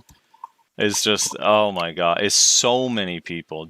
If you quit, just PSA, if you want to take a break from the game, please just take a break from the game. Uninstall it, get rid of it off your PC, don't think about it, do something else for a few months, and then when you come back, all your stuff's still there. If your friends are still playing or something changed in the game that you want to try out, all your shit's there. The amount of people, like, it's almost, I mean, you just go back to games. It's just the nature. Like, people go back to games they used to play.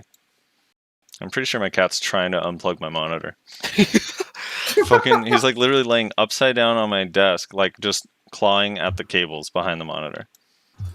I think the relay is like a desperate attempt to make it different because it gets very stale over time. It's like, getting a pen takes like weeks and maybe months, depending if you're in hands, and like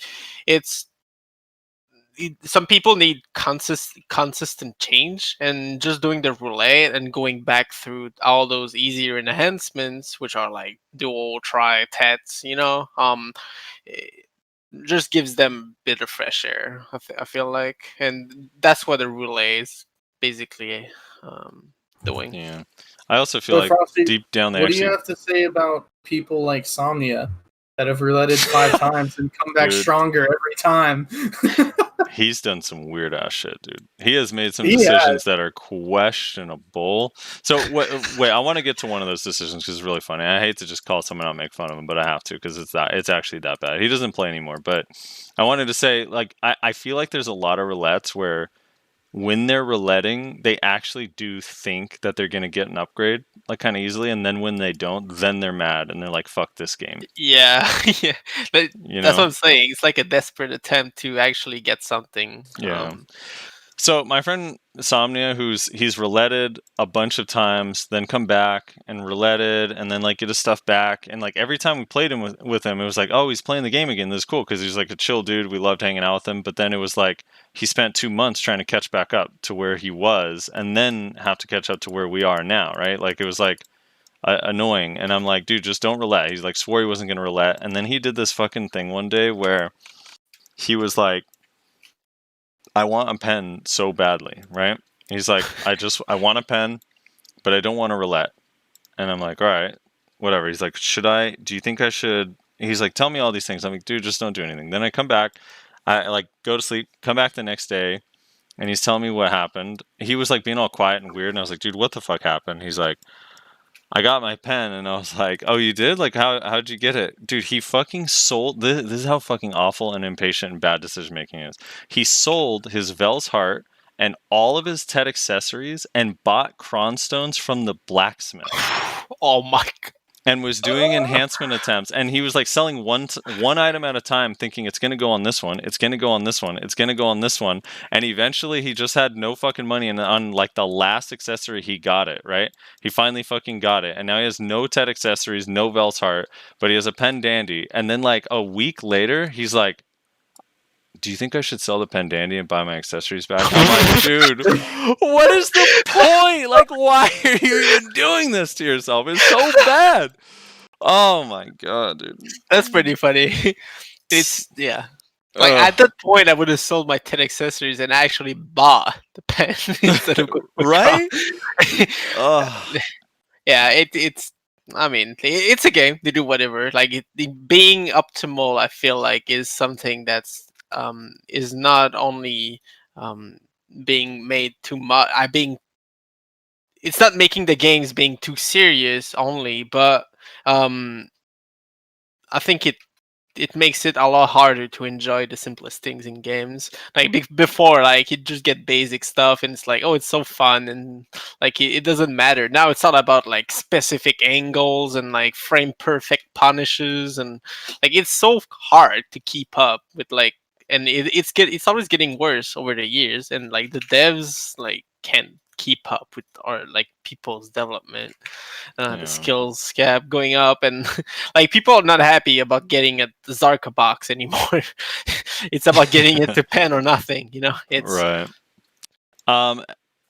Xavier talks about the launch of BDO in the West, talking about how it wasn't supposed to be pay to win. Rezzler's TLDR game was supposed to not be pay to win. Devs slowly increased more and more pay to win to avoid major backlash. I also think that the publisher didn't realize how much of a stranglehold the developers were going to have over them, like over time. You know, like with, like, oh, all right, well, I mean, I'm not saying this for sure happened, but I'm just saying it's very easy for something like, hey, we're not giving you Kama. And then now Cacau's like, I mean, whatever, fine. Like, but we're still not adding pay to win. And then a year later, everyone in NA is like, where the fuck is Kama? Where the fuck is Kama? And now they're pressured, like, fuck, we got to add Grondstones or we're not getting Kama.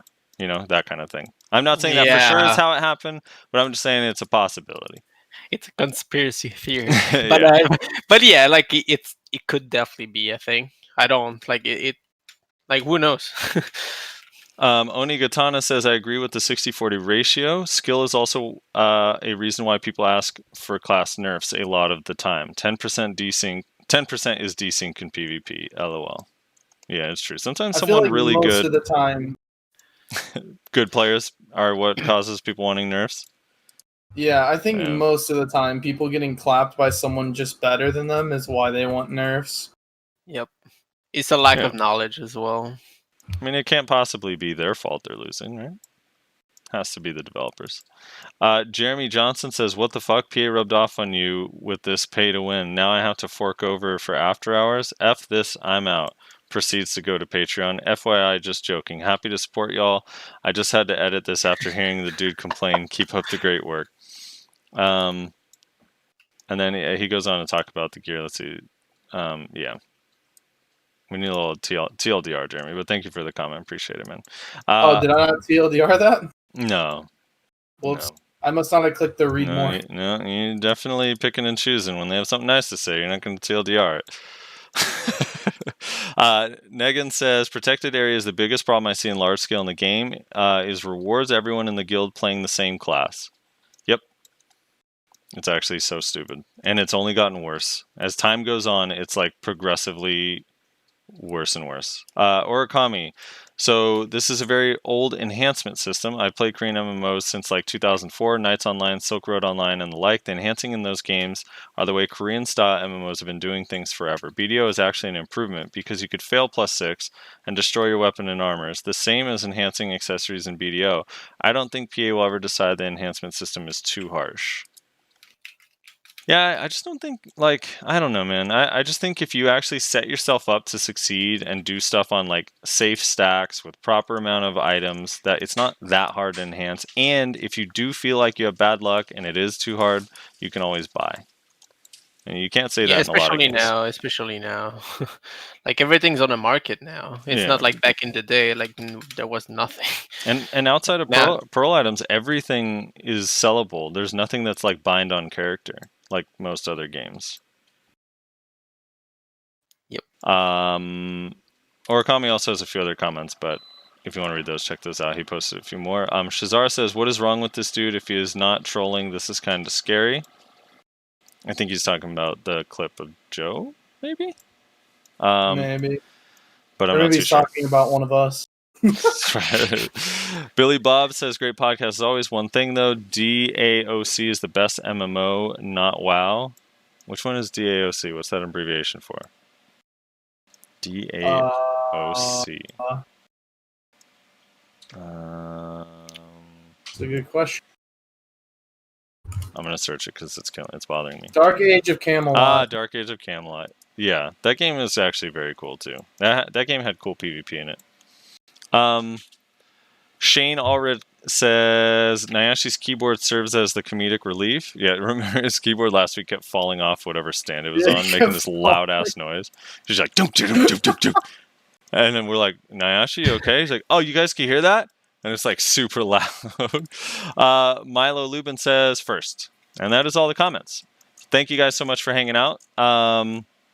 We appreciate it. If you want to leave a comment, we always read it on the show. Please add a TLDR or Reslar will do so for you.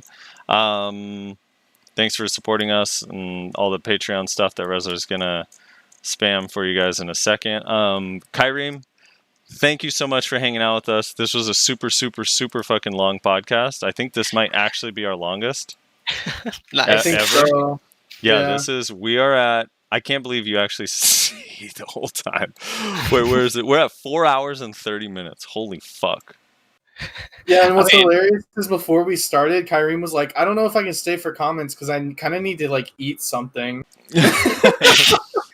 Yeah, you just kind of it ends up going way longer than you think. It's fast. So, or time flies. Yeah, so thank you so much for hanging out. Do you stream or have a YouTube channel or something you can plug? Where can people find you?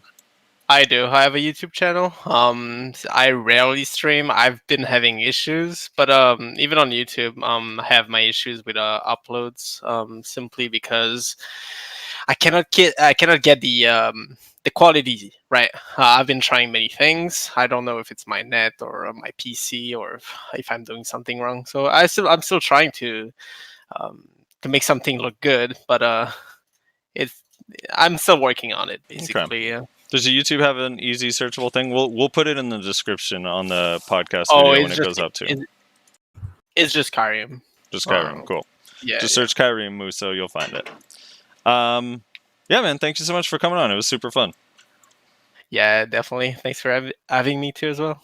If you guys want to follow him or check out his YouTube video, make sure you go there. Check out his videos. He's probably the best Musa in North America. He's just not allowed to say it out loud. And if you wanna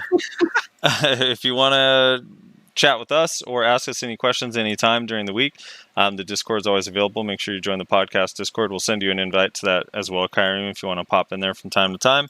And yeah, anything else, Rez?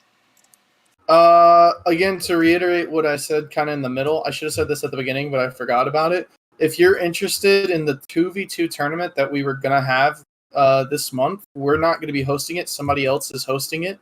Yellow is helping him set it up and run it and everything. So if you're interested in that, then you need to join the NA Duelist Discord. That's where you can find all the information on the 2v2 tournament that's going to be happening later on this month. I do not know when signups close. I don't know much about it. I just know that if you want more information, you got to go there. So I'll see if I can find a invite that I can put in the description. Hopefully it's there. No promises.